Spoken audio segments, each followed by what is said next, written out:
Ladies and gentlemen, welcome to another round. You damn right we're back, and we're back with the second round of the Road to the Grand Finals Qualifier. Of course, we find ourselves here at Bathurst, and, I couldn't have anybody else in the world but my friend, my partner, Ben Sapsford. Ben, how you doing? Are you excited for today?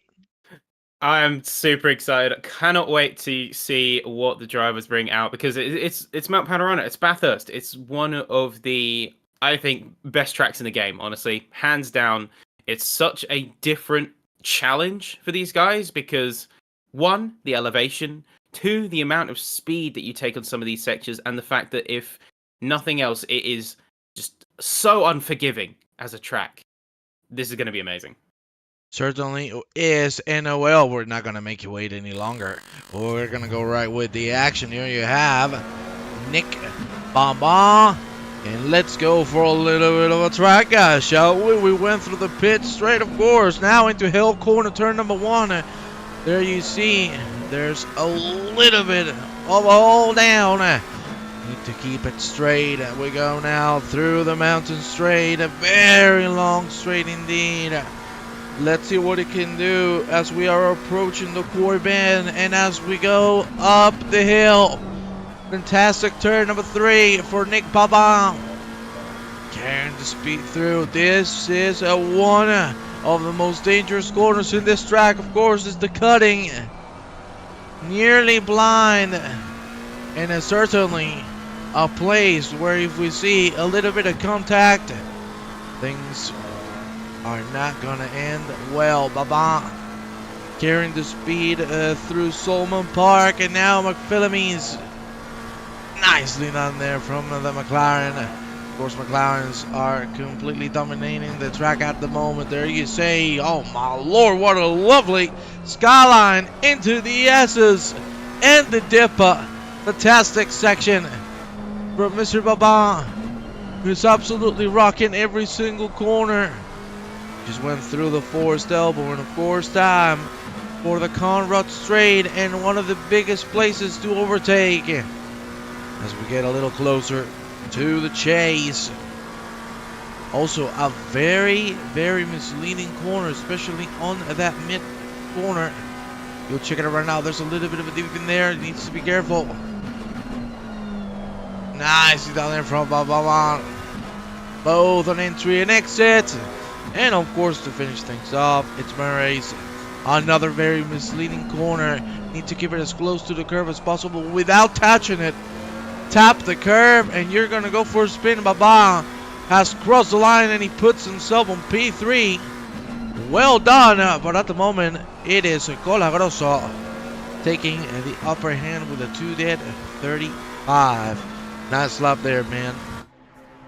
Very good looking run, and the speed that he carried through the third sector in the case of Baban, I think really locked the lap in there. 285 kilometers an hour. So this is a track that both has a lot of technical sections as you go up the mountain, and then as you come down you want to find that good balance of aerodynamics. You want to have enough grip so that you can make it through the S's, for example, but you want to make sure that you're not too draggy to really maximize your speed, get the overtakes when it comes to the race. Oh, certainly, man. I gotta tell you, race time is gonna be quite dangerous for mostly everybody. Here you see Julian Norman, who is at the moment rocking this lap. He might get us to the 59s, and so will Colagroso if he keeps it up. Unfortunately, he has made a little bit of a mistake, and he has dropped all-time last. Let's check on the chat a little bit, shall we? Got Minigun. Go, Fun Sim Racing. We'll take a look at him very, very shortly. Of course, we got Omer Oscar. What's up, my man? Welcome to the broadcast. And let me show you somebody that I love. But unfortunately, he's in the pit lane. Come on, man. There you see the first 59 popping out. Comes from Jeffrey Ritchie. 59.830. Let's see if no one can beat that. That's a great Murray. So little on the grass, unfortunately. Still gonna carry the speed through. And that's gonna be a 59.7. Takes the lead. And this is the man I wanted to talk to you about. Look at him go! Roquito Copsa back with us. I love it. Nice to see him back on track. And tell me, Ben, who are you looking forward to see in this race? We've got some great drivers here at Bathurst tonight. I've got a few that are keeping an eye on. So Colo Grosso is going to be one. We've seen that he's got the pace. We've seen in rounds past that he can definitely bring the heat to the circuit. Jeffrey Ritchie is another one. There's an ex-F1 league racer, turned to ACC. They were really fast over there, and they've really shown that their pace is not just a one trick. Their pace is universal, being the first one to crack that 159 barrier here in qualifying. So those are the two that I'd say I'd have my most careful eye on. But with Baban, we've been peeping his head in, and we can see that he's also putting in good work, also with Thomas Eng Sim Racing. I gotta say, this grid is packed. Yes, we're only 18 drivers, but let me tell you, it's gonna be a long run indeed. 4 hours of fighting throughout the Australian hell that is Mount Panorama. At the moment, Baban 4th, Nicola on 5th. Let's go with a good friend of mine, Daniel Sedekin. Here you have him, of course, from the Crazy File Racing team. And as you can see, McLaren's, as we talked about previously, very dominant. Not only because it's the most driven car out of the 18 drivers, because it's the fastest so far, with 4 McLaren's topping the leaderboard. Delivery from Front Sim Racing. Oh, we gotta check it out. It didn't load, unfortunately. Yeah, I did my job. I know. We all have those issues with Awesome Sim Racing. We need to thank them for the great service that they give us. But sometimes the drivers do not sync their liveries correctly, and unfortunately, I cannot load them. And that has been the case with Roquito Copsa. Let's go with it, man. I like to see. That is Stranja Ubalic. Here you have him. Of course. Let's go on board with this new Ferrari 296. And let me tell you, man, this car came out very strong once it joined the ranks at ACC. Now, seems like it has been nerfed a little too much, don't you think? It's certainly dropped itself down the order a little, but it's definitely one of the top runners still. I wouldn't say it's been nerfed into the ground at all. I know that there was a little bit of BOP coming in at one point because of the 720 Evo. I know early days in this series we were considering custom ballast, custom BOP, but that was later reversed after an update. But the 296, it's proved itself both in other series that I've commentated on and here that it may not be the absolute dominator that it might have once been, but it certainly is a strong car that can hold its own. Like, for example, we've got De Nicola in P5, very comfortably hanging out with the rest of the field, and I'm sure that we'll see times converge because we've still got 20 minutes to go. Yeah, we still have plenty of times for drivers to post their respective laps. So you see Ubalic is going to go and improve on his 202, going down to the 201s. Behind, we got Roquito Copsa. Of course, wanted to get himself in the board as well. P10 for him. Christian Mola drops down to P11. Of course, my teammate, big kiss to him because I love him. This Jack on Mr. Di Nicola himself. Here you see him right now. He's going to go for a run. Just came out of the pit lane. First flying lap. 34 degrees on the asphalt. A little hot. Drivers are going to have to be careful, especially once it comes into race time, because one tiny mistake in this track, man, and it's game over. Not only for you, but surely for the people behind. The track is so narrow, so dangerous, so full of walls around you. It's like claustrophobic. It's incredible. It's a brilliant track, but one that is very punishing if you make a mistake, especially through that second sector up on the mountain. Because if you make a mistake, if you hit the wall and you stop on track, you're not just compromising your own race. Without the runoff, you could potentially cause a big issue for a lot of other drivers. So the priority is 1, don't make a mistake and don't crash out in the first place. But more importantly 2, if you do get yourself in that situation, you need to get yourself out the way as quickly as possible and as safely as possible, because otherwise you could compromise a lot of the field. Certainly. Let me tell you, I cannot wait for the red lights to turn green for this 4-hour race to start. I cannot wait to see if we're going to have absolute chaos on lap 1. We know it certainly happens every time on this track. Oh, you saw there, my Lord Almighty, the BMW of Felipe Breja nearly going on the wall. We need to focus on that as well. We saw McPhillamys. That's also a very dangerous corner, especially on lap 1 where the tires are a little colder. Drivers are really going to have to take it calmly.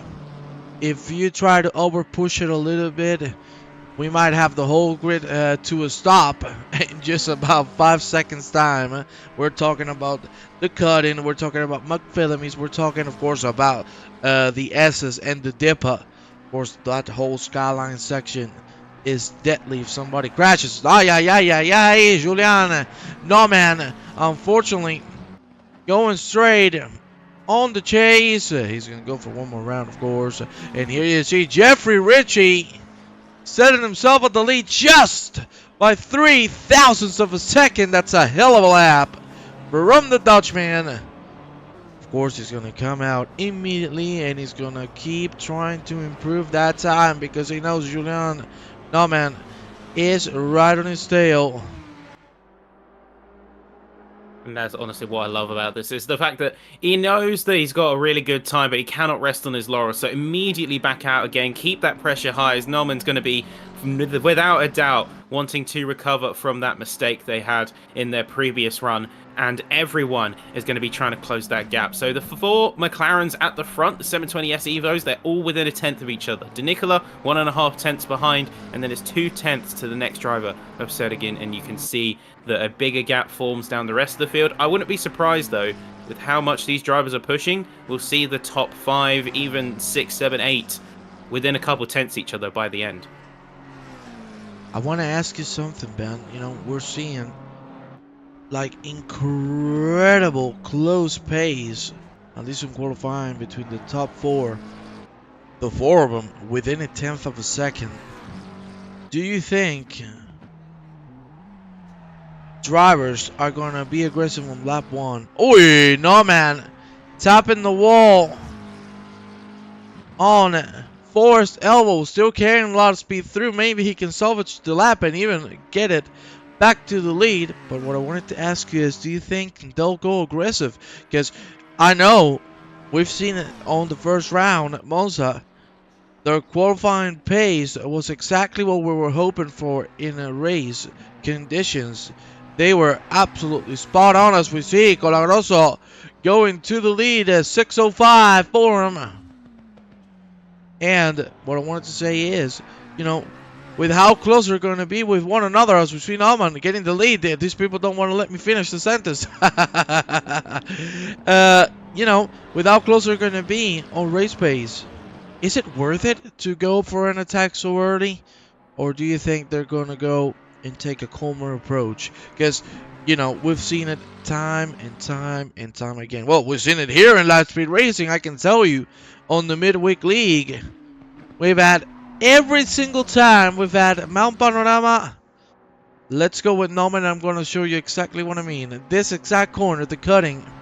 Somebody spins, the whole grid stops. Do you think we're going to see that today? Oh, I think we're going to see drivers have 2 different perspectives, 2 different mindsets on this whole ordeal. We're going to have those who are going to take a little bit more careful of an approach. They're going to recognize it's Mount Panorama, it's Bathurst, and they're going to be a little bit more cautious, especially as we go up the hill. So we will see that side, but we will also see drivers take that information and do the exact opposite with it, in the sense of, this is a very narrow track, this is a very tight track, so I don't want to be battling, which means I need to be ahead of them as soon as possible. So you can see the 2 different schools of thinking are going to come into play for sure. You're going to have drivers who are going to play it safe and then fight a little bit later. And then you're going to have drivers who are going to try and get out ahead of the pack as quickly as possible to avoid any further confrontation. Because if you hang back, we only see that it happens later in terms of fighting. And by that point, drivers might have found their footing, might have had optimal conditions, or conditions might change as well. So they want to be having as little unknowns as possible. So I think we're going to see a bit of both. Well, I cannot wait. 13 minutes of qualifying still remaining. Getting some conversation in the chat. Look at that. We also got Calderman. Calderman, my friend, how you doing? Yeah, I synced deliveries right before we started the broadcast. Of course, I had the game closed, so the deliveries could apply. Unfortunately, some of them are not working as intended. Here you see Leonardo Porco representing the Ballas. And the Ballas, let me tell you, they all have a very specific strategy, and their strategy is get the knife out and get everybody. They're very aggressive, and I love it. Their style of driving is very brave. Now, we'll see if being brave in this track is going to pay out or not. Leonardo Porco improving quite a bit on this attempt, of course, driving the Lamborghini. We have two of them on the track, and they're right behind Mr. Porco. That would be Miles Hemming, of course, an incredible driver. As you see Leonardo Porco going to 6th. Let me tell you, Miles Hemming, let's see if he goes on a lap. This guy is just straight up a rocket. I can tell you personally, I've had the pleasure to actually see his first steps on iRacing, and it doesn't matter where you put this guy. He just delivers nothing but lightning speed and consistency. It's incredible, this guy. I swear to God. I think that consistency is certainly something that's going to have to play in here, because you cannot have the one lap pace and then potentially make mistakes, which could put yourself and, as we've discussed before, other drivers in danger. So that consistency, above all, is what's going to shine and what we're going to be looking for with the drivers out on track here today. But Hemming is looking very clean, very strong, and very close to the walls come through. S is very nice on the curbs. Could have taken a little bit more and optimized that line a little bit better, but he's still keeping a nice and clean run. Maybe playing a little bit safer, given we still have 10 minutes. That is enough for at least 2 more full runs. Yeah, well, you know, with 10 minutes to go, let's see what drivers decide to do. But certainly, the pace is so close amongst everybody who's on track. We got 12 people within a second. They are nothing but incredibly fast. That's why this is the road to the grand finals. We got nothing but the best. As we see Mr. Alex Raceta representing Glitch Motorsport. Let me tell you, that livery is sexy. It's looking good. I want to go quickly with Mr. Julian Nauman. Let me tell you, this guy does not stop improving. Look at him drive. He's just on the edge on every single corner. Look at him, millimeters away from the wall every single time. We go now into Solman. Very tough corner, especially in race conditions. Now into McPhillips. Look at him using every single millimeter of the track available for him, even the grass. If it goes to it, and now into the dip. Look at the entry, my God, it's just beautiful. It's just like a dance. It's just like watching the greatest ballet dancer in the world. Smooth, sweet, and fast. That is exactly how Mr. Norman is doing it right now on his McLaren. Can he go lower than the 59.5? Do you think we'll see 59.4s, Ben? I think we'll see 59.4s. They're definitely on the table. And it's looking like a very good run here from Norman as we are coming through the final section. Final couple of corners. You see very aggressive on the grass, but he can afford to do that because it is a better line for carrying the speed. Heavy on the brakes, down into, I believe that's third or second gear there. Coming across, a little bit bumpy on the curb, not the cleanest, but it is still, there you go, that's a 59.447. Well, you talk about it, you get it. My God, no man, never disappoints. What a lap, dude. And the worst thing, he keeps going. He knows his position is not secure yet, so he needs to keep pushing, needs to keep leaving it all out there. Let's go with a Roquito Copsa. Here you have him. Right now, approaching the chase. And what I wanted to talk about in this little corner, there's a dip on the right side of the track. Go there a little too fast and you will go on the wall immediately. Makes the car lose traction immediately. And there's no way to save it, I can assure you. So you see Rock Hops is about to cross the line. Maybe he goes into the 59s. Yes, he does. Hops up into 7th. Let's go. With the men we haven't talked a lot about. That is Mino Van der Mola representing DC Sim Racing. Nice exit through the forced elbow. Of course, flat out till the chase. Let's see what he can do. Not accustomed to see him on P13 at very low form, but surely I think we're going to see him improve, Ben.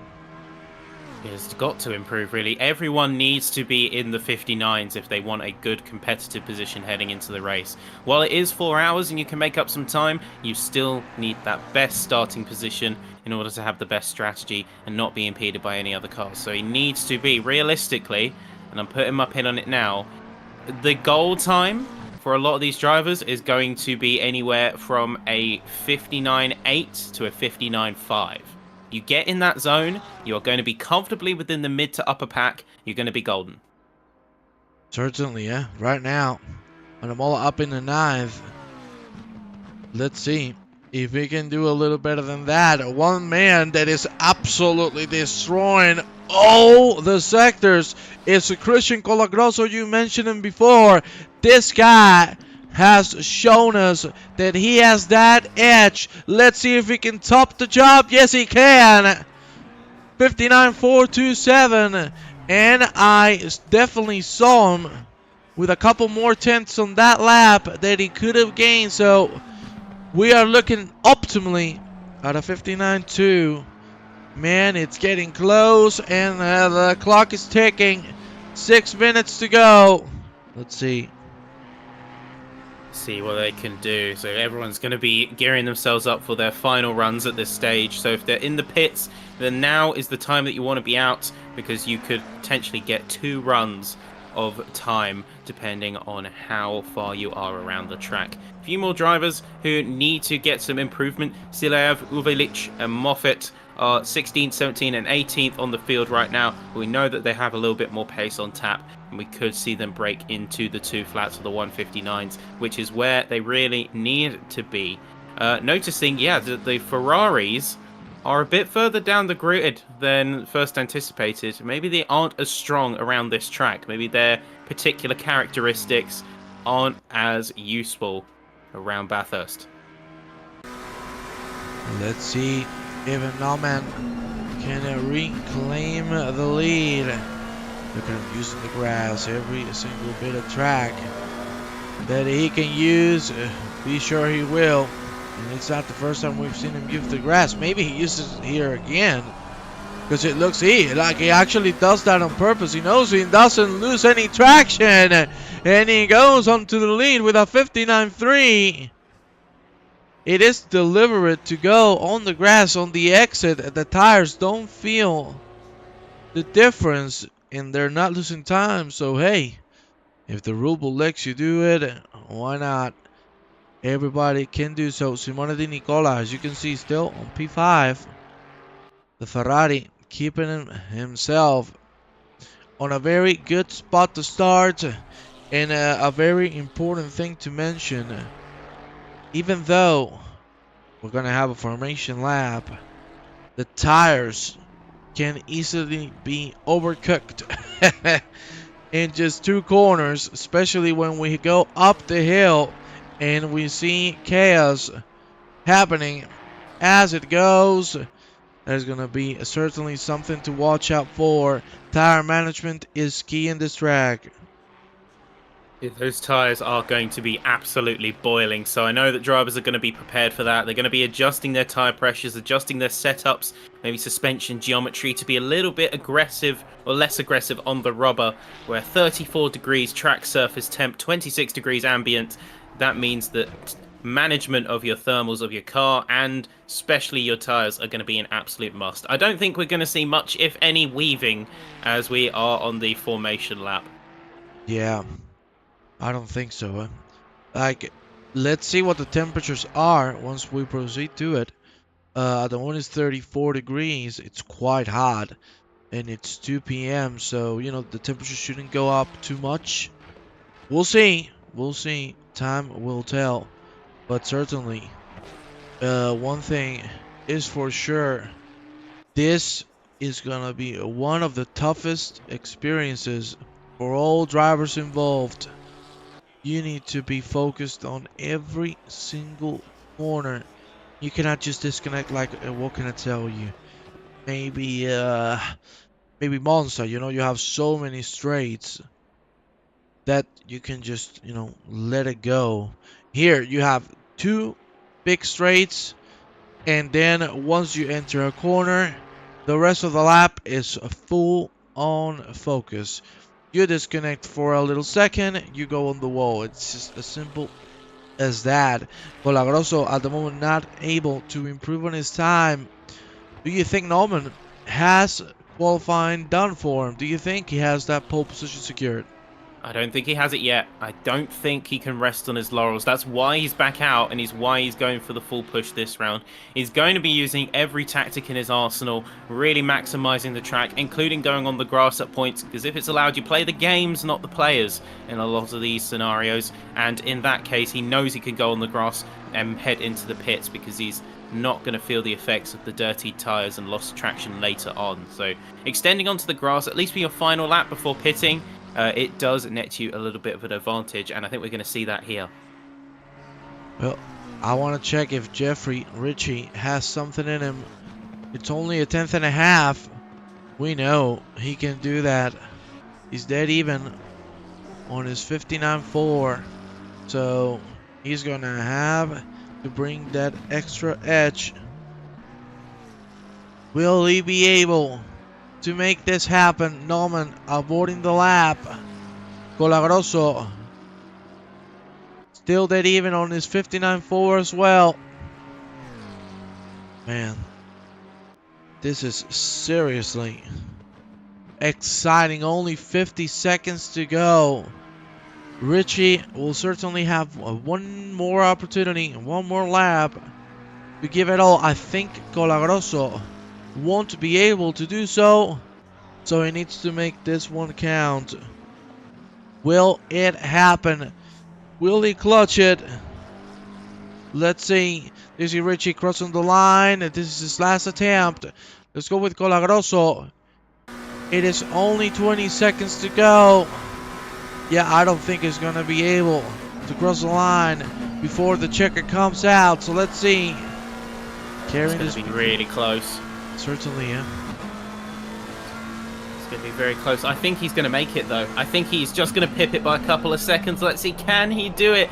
Final corner, final stretch, and no! Just within inches, he doesn't make it to the end and doesn't get that second shot. So he is going to be at best a P2 for Colagroso. And that is a shame. Just 1 second shy of another lap. He did improve, but not enough to get Julian Norman, the man who provisionally leads this qualifying session. Jeffrey Ritchie is still on the flying lap. Do not count him out. Nick Baban at the moment staying on fourth. Simon De Nicola not improving, so he is done as well.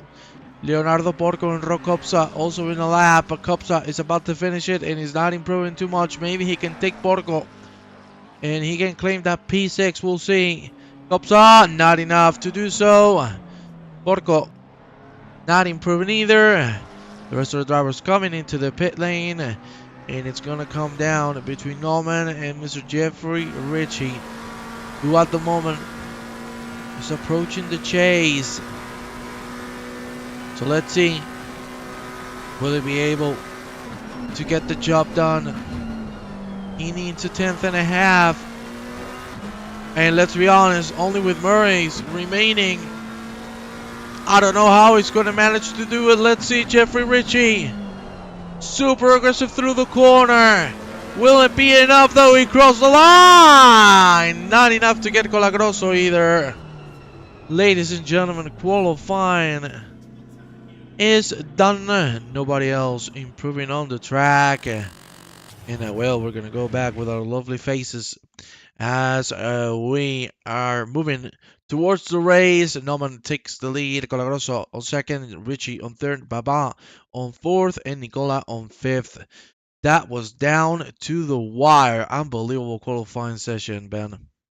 That was a beautiful qualifying. I think that Colagrosso could have pipped it, could have gone for it, but as we saw, it was simply just too tight. It was too tight timing in terms of the quali flag being thrown. So if he had just one more second, if he went out literally 1 second earlier, he could have got that second lap and he could have potentially got pole. But it is going to go for Nauman, and it is going to be Colagrosso on his right side on the front row.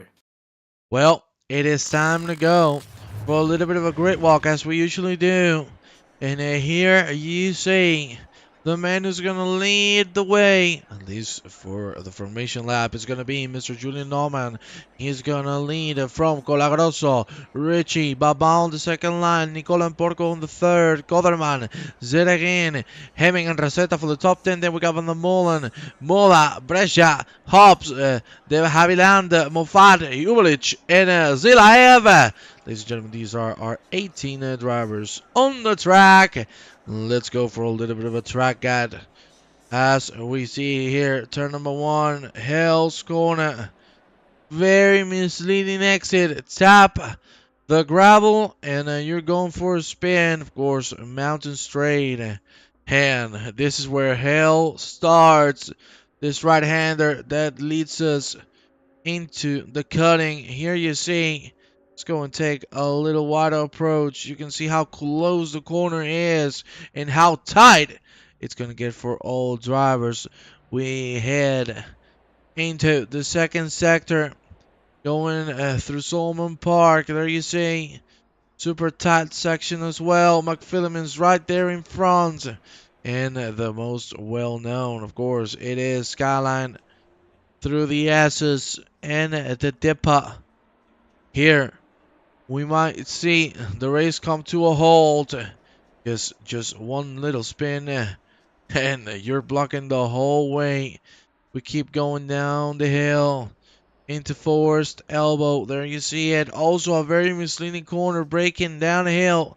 Not an easy task, especially if you go straight. You can see that tire wall is what you're going to eat. Of course, we head into this very long straight, 1 kilometer long. There you see another very important part of the track where we're going to see most overtaking maneuvers. It is the chase. And to finish things off, let's go through the Licopoli. We go through, of course, Murray's through the bridge. And ladies and gentlemen, we are ready for this 4-hour bout. No one is going to be leading. Let's see how this race evolves. We've seen 2 disconnections already. Looks like we've lost 2 people. Let's see if we can get any information on this.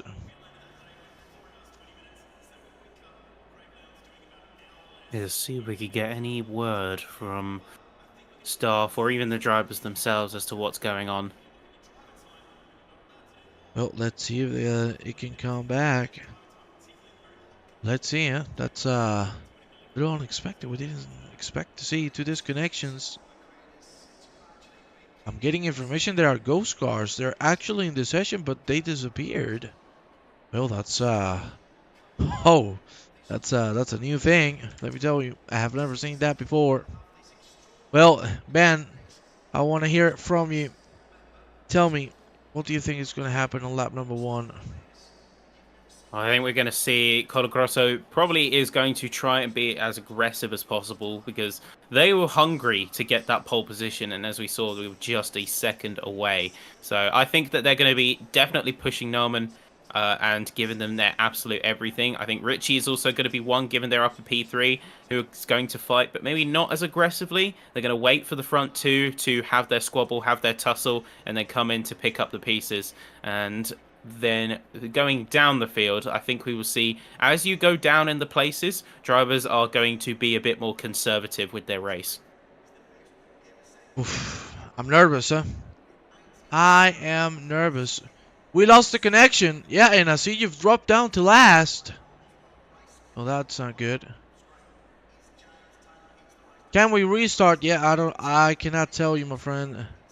We are only broadcasters. We don't have any power on the administration side of things. You're gonna have to contact the admin team on Discord. Yeah, we see Baba has also now appeared. Baba on the pit lane. Quarterman at last. With Baba, the cars are moving.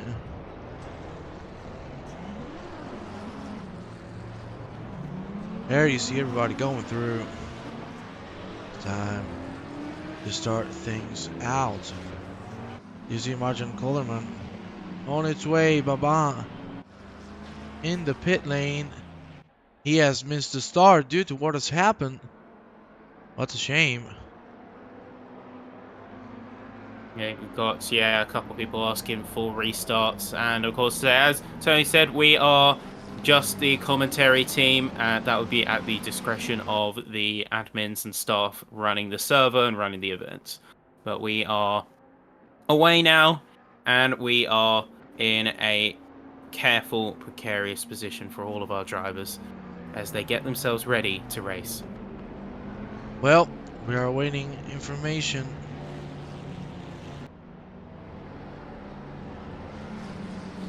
Well, looks like we're not gonna have any restarts.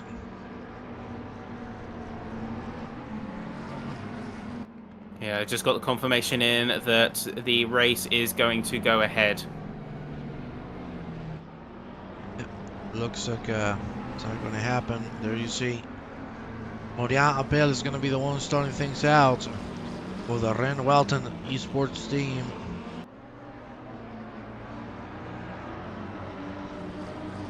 Then Colagroso, who has shown incredible pace in qualifying. Richie is also going to stay on the car. Of course, Di Nicola has won a position thanks to this unfortunate disconnection. And well, slowly but surely, we're getting closer to the start of this race.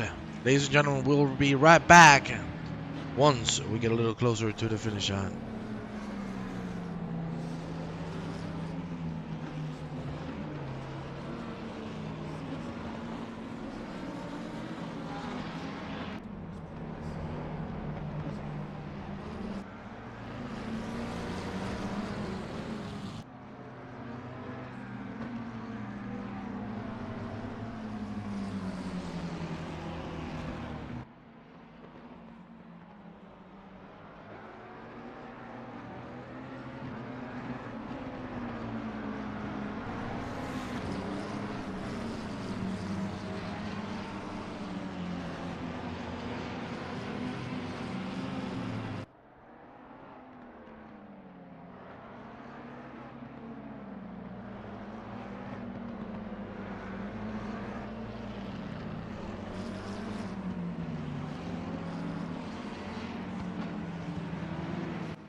Okay, ladies and gentlemen, we are back with the action.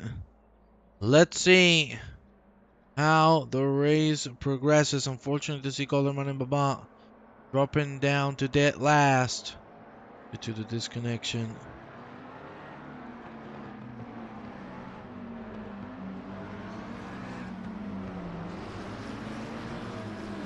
As we're seeing everyone getting themselves teed up. So yeah, Florian Appel is going to be getting themselves into position as we are now going to be lining up in double file ready for race start. So Colagrosso going to be hot on the start, I imagine, and they might even have the optimal line being in P2.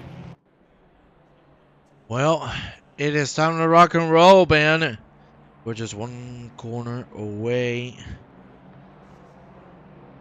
from the start. It's going to be Florian Appel leading the way through. Let's see what's going to happen. Here we go. Florian Appel is going to cross the line and gets us to the start. The reds to green. And it's time to go for this 4 hours of Bathurst of Mount Panorama. Side-by-side action. There you see Florian Appel pushing. Going across onto the track. Already an incident. Pandemonium! My God almighty! We were talking about people keeping it calm! Well, hell no! Oh my days! Start of the race! Not even one corner! And we have had an incredible incident! Over 7 cars involved in this massive incident. There you see, Colagroso! Oh my days almighty! Everybody's pitting out!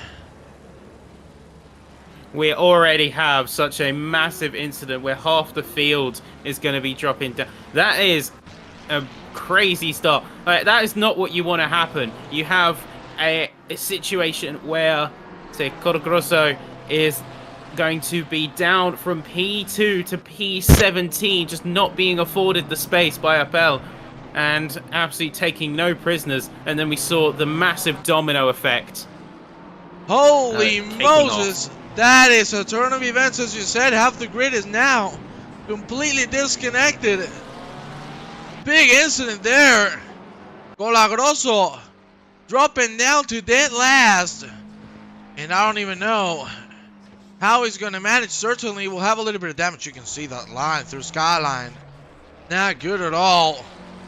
Wow. And we thought they were going to take it calmly. That... Not even one corner. Jesus Christ almighty. We saw Colagroso being pushed out by Florian Appel. We'll see what the stewards think of the incident. But I can tell you that car is completely bunked. I want to check on his onboard. Yeah, certainly. Look at the steering damage. Yeah, that's gonna take a while. That's going to be a race ender for a good half of the grid right there. Yeah, certainly. That's already a race ender. There you see.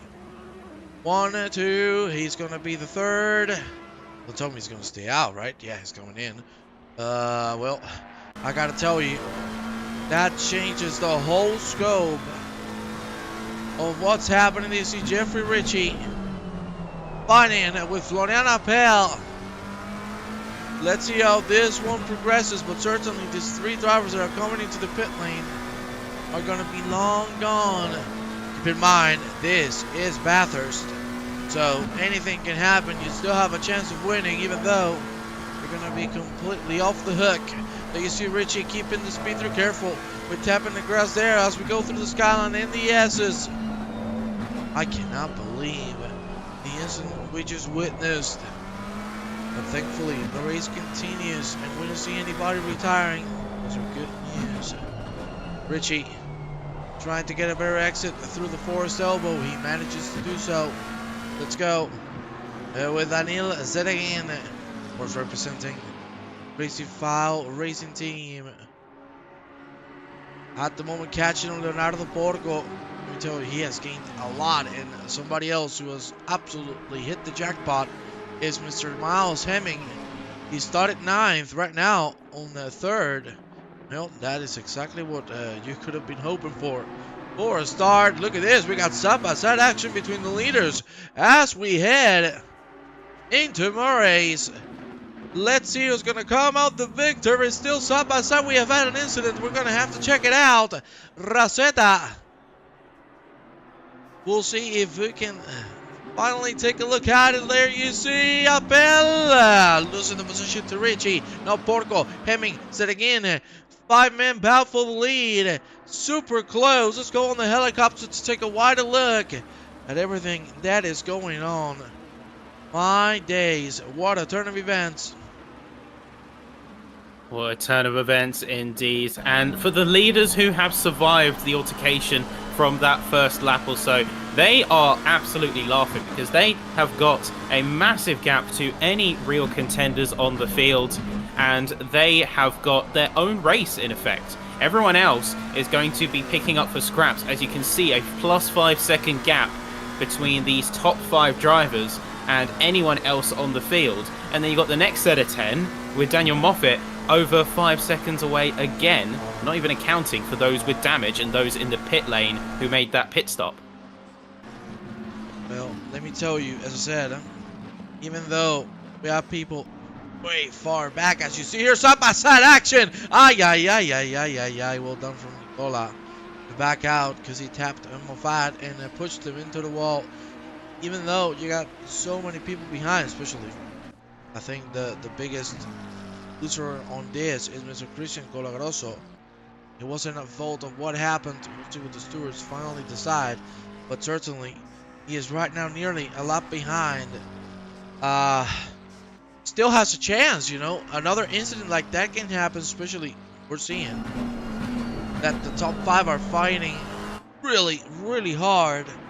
So this can turn into hell rapidly.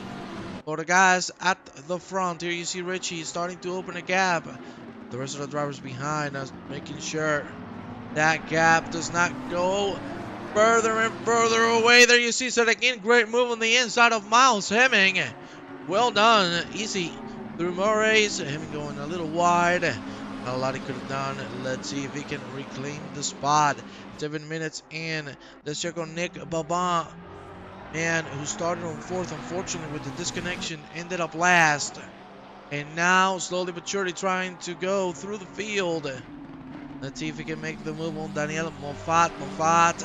That's a good exit, but not as good as the McLaren of the Thomas Hankett Sim Racing team. Let's see if Baban can finish the job rapidly.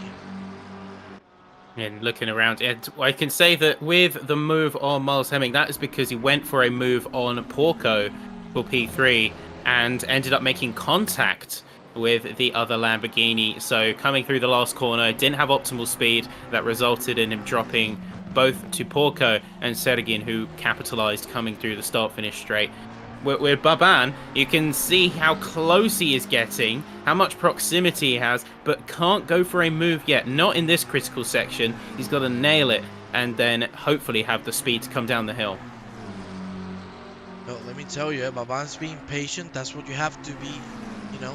On this sector, you can force a move. The moment you do so, you are gone. There you see, staying behind, just keeping a little bit of space in case a mistake happens. The form of hat, now into the Marcel, this is the place where you have to reclaim the space back and to push forward. Let's go with Felipe Breja and then Felipe Moreira. Moreira gave us a great race at Monza. Let's see if the BMW of the RCI Esports Blue can go higher on the board, maybe to a top 5 sooner than later. They already have a 7.5 gap to P5. That's a lot. But you see, now it's correct. It's 5. But let's see what these two drivers can do. They should be helping each other to catch back up to the train. Let me tell you, the fights are already dissipating. You can see the gaps are growing. It's half a second amongst all drivers, and it's slowly building up. Let's see how this first stint continues for all drivers. This first stint is crucial in terms of race strategy and in terms of planning the rest of your run here at Bathurst. We have only 10 minutes in, just coming up to 10 minutes in, and we've already seen massive amount of chaos, a massive amount of change up in the field. Jeffrey Ritchie currently leads the charge with a over second gap to the next driver of Florian Appel, who had a really strong start, but that altercation with Colagrosso saw him, I believe he is just completely out of the running here. Oh no, he is going to remain on track. It's just the timing tower hadn't caught up. That's my mistake. But he has got a lot of work up ahead of him. And then we saw a more or less complete inversion of the grid. Those in the mid-pack went down, those in the top went to the bottom, and we see that we could have some unlikely winners coming out of today in terms of positions made up. Like, for example, Breca in the BMW is currently chasing down P6. Yeah, man. He has done a great job on the start, getting himself out of trouble. And so have these gentlemen at the front. Leonardo Borco, Zeregin, Hemming, 3 drivers starting in 6th, 8th, and 9th, respectively.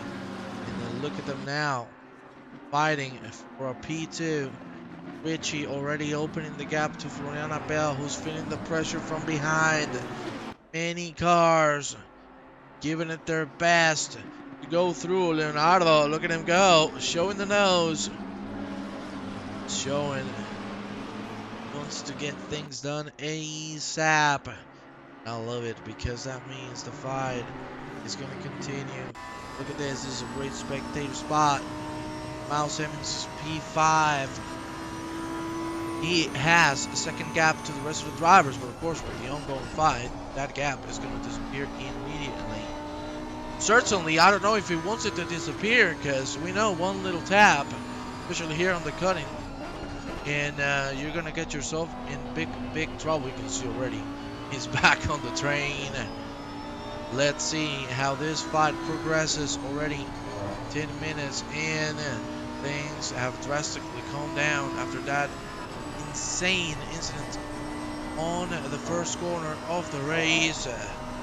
Now it's all about keeping ourselves intact. 34 degrees, the temperature has stayed the same. It is 2 p.m. Look at how much Miles has caught up. My lord, you seeing that? That's a perfect S's and a dipper. That's just perfect indeed. Welcome, Lucas Ratten. Nice to see you in the chat, Bubba. How are you doing? Let us know. This is Florian, the man at the moment holding P2. Leonardo pushing with everything he has. Ben, right now, he's holding himself pretty nicely. And looking around, especially at this top group, you've got P2 through 4, who really had some close proximity at one stage. They've started to fan themselves out a bit now. Porco is keeping tight to Appel's rear and keeping that pressure high, so they know they cannot rest on their laurels. And Seragin is starting to fall away a little bit. We see live stewarding starting to come in. Mark Hemming is going to be given a plus 5 seconds, and I believe that was just slightly earlier for the unsafe move that they tried to make on Porco. We got De Nicola also getting a 5 seconds put on to their name, as well as I'm sure the lap 1 incident, turn 1, is under heavy investigation and under deliberation in terms of outcome right now. Well, we'll see. We'll see what the stewards decide. But certainly, we saw Florian Bell having contact with Colagrosso. Of course, Colagrosso rejoining the track. I don't know. He didn't have any control over it, so we'll see what the stewards finally decide on it. Florian Bell keeping himself speed 2, holding himself nicely. Leonardo, you can see, getting a little impatient, is showing the nose a little too much. And, well, let's be honest. He might go for a move if he keeps himself on this gap. The moment I talk, a commentator cursed him, and he nearly lost it all.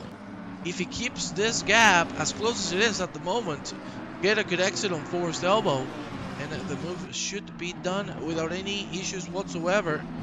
There you can see the one who's going to get a great exit is Mr. Daniel Zeregin. A great exit indeed. Patience is a virtue, yeah. And this is where Seragin could be standing to gain here. Porco did go for a little bit of a move, but that did compromise their line. And you can see now that that McLaren is getting very close to the rear of that Lamborghini. Are we going to see anything be pushed through? He's going to be very tight to the rear. It's not quite going to materialize for him just yet, but he's certainly making that statement. He's making that pressure. He's saying to Porco that I am here and I'm going to make sure that you have a very tough and hard-fought race ahead. I got to tell you, Zeregin really holding himself close. You saw it was millimeters away from disaster between himself, Leonardo Porco. You have a fight on P8. It's Breccia and Hobbs. Hobbs has been catching rapidly, of course. Brilliant. Here you have him representing the nation. Home soil for him. And I gotta tell you, we gotta be close to seeing what is gonna happen with Appel and that incident. I gotta say, It doesn't Big matter wobble what at the penalty he front. gets. Big wobble at the front. Sorry to cut you off, mate, but we had Sergin going into the back, I believe, of Porco. And now they got them side by side as we head up the mountain between themselves and Mark Hemming. So Porco is going to be also getting very close to Appel here. And this is where things could really kick off. Sorry to cut you off, mate, but we saw that brief altercation. I was keeping an eye on the top 5 here. No problem, my brother. Very well done. Let me tell you. These guys are just leaving it all out there. You can see they're just driving to the absolute limits of the track. And this might cost them a lot. Colagroso, fastest lap of the race, of course. Not being bothered by anybody or anything. So, you know, he's going to be a cool cucumber. One thing I wanted to mention, you know, it doesn't matter what penalty you give Florian Abel. It's not going to make up for Colagroso, certainly. But again, not count anybody out. We have a pit stop. Sanja Uvalic. We see the front of the car being a little damaged. We don't know what has happened. Maybe damage just progressively getting more and more difficult to deal with. They had to make that judgment call to head into the pits. Maybe get it out early. Say it's what, P15, very early into the race. I can get a pit in now and then make sure that I am set up as well as I can be for the rest of the time ahead. As we see a penalty being reallocated, so that was a mistake. It was not, in fact, an unsafe overtake from Hemming. It was Porco failing to leave space. Just got clarification from the race officials, so the penalty has been removed from Mark Hemming and reassigned to Leonardo Porco. Well, and again, we're still waiting for the decision between Abel, Colagroso, Porco. Let me tell you, even though he has a 5-second penalty, be sure he ain't gonna let this one slide.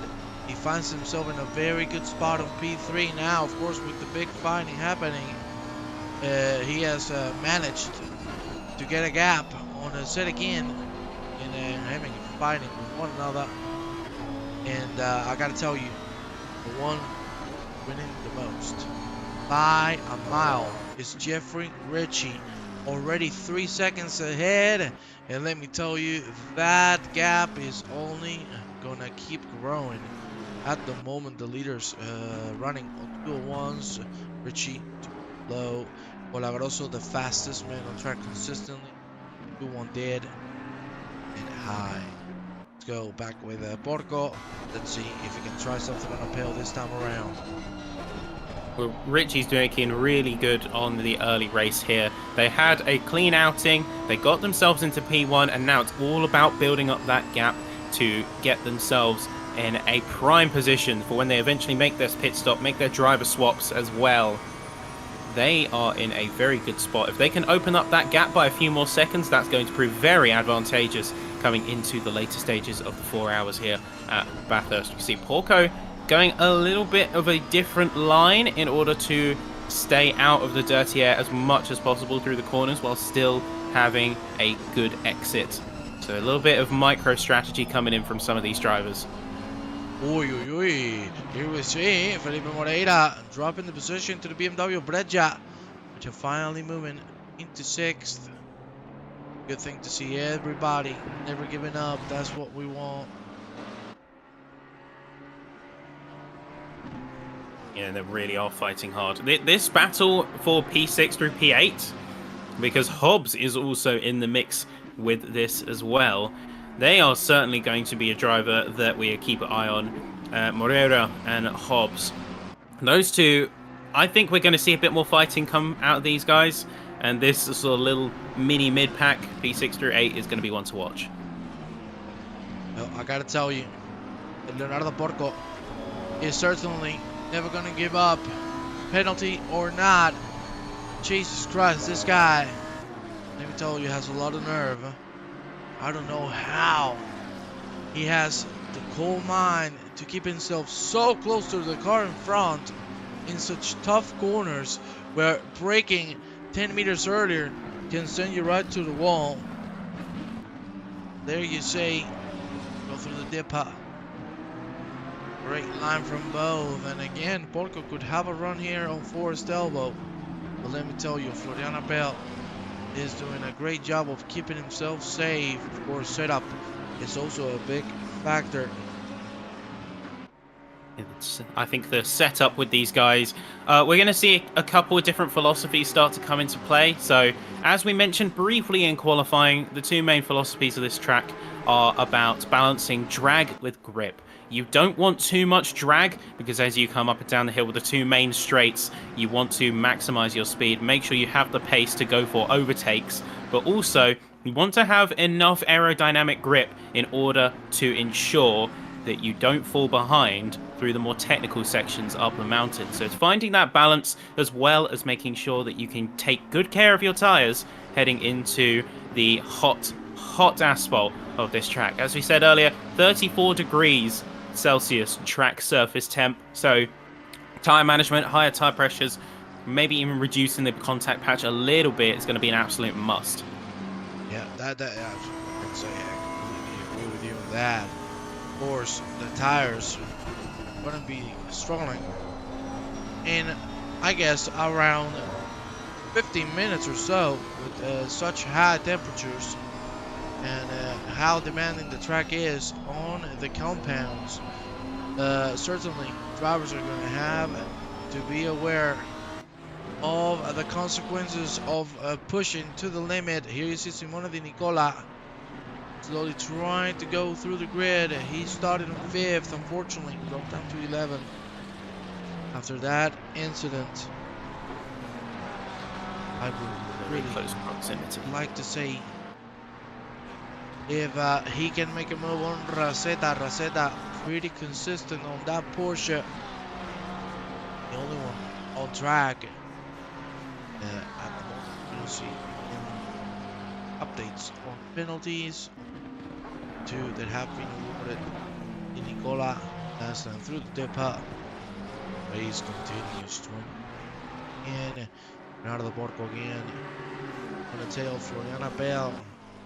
But the exits from Mr. Appel are being so good that he's being untouchable. You see this is where Porco starts to catch the cornering. Very aggressive through the mid corner of the chase. Now into Murray's. Look at him go. It's only 2.5 tenths between these two drivers. That line is sublime. From Leonardo Porco. He is starting to catch. He's really getting close now. And this could be dangerous for Floriana Bell. The exit, way better. From Leonardo Porco. Can he do something this time around? He has the slipstream, but still, Appel looks like he's holding his own. Great to see how well he is managing the pressure. We got a big fight also in the middle of the pack, man. We got Di Nicola, Papa, and Rosetta. See how it goes. Yeah, I think the balance between Aero and the battle between Porco and Appel, just a bit of commentary of that while we're watching around the rest of the field. It's more to do with mid-corner and exit speed. Getting a better exit speed like the McLaren has been doing on some of these corners means that even if they aren't necessarily faster, they can get the pace in order to deny the overtaking opportunities. And that is what Appel, I think, is really playing into. The McLaren is very good at that exit and carrying that speed out of a corner, where the Lamborghini might be a lot better at rotation. Looks like a slightly shorter wheelbase might be helping it with getting around the corner, holding the best lines through the mid-corner, the mid-section. They just don't have that same exit speed where they are taking things a little bit tighter. There are blue flags already. Yeah. That's also a thing we haven't talked a lot about, Ben. The blue flags traffic is a big issue, and I do worry. Silaev coming into the pit lane. His car just look bent on the front. Certainly looking a little bit worse for wear there, that car. The blue flags is going to definitely pose an issue in the later stages of this race, especially with our top runners, because a key tenet of the blue flag is that the slower car, the lapped car, has to yield when it is safe to do so. And that key last section of wording opens it up to a lot of opportunities. It's not immediately, it is not at that exact corner where the flag is thrown, it is when it is safe to do so. And at Mount Panorama, there aren't very many safe places, especially in the second sector, where it is safe to do that. So quite often we might see cars be stuck behind slower lapped vehicles for 5, maybe 6 corners at a time. Yeah, certainly, and as you said, I think not even some of the straights, for example, the straight after Forest Elbow, there's a big dip on the right side of the of the track. If the left car is staying on the left, it's forcing you into a bad spot. It could send you right into the wall and game over. So yeah, this is not the best track for traffic management. One thing is for sure, drivers are gonna have it tough. Hopefully, we see them prevail through the pressure. Evgeny Zilaev still in the pit lane. I understand fixing the damage done to his car. Here you see Leonardo Porco staying on the 5 to 4/10 gap with Florian Appel. Appel still surviving. Just leaving it all out on track. And certainly it is paying out. Look at Leonardo Porco, was showing the nose momentarily, but no way he was going to dive on there. Now heading into Murray's, just way closer. This could be the opportunity for the Italian driver. Again, showing the nose. Not going to dive, but certainly going to put the pressure. Nice exit from both drivers. This is really getting close now. We're talking about nearly side-by-side action. This is where Leonardo needs to make it happen. A little bit of a slide there on the exit for Leonardo Porco. Still going to have the slipstream. But we have seen that with Appel's setup not being as powerful as it usually is, Leonardo is catching, but not enough to securely make any sort of overtaking maneuver. Crucially as well, he's trying to offset that 5-second penalty against his name. So even if he doesn't necessarily make the position, he's still giving it his absolute everything in the hopes that he can make up 5 seconds to negate the penalty that has been placed on him. So far, it looks like while he has gained time certainly to the mid-pack, with Breaker getting 10 seconds of a gap between themselves and Mark Hemming. Oh, I'm sorry to interrupt you. Baba Kulderman having an issue. Contact on the cutting. Thankfully, the rebound helped them go straight. Look at that. Unfortunately, Kulderman spins. Baba puts him straight again. Oof, that could have been horrible if that didn't happen. My apologies, man.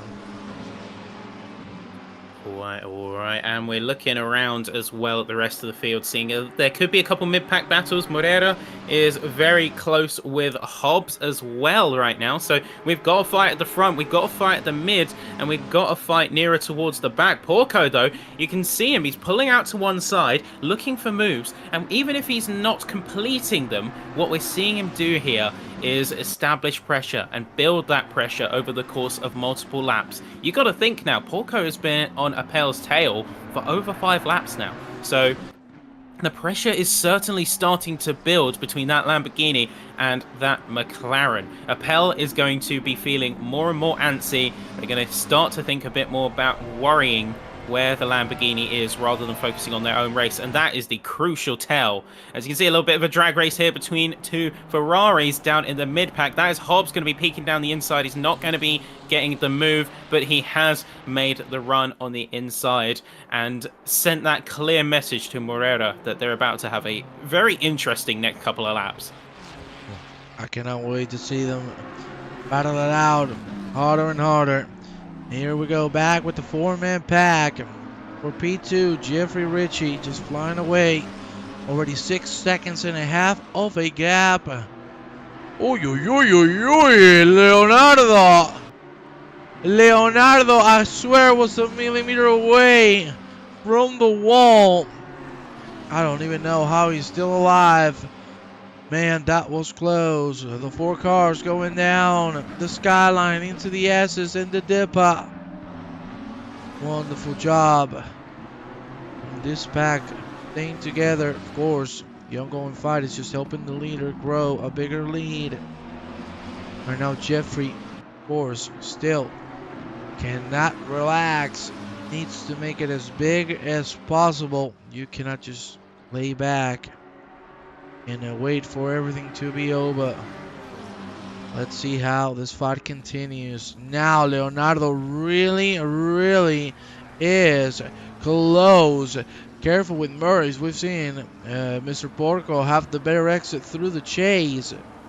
In these last few laps, this time around, it's a little bit from Abel. And he's going to be able to cover himself up from a move. Time to go through Murray's. And we enter a lap 15 with the 4-man pack that's fighting for P2.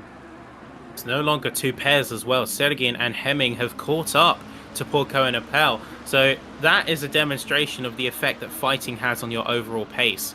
Even if you are a top-rate driver, you fight with other drivers for space and you're going for more defensive lines over optimal lines, you are going to be losing time. And we're seeing that right now because now Sergin is looking for moves and looking to challenge Porco for their P3 position. They're saying to them that time is up. You've had your chance to fight and you haven't got that P2, so it's my turn. Move aside, my friend.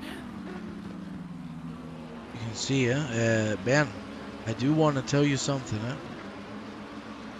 I don't like the looks of this. I really don't.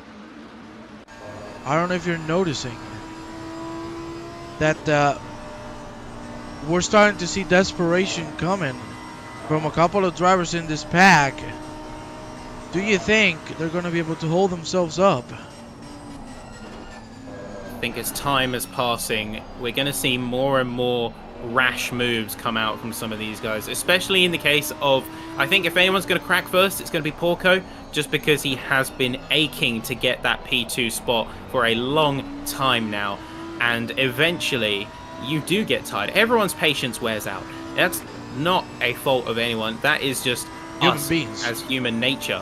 We do have patience. That patience is limited. Once it runs out, you don't always go for the most rational, the most optimal moves. The skill comes from being able to temper that waning patience in order to get yourself a better overall race. So Porco's got to find that balance, but Appel has made a mistake. He's succumbed to that pressure, and immediately that is going to be Porco coming up into P2. Appel is going to be fighting and trying to keep what positions they can. That is inside line for Appel, and they're going to be retaining P3, but Hemming is also going to be trying to push on Sergin, where they didn't get the move on that McLaren. They're going to be keeping their nose on the inside with that Lamborghini, and they are not going to be getting the move. They didn't get that exit speed that they wanted, but Appel is down, Porco is up, and as if the commentators have willed it so, the prayers have been answered.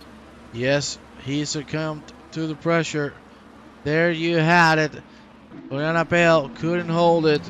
I got some information about the lap 1 incident.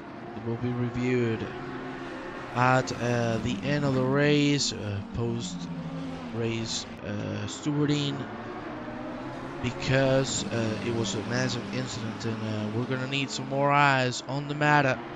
You can see Leonardo Porco has opened a 1.5-second gap to Florian Appel, and for Florian, the pressure is not over because he still has 2 people behind. And oh my lord, he goes on the grass! Sergin goes through. Thankfully, Appel hasn't lost traction on the car, but you can see pressure is being applied properly, and Florian Appel cannot do too much about it. Already down into 4th, Hemming, the next victim behind him. Let me tell you, the hunter is looking for the prey, and the prey right now is looking a little vulnerable. We'll see if Florian Appel can defend himself. Hemming is really catching through this straight. Let's see how this progresses. Nicely done through the chase from Hemming. He keeps on bringing the gap closer and closer. Look at him showing the nose. He's putting the pressure he knows right now. Appel is in a bad spot. Let's see if he can capitalize. Appel has maybe got a little bit of wear and tear on his car, because of course he had the contact with Colgrosso earlier. He's gone off track a couple of times now by this point also. You put that all together, and I wonder whether either the mental focus or the car underneath Appel is maybe broken a little bit, and that is what's causing him to drop down in position so much. Well, I gotta tell you, it could also be the tires, because maybe he had pace to keep up with the leader, but he was, you know, over pushing them tires, and unfortunately, now they're kicking back, and they're saying you cannot do that anymore. Certainly, you can see a mental factor. We see Baba being awarded a 15-second penalty. We have already had one retirement on the race. A shame to see. Big penalty for Baba. Well, let me tell you, man. Oh, yeah. You could see there, Hemming hitting the wall. Careful, because damaging the rear right tire. Not a good thing to do, especially on a track where that tire is the one that is most demanded. Is the one that feels the most pressure. Here you see, good exit from Forest Elbow. As I said, unfortunately, we've had one retirement. And Baba with a 15-second penalty. That's a big one. That's going to put him at least P12, if not further, depending on how the rest of the races go. And this top fight has certainly not cooled down. Appel has kind of tried to pick themselves up. They've found a little bit more momentum again. It looks like they are doing a lot better than their early squabbles. They're still having a little bit of wobbling, so they are losing a tiny bit of grip on the rear. We saw a tiny bit of slip coming through the penultimate corner, but they are otherwise back on the right path and now trying to chase down Sergin for that P3 spot to get a podium back. Yeah, let's see it. Like, as we mentioned before, everything is a stake. We still have 3 hours and a half, you know, approximately.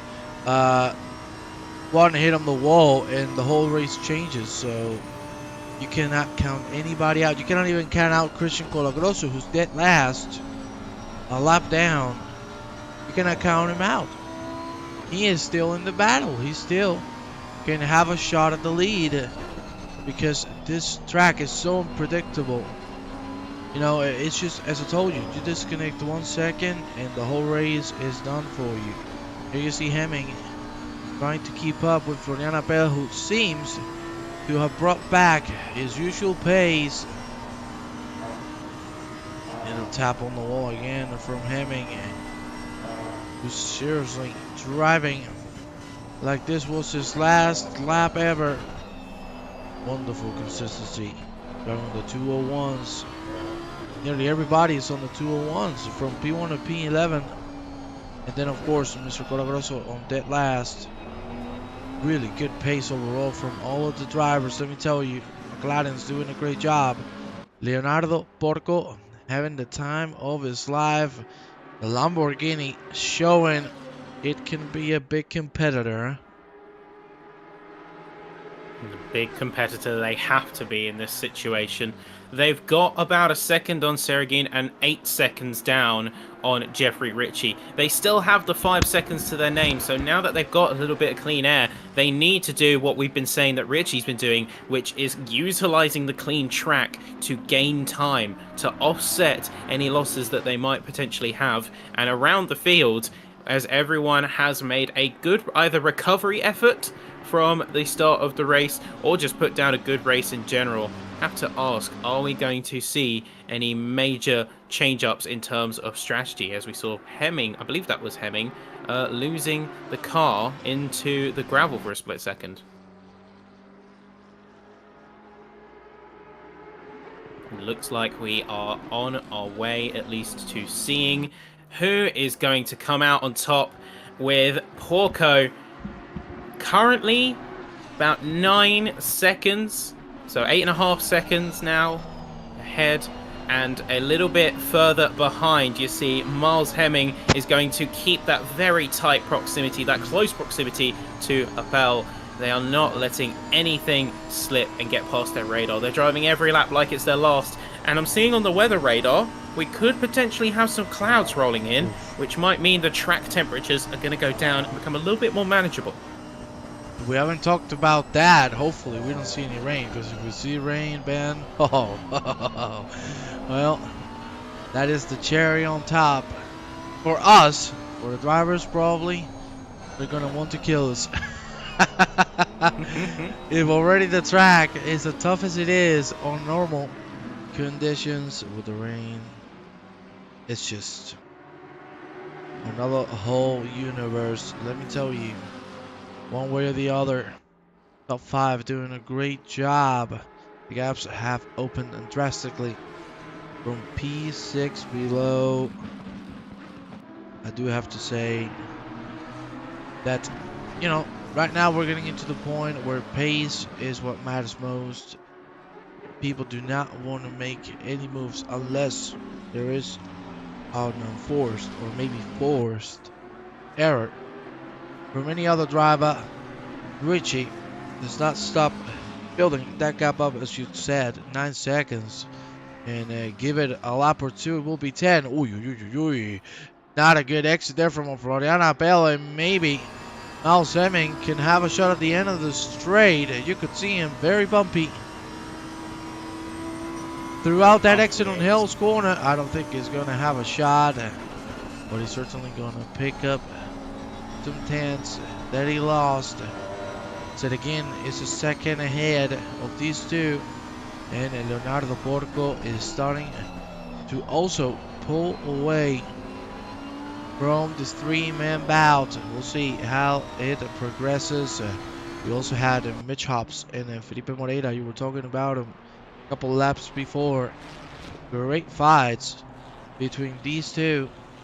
They're doing a hell of a job, and we haven't talked about him, even though he has a 5-second penalty.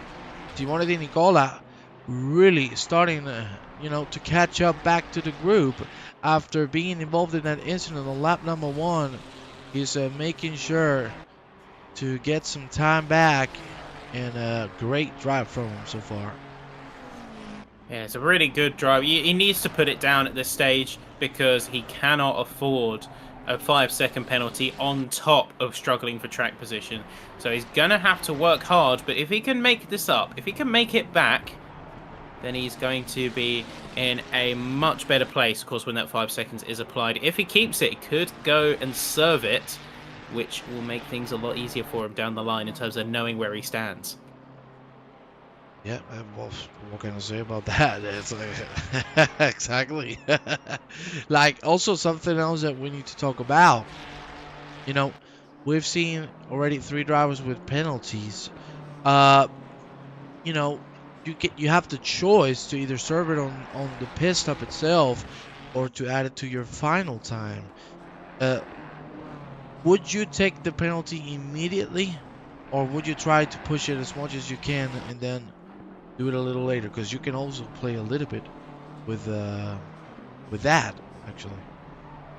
I think you could play a little bit of mind games using a penalty. Of course, it's not good to have one in the first place, Yep. but it makes it a little bit more difficult for drivers to tell whether you stand as a threat to them or whether they can be a little bit more aggressive. I personally would just get it off as at next earliest convenience. So serve it during my pit stop and make sure that I know exactly where I stand. Other drivers know exactly where I stand, because while it may be sometimes a little bit of a tool to sort of play on the minds of your opponents, having that penalty next to your name, they have to decide whether you're a threat or not. Usually that just means they decide you're not a threat, which means they go more aggressive on you to get past.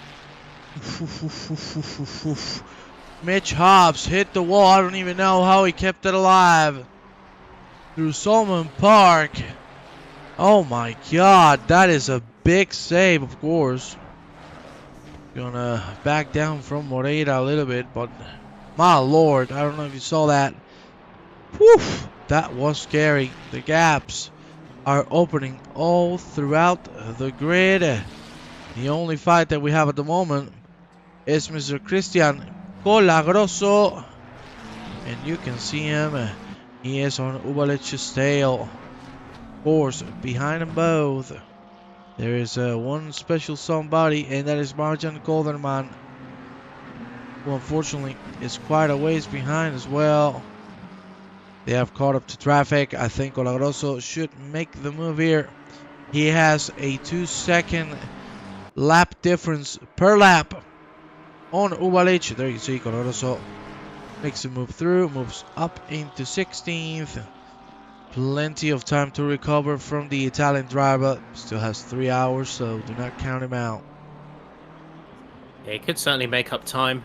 And I think he does stand to reason that there could be a good amount of unlapping coming from that McLaren as we go through the race. As you said, 2 seconds up on a per lap basis. That means that over the course of a few hours, we are going to see them unlap themselves at least once. Whether they'll do it twice, we'll have to wait and see, because that's dependent on the pace of the mid-pack. Yeah, certainly. Yeah, and you know, now we're starting to get a little closer to the first pit stops in around 15, 20, maybe 25 minutes. We'll see them come. We also need to take a look at driver swaps, because that is also going to be a big factor. We'll see what the teams decide to do. We know new teammate coming into the car fresh can mean two things. Either bring the team back, or you can destroy everything that your teammate has built up. Obviously not trying to break couples here on the teams.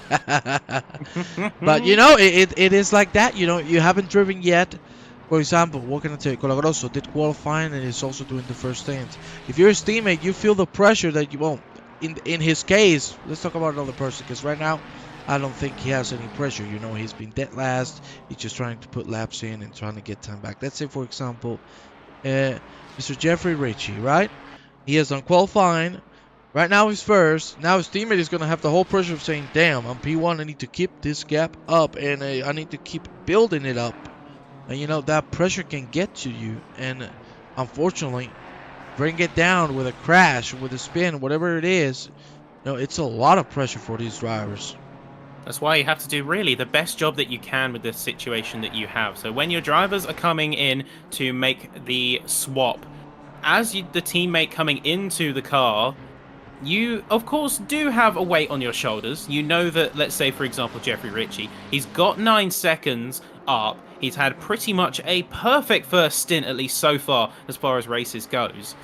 You're going to feel that way on you. You are going to feel that way on you, but at the same time, you just need to focus on your race, the situation that you have at hand. You need to almost put what your teammate has done, not to diminish it, but you need to put it in a box.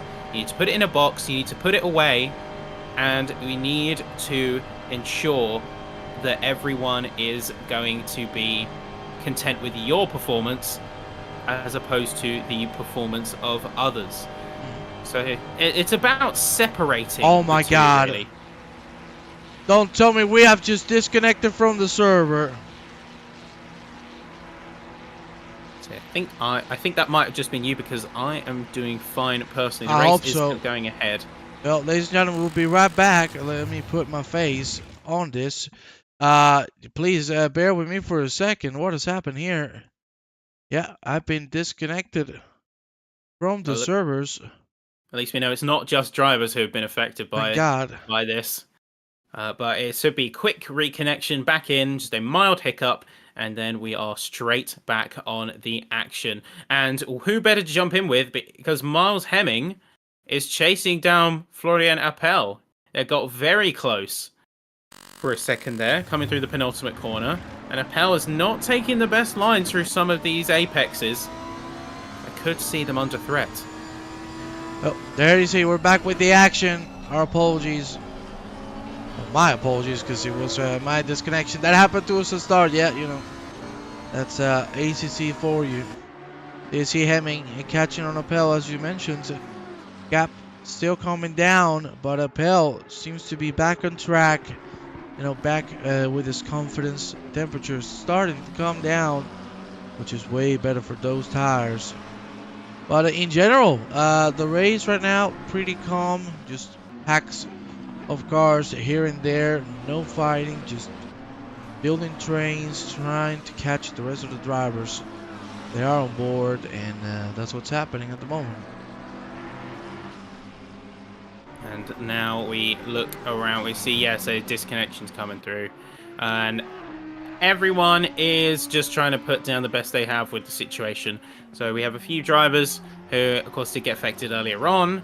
And now we can see that while we shouldn't have any more issues at this stage, things are still going to be hot on the heels as the track, in fact, has cooled down. Clouds have become over the track. It is slightly overcast, and we are now at 32 degrees surface temp. So those crucial couple of degrees are going to mean everything for tire management. Yeah, it certainly is. So that's going to give the tires a little bit of life that certainly they need, because with so much pushing from all drivers, they got to be cooking at the moment. Pit stops about to come in just 10 minutes time. Richie building that gap up at nearly 10 seconds already. Daniel said again is coming in very early. That is a very curious call. So 10 minutes early of when we would expect drivers really to be coming in here. Don't really know what is happening. Maybe they are going for an early swap, or at least trying to get the stop out of the system early, go for a bit of an undercut. I'm not really sure what to make of such a move right now. Yeah, I don't know if the McLaren can go an hour and 10 minutes. Maybe that's what they're trying to do, just do 3 full stints and that's it. But yeah, I really don't know what's going on. Someone needs a new internet connection. Thank you very much, Carson Darhoy. 300 megabits per second, I think is super fast. I have 600. Mine is bigger, minigun. Mine is bigger. Let's go. With Mitch Hobbs. You see Baba, Di Nicola behind. Yeah. I'm getting. Why am I getting sudden yellow flags all over the place? Oh my lord. That was scary. I got like 3 yellow flags at the same time. I thought the leader might have lost it. Thankfully, he didn't. He's still with us, and he's still nearly 10 seconds ahead. He's just living life to its fullest. We need to go quickly with Moreira. Look at Baba catching rapidly. Here you see the 3-man bout. Might become a 4-man sooner than later, because Alex Raceta is starting to go quite fast on these corners. You see Moreira, let me tell you, he has been doing a pretty good job as well of holding the pressure. Since he took that P6, he has been consistent, he has been there, and he hasn't had anybody through. Really well done job from my Portuguese friend. It looks like that might be coming to an end very soon, as we can see that Mitch Hobbs is going to be making a move on the inside through the last couple of corners, heading down to start-finish straight. He is going to get into that P6 spot, crucially. Is he going to be able to confirm it, though? His car looks a little bit wavy, and Baban is, in fact, going to be following Hobbs straight through. So Moreira down to P8, Baban to P7, Hobbs to P6. I'm not sure what's going on with that other Ferrari, but they are now under threat from Di Nicola. Yeah, I can tell you what's going on. I want to leave right now. What a commentator curse, my God. I'm saying the guy is doing great. The next corner, oh my lord. I'm so sorry, Felipe. It's my fault, eh? It's not yours. It's mine. What a commentator curse. Live in action. Oh man, that's not good. Not good at all. Simone Di Nicola, as you said, really catching the car, was certainly looking quite wavy, quite wobbly, if that's the word I'm looking for. You see Richie just flying away from Leonardo Borgo. But he seems like he's struggling right now. Not a good look for Felipe Moreira. Thankfully for him, pit stops are coming soon. It is completely cloudy here at Mount Panorama. Nick Baba wanting to get into P6 immediately. Christian Mola coming into the pit lane. And we got Roquito Cops in the chat. I lost connection. I have 1 gigabyte up and down. Oh, baby, you're rich, Rockopsa. Let me tell you, got that big dollar. or send love to your cousin. I miss him. Edito, edito, edito. Baba flashing the lights to Mitch Hobbs. Ooh. Do you like that, Ben? Do you like the flashy? That is mind games, huh? Yeah, a little bit of mind games, a little bit of almost jangling the keys behind him to say, look, I'm going for your place, I'm going for your move. Look at that. So you best bet that I am going to be trying this next corner. And you can see there, he doesn't put up much of a fight, interestingly. Hobbs yields to the McLaren without much effort. Seems like he's going to be swooping into P6. And this is what I was saying before about looking at the penalties. I think Hobbs is decided that given Baban has 15 seconds to his name, it's not worth fighting and losing overall pace. So he's let them go, knowing that they are just going to drop behind either through serving or final race time anyhow. Yeah, and also, you know, I think he also realizes there is a 1.5 difference gap per lap between these two drivers. So, you know, between the penalty and the fact that he's way faster. Just by being ahead of him, you're slowing yourself down even further. So, you know, I think that is a smart decision there from Hobbs. That's exactly what you should have done. Moreira right now against the wall. Nicola really catching. Let's see how this fight continues. Well, let me tell you, things are getting close. And as I said, in 5-10 minutes time, the pit stops should be coming. Let's see if we see any driver swaps. Well, we've had Strelnikov come in for Seregin to replace him in the 777 car, and it looks like Kleinen is going to be jumping into that Audi. So a couple of driver swaps already occurred, and I think this is the start of the wave. As we're coming up to the end of the first hour now, a few minutes out, this is where we might be seeing a few driver swaps come into play. Let me tell you, Strelnikov, big fan of him. He is lightning fast. Let me tell you, the Crazy File Racing team, I've had the pleasure to broadcast them before, of course, on the LSR Endurance Series. We had a blast, and let me tell you, these guys were always at the top. Nothing but pure raw speed from the Russians. Here you see Nicola catching on Moreira. It has been happening for the last 3 laps. And as we enter the 4th lap where they're fighting, Nicola might be looking for a move. Let's see if we can get a good exit. Flashes the lights. I love the flashing. It's a lovely thing to do, to keep people pissed off. You can see Nicola is looking for the move. Moreira leaving room, exactly, and I don't think Moreira is gonna fight it too much. Maybe he does. Yeah, I'm wrong. He is actually gonna try and fight it. They still go side by side. It should be Nicola with the upper hand because he has the inside undercutting. Yeah. Now you see Moreira back down. No need to fight that. Go back with Appel and Hemming. Appel, as you can see, back on his pure pace. He's not feeling the pressure anymore, at least not as much, and he's holding himself pretty nicely. Porco as well. He's made up 4 seconds, so he's nearly completely negated his 5-second penalty. So great job there using the track space, like we said. He's still losing time as well, though, crazily enough, to Richie, because they are 10 seconds behind, up from 9 when we checked a few laps back. Hemming is doing good. Moreira, unfortunately, yeah, losing that place to De Nicola, even going over the marbles and losing a lot of traction. So the little pieces of rubber getting chucked off when you're working the tyres very hard, or the tyres blister from overheating. But overheating shouldn't be a problem. Now the track is down to 31 and is very cloudy. Yeah, and it doesn't look like the clouds are going to go away anytime soon, so expect the temperature to keep going down for the next 3 hours if this is the weather forecast. For the rest of the evening, Hemming, good exit.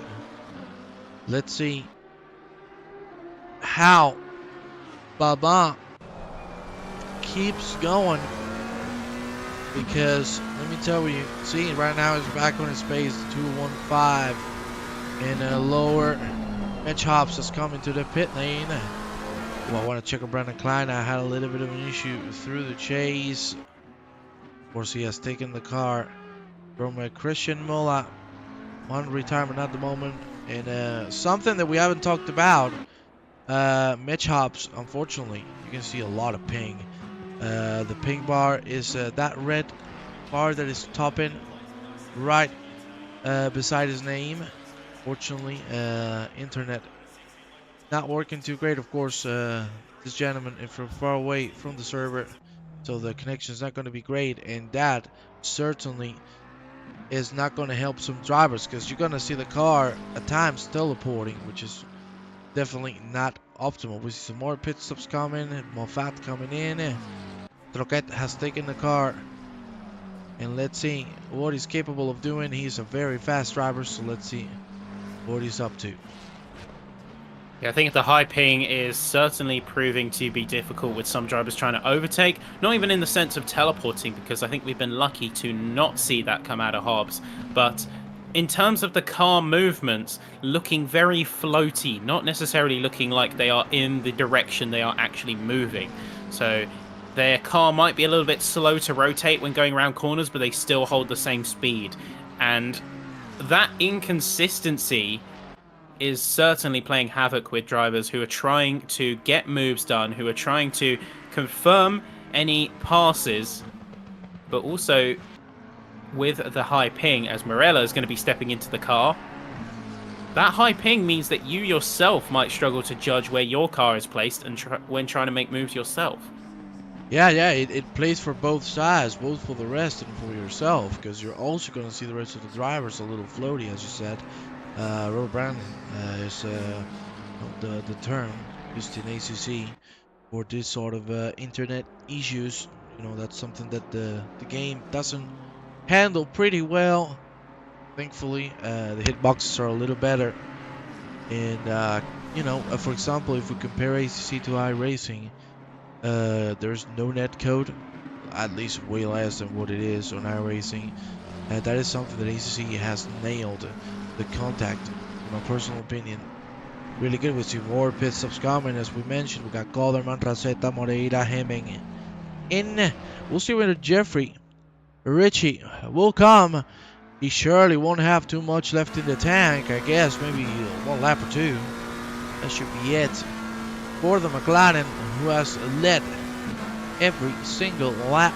Ritchie feeling like $1,000,000. Let's see when he decides to come in. 31 degrees and coming down. Still Calderman, Moreira, Raceta in the pit lane. Raceta coming out, so is Moreira. And here we go with Ritchie. Will he come in, Ben? Will he come in? That is the question. And the answer is yes, because we need to see at this point. He's got 30 laps in. He's done a great job, an excellent job of this first stint. And now the time has come to pass the torch. Well, let's see. Will he pass the torch or will he stay in? We'll see. I think he can go for another one. We'll see. Havilanda right now. A little bit of a fight between Midiri and behind Marino Morella. We're talking about Morella before. Of course, the Australians, as we mentioned, high paying. But it doesn't matter. They've been doing great. There you see Appel in the pit lane as well. Porco, Breccia, Baban, Nicola. Everybody's going to follow the leader. That's the usual thing to do. Morella! Good save. Woof. That got very close to a big incident here on the Dippa. Plenty of drivers following the leader. Come on. So we got to say Mediri, Develanda, Morella replacing Gracetta, Moreira and Hobbs respectively. So the driver swaps for those guys have occurred. I think we're going to see driver swaps at the top end. Once the timing tower updates, we will see just who is coming out and who is going to be coming out on top, crucially, as Neumann is returning for the 72 car, coming out in third place. Lomi is going to be replacing Porco in the Lamborghini, and crucially, a few drivers have swapped positions coming through the pit lane. So Roth is going to be replacing Brecha in the BMW. And Santima is going to be replacing Baban in the number 41 car. That's going to be the McLaren, the black and gold McLaren. And Hladky is going to be replacing Ricci up in the lead of the race. So big swaps. Crucially, Naumann for the number 72 car has leapfrogged Porco aka Lomi in the pit lane. So I wonder if they got a little bit less fuel. Yeah, well, I gotta tell you something. I have to tell you something. How has Abel managed to end up in P2 ahead of you know, the car right now holding P3? Of course, is the Ballas Esport right now being held by Lomi. When they were 4 seconds ahead, that was a great pit stop from Naumann and his teammate. On the other half, Ballas Esports not too good on the pit. Great job from Appel on the pit. Now Julian Naumann, fastest driver we've seen on qualifying. Let's see if he can repeat that on race conditions. 31 degrees still, 2 hours 54 remaining. Mateusz Latke is gonna have a pretty calm stint so far. Shouldn't have too much traffic in front of him. Let's actually take a look at the track map. As you can see, plenty of a gap to catch Daniel Moffat, who's right now going up the hill. Turn number 3. Morella and Emidiri fighting side by side. Who's gonna take the crown? Who's gonna take the upper hand? Morella closed the door. There you see a late launch by Midiri. Woof, that got close. Got very close, and this is where, yeah, again with the ping of the car, he couldn't really commit fully to a move because he couldn't accurately judge where that car was going, where that car was aiming, and that is a textbook example of why such issues like ping can be a big deal for drivers out on the field. Getting a little bit of word as to some of the driver position changes. The one thing with Panorama, with Bathurst, is you can actually gain a lot of time on pit entry because you've got essentially 2 chicanes before you get into the pits. Depending on how aggressively you attack the pits before getting to the point where the speed limit is applied, you can actually gain quite a lot of time compared to being a little bit more conservative on the pit box. Yeah, and let me tell you, you can see more penalties are coming through. Stranikov 10-second, Klein a 5. We were talking about playing with the penalties. Didn't happen at the end. And as you said, you know, the pit entry is so long, you know, to the point where you have the cone, and that's where you have to start having the speed limit. You can gain a lot, but damn, that was over 6 seconds that he gained. There must have been something else, that's for sure. Yeah, it looks like Morella is having a little bit of an issue. They just went into the runoff coming through the S's, so they had a little bit of an issue there. Not really sure what happened, but they are remaining in P8. So I wonder if stewards might look at that, and if it is submitted, that is, because stewards will only look at the work that is submitted when it comes to post-race supports, or reports even, then we could see a time drop there for Morella. Yeah, and very important to mention, you need to fill every single data that is asked by the stewards. If it's not filled properly, it won't be reviewed. That's something that the stewards have announced, and that has to be very clear if you want to appeal or report an incident. You need to command with what the stewards say. You see Fabrizio Campanella slowly catching on Marco Lomi. Lomi at the moment running on 202s. Campanella 201 high, 201 mid. So there is a little bit of a difference in pace. Let's see if Campanella can go through and take the P3. We'll see. Midiri and Morella, as you mentioned, they were fighting. They don't stop. Will Midiri commit to a move? That's something I'd like to know. Because with the ping and the floatiness of that Ferrari, you're going to have to be 200% sure there ain't gonna be any issues on that overtaking.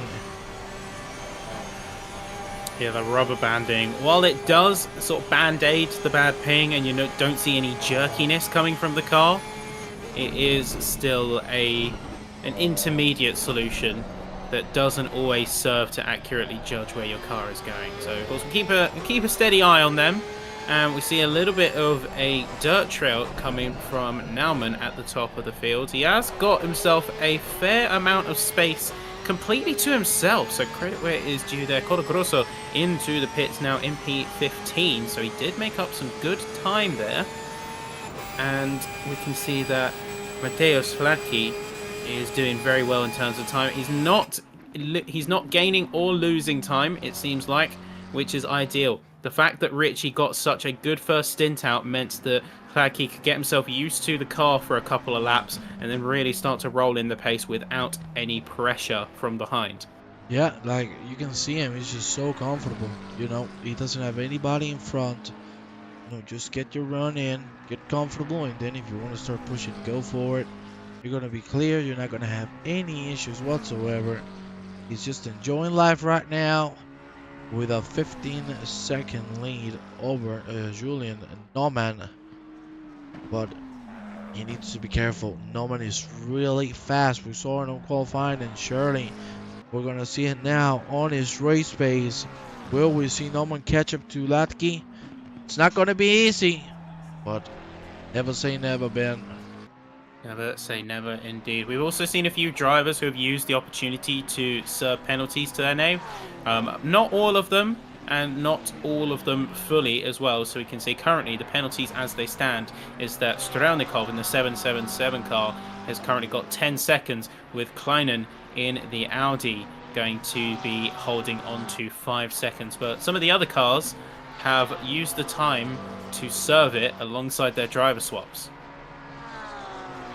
Yeah, that's also something that we need to talk about. You know, we've seen nearly everybody swap. Something that I would really like to see now is, what strategy are you going to take? You want to double stint it now and then let the other driver just finish it off? Or do you want to keep going one stint at a time? That's, you know, when you get comfortable in the car, you usually, at least on big endurance races, personally, you know, when you get going and you start running, you usually drive double stints. In this case, as you can see, everybody has opted for one. Here we see Apes on them. I want to move on the inside. Not a lot Medina could do.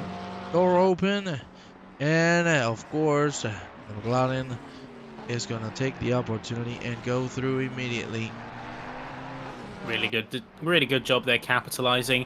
In terms of stint order, there's a lot of options, but really it becomes about comfort and it becomes about focus. Some drivers are really good in the sense that they can get a great start and they can remain focused for 2 hours with minimal mistakes, minimal issues. Some other drivers don't have the same endurance but really have the pace. So you can order it depending on the drivers, and of course they will be in contact, they will be in communication. They'll probably decide, say 10 minutes before the end of the hour, they can decide if they want to stay out or if they want to swap drivers. So I think a few of them we're going to see what we'll call sandwich it. So the driver that is out now is going to keep going until the final hour and then they swap back. Or we might see alternative, so 1-1-1-1, as we said. But it looks like even now, like Colagrosso went into the pits and is staying out. So the 2-2 strategy, so Colagrosso with the first 2 hours, then the second driver for the second half. All of these different strategies are viable. It's just about maximizing your drivers and maximizing their strengths, whether that be shorter periods of focus but higher pace, or the inverse, or both. Well, I gotta tell you, Colagrosso, after the incident and the pit stop, was, if I'm not mistaken, 95 seconds behind penultimate driver. Right now, he is 20, so, you know, he has gained so much time. We see Stanja Uvalic again in the pit lane, but I think this time around It is a real pit stop. Is there a live timing? The link from last race is still showing Monza. I think, I don't know if they've opened the pit wall. I don't think so. I think pit wall hasn't been opened. I'm gonna confirm to you. Second, please. We'll just get the confirmation from the staff and officials there, and we will, of course, get back to you shortly. And in the meantime, we keep an eye to the front. We can see Campanella is down in P4 right now. It's looking very strong, and despite their misgivings, as they were previously ahead of Lomi, it doesn't look like they're going to let that go without a fight. They are going to be keeping that aggression high. They're going to be trying to make up the pace, make up the time. Kleinen behind in P15, so obviously being lapped by faster traffic, or they could be making up time. We'll of course see how this goes as time passes. Yes, sir. And here you see Campanella starting to catch on Lomi once again. Still quite cloudy, eh? Like, actually, the visibility is not as good as it was just a few moments ago. It's really cloudy. No signs of rain, which is good for the drivers. Uwalic is still in the pit lane. He's taking a little too long, eh? This is a lot. Very long time. Look who's joining the car, though. Oh, man. It's my friend, Ivo Sorisic. But yeah, this pit stop is very long. And he didn't seem to have least visible damage. This is over a 2-minute pit stop. What is happening? Are they retiring the car? I don't know. But the Sorisic is in. We'll see what happens with their Might team. have had some damage that's not so visible as well. So maybe something came up. Maybe a little bit of damage that they just needed to fix. Or even just where they're at the bottom. They are, I believe, going to be coming out shortly, if at all. But they need to make that decision because they're just burning time. Ah, yeah, I got information. Zorisic got into the pit lane.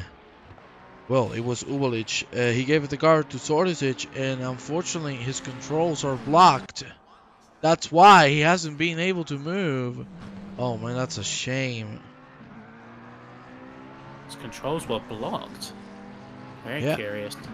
That but it's certainly something we didn't want to say. But hopefully we'll get an update sooner than later. Yeah, he cannot move. Oh man, what a shame.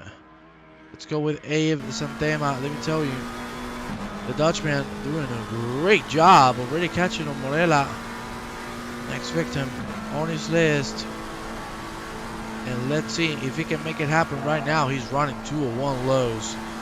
He is certainly the second fastest car on track, sorry, the third, because Colagroso is running 2 deads. His pace is seriously out of this world, and unfortunately we have had a disconnection from Uwalic and Sorisic. Let's see if they can come back. Hey Mario! Nice to see you on the chat. Bad internet connection for Sorisic. Oh man. And that is Strelnikov in the pit, in the gravel. Look to the side. Strelnikov. Oh yeah, he's going to be returning to the pits. Yeah, he actually just teleported it. Ay. Not sure what's happened, but we've also got a slew of 5-second penalties coming through from the stewards, and that is while cutting the pit entry and exit lines. And it was briefed in the chats and with the drivers that if you cut the pit entry and exit lines at any point, then you will be receiving a flat 5 seconds penalty per infringement. So a few drivers are being slapped with that, including Kladke for Richie's, I assume, entry into the pit lane. There is such a thing as being aggressive and attacking the pit entry, but I guess in the case of those guys, they just took it a bit far. Yeah, well, let me tell you, Strelnikov is not going to be very happy about that. Of course, Lucky has gotten himself a 5-second penalty. It's because of what you said. Same goes for Roth. Same goes for Rokito Kopsa and Kalina. Well, I don't know if Strelnikov is going to keep driving because that's a shame. Keep in mind, the tow is a couple minutes. We didn't see At least visually, we didn't see damage on the car. I wish. Let me try to do something. Let's see if we can get a live Juan cam, as I call it. There you go. The car is intact. Whoa. Well, yeah, we got an answer. We got an Down to answer. 15 drivers on the field now. Yeah, he With has. no Uvelic and Zoricic, and also no Strelnikov. So 777 car out, along with Uvelic and Zoricic. There's 15 cars. Oh, what a shame. Third retirement of the evening. Hello, Mario. I hope you're having a great day. It's been a long time since I haven't talked to you, my friend. I hope life is good. Uy, Morella. Tapping the wall at the exit of Forest Elbow. Well, that's our third retirement of the evening. It's a shame. Another penalty being given, Troquet. Cutting those lines. Well, certainly. Man, things have drastically calmed down. No fights on track. The only fight we had was Santema and Morella. But Santema is just on another planet right now, running 201 dead. We are getting information on what happened to Strelnikov. Yeah, we'll just wait and see what we can get from them. And we can look around the field, but everyone has mostly found their space. At this stage, this is where we get to the quote-unquote quieter middle section of the race. Hladky is going to be behind Daniel Moffat, as we are going to see the blue flags surely be coming out very soon. Neumann has got themselves a fairly large gap between themselves and Lomi in the Ballas Esport car. 4 seconds to their name, with Campanella 2 seconds behind. They were previously in very good proximity to that other Lamborghini, but they tapped the wall a couple of times, especially through the S's. It seems like they struggled a little bit with that, and now they are 2 seconds away. You've got a few lapped cars interspersing the field, like Colagrosso, for instance, is just up ahead of Yaroslav Rov. And other drivers around the track are just focusing on getting some good time in. Yeah, now it's all about the pace. That's how it is right now, with the grid so spread out throughout the track, as you can see on the track map. Everybody's on a different part of the track, so it's just time to just get your laps in, push the hardest you can, and get things rolling back again. Latke right now, that lap, 2:01.8. Ay, Brandon Klein. Can we see what happened? He lost quite a bit of time here. Went very slow through the chase. Usually the corner is taken with way more speed. We don't know what happened there. But he's back on his way. 2:03.5. The temperature is again rising. Sun is shining again a little bit through the clouds. And the temperature is going to increase. Probably we might get back to 33. Yeah, the heat is going to be kicking up, and they're going to be certainly making it a little bit more difficult in terms of time management. So sudden fall-offs in grip might start to be expected unless these drivers do a good job of managing the heat, not overdriving the car, maybe even putting in a little bit of lift and coast to try and put some pit stops a little bit further down the road. Just need to be a little bit more conservative, otherwise those tyres are going to be absolutely cooked. Just a little bit of a warning before I pass it back is that in regards to lap 1, that is going to be investigated after the race, as Tony said earlier, getting a little bit of discussion about it, and just want to clarify that that is going to be as part and the priority of post-race investigation, just because it was a compound incident with a lot going on. We want to make sure that we give it the proper time to act on accordingly and fairly, rather than rush it in any measure. Wow, man, I love your British words. Fantastic, man. I wish I could talk English like that. Exactly. We're gonna look it up after the race, as you said. Big incident, many cars involved. Very hard to decide when there are 7 cars bouncing one another. So let's see what the stewards finally decide. I must say that the things are again calming down. 2 hours 35 to go. Plenty of drivers who have cut either the entry or the exit of the pit lane. Those are 6 drivers with penalties. And let's see how the race progresses. As we said, temperature rising up slowly. 3:33 p.m. We shouldn't see a lot of temperature rising. Sorry, because it's going to start getting darker in Australia. It gets dark around 6-7 p.m. So temperatures should start getting a little bit colder as time goes by. Right now we got Lucky leading 14 seconds ahead of Norman. Then we got Lomi on 3rd, and then Campanella and Roth 4th and 5th respectively. And we have the Haviland, who has done a pretty nice race. We haven't talked a lot about him. Huh? Started 15th. He's been a quiet lone wolf, very calm, getting himself into a lovely P6 spot, and certainly well deserved. Abe Santema is starting to catch him though. They were running a 2-1 low, already 4 seconds of a gap. Marino Morella not able to do the same as Santema because he's running 202s. And then, of course, we got Loris Miliri and Rokopsa, one of the fastest drivers on the track. He's at the moment running 201 mid, 201 low. So even though the gap is 16 seconds, we should see that gap coming down in the next 34 minutes to at least maybe 5-second gap around that, because it's getting a second. So we'll see how it goes. Then we got Andrea Frena, Trim Troquet, Daniel Moffat, Brandon Kleiner, who's unfortunately having some issues, making some mistakes on P14. And then Christian Colagroso, who certainly is not disappointing, running 2 dead high. Seriously, the pace of this guy, it wasn't just qualifying. This guy has been, since the green lights came out, the fastest driver on track. Imagine if he was able to survive and be on the fight for the lead. I guess that's the frustrating thing, is that he knows the pace that he has on tap. So to be down in P15 and down in this sort of struggling position, he could be up there. He could be fighting for the win right now. So I'm sure that frustration is definitely weighing. And looking around the field, looks like Naumann is putting in some really good work. So they've opened up about a second since we last checked on Lomi, and they are closing, or at least trying to slowly close the gap against the likes of Hladky, who with that 5 seconds is going to be a net 8 seconds ahead. So still going to be ahead by a strong margin, but not as big of a margin as once originally planned.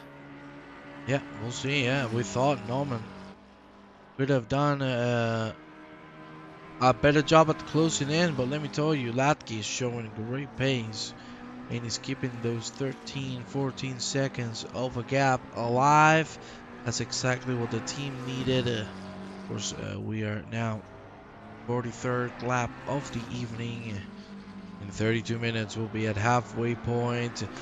Very calm race at the moment here at Bathurst. Ben, let me tell you, that is exactly what happens on a track like this. We get a really frantic first 30 minutes, and then it's all calmness and relax. And surely, once we get into the later stages of the race, back to the storm, back to the pandemonium, that's for sure. Let me tell you, with how quick Christian Colagroso is catching on the rest of the field, if a big incident happens, do not count him out. Yeah, this is where we do see that kind of lull period. Drivers have just found their footing and they're putting in steady laps. It's always going to be a chaotic start with people trying to be aggressive in finding their place. And we always see that at the end, if people are going to be close, then that desperation is going to come out. But with only 15 drivers on track as well, of course counting for retirements and some attrition of drivers through this season, so far all quiet on the Aussie front. Yeah, and let me tell you, the less they drive, the more opportunities for the rest to qualify. So they're losing a big opportunity here. Maurizio Campanella having some issues through the dip the whole second, but at least he has kept the car intact. He is 3.8 between himself and Marco Lomi. Lomi running on 201 low, doing a fantastic job, and Fabrizio is struggling to catch right back up. So Lomi should be feeling pretty comfortable. 15 drivers on the track, and well, I think right now we should be talking about the future, about what can happen in the next pit stops. We've only seen a couple drivers who haven't swapped drivers, so that's going to be a turnaround. We're going to see how their teammates are going to handle the pressure and how fast they're going to be able to go. And, again, with the 5-second penalty being awarded for cutting the lines, cutting the pit entry and the exits, gonna have to take it carefully, because yes, it is 5 seconds. It is quite a bit. For example, for Norman, as you said, the net was gonna be 8 seconds. Right now they're keeping those 13.5 between one another, so be careful, because if you get another 5, Norman is gonna be in attack mode, that's for sure.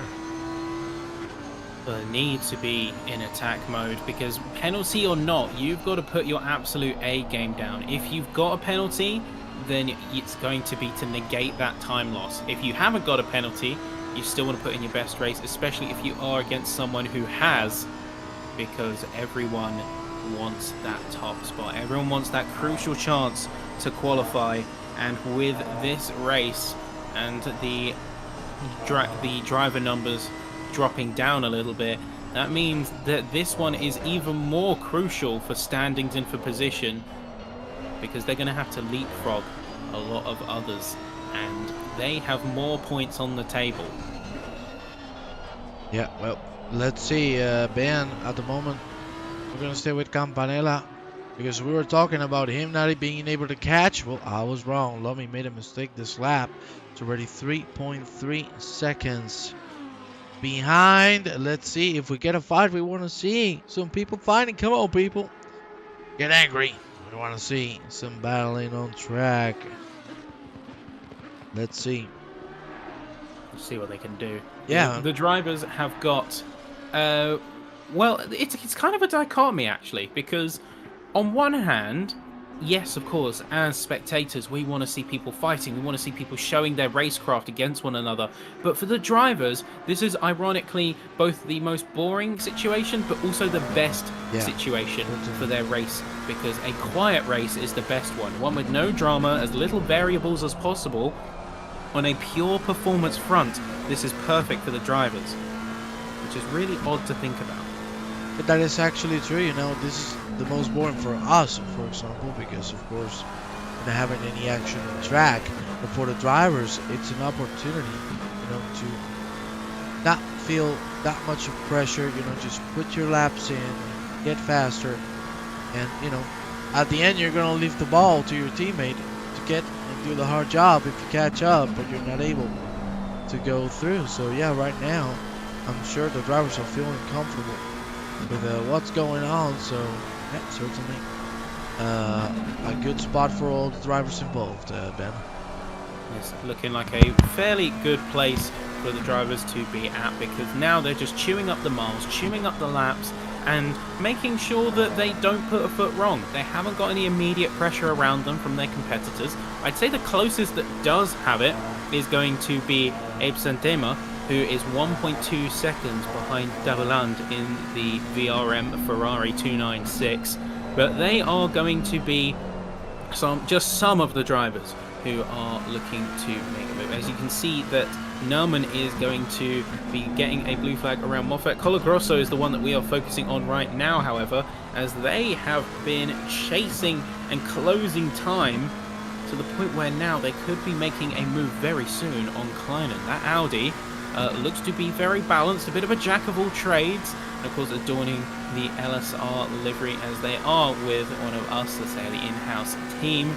Colagrosso is looking very aggressive and looking to get their fight on, with the race coming up to its halfway point in about half an hour. We are 1 hour and 35 minutes in. So we will see these second pit stops coming in about half an hour's time. We will see if drivers are going to be alternating back and forth or whether they're going to be going for a sandwich style of stint progression. But here we go, Colagrosso down the inside on the start-finish straight. That is going to be Klein yielding, recognizing the higher pace of that McLaren 720S, and they are going to be putting themselves up into P14. So it's a very good job there for Colagrosso, and we can see, just like he was doing on the previous stint before the pit stop, they were putting in work, they were putting in pace, and they are trying to climb their way up the field with little to no issue. And then around the rest of the field, we can see that Roth, with their 5-second penalty, is still going to be very comfortable. 7 seconds against De Villand is going to mean that they are not going to lose a position. Campanella could be in a difficult spot with their 3 seconds that they're trying to make up to Lomi, and it doesn't look like they're gaining anything, which is the more difficult thing. They're not actually gaining any meaningful time. Santema is, when we get into them in a minute, they are going to be one to watch out, because they are going to be chasing down for the P6 spot. They're teeing up a move right now. They're not quite there yet. We will see them very shortly. Rumble with Colagrosso now, the second sector, and into, really leaning into the dips of the track, leaning into the cambering. It's a great lap there, and just an example of the kind of pace that he can put down while on this track. He's got certainly his work cut out for him, however, as the next driver, Daniel Moffat, is over 20 seconds away, it looks like. And with that, also, they have laps that they need to make up as a matter of emergency.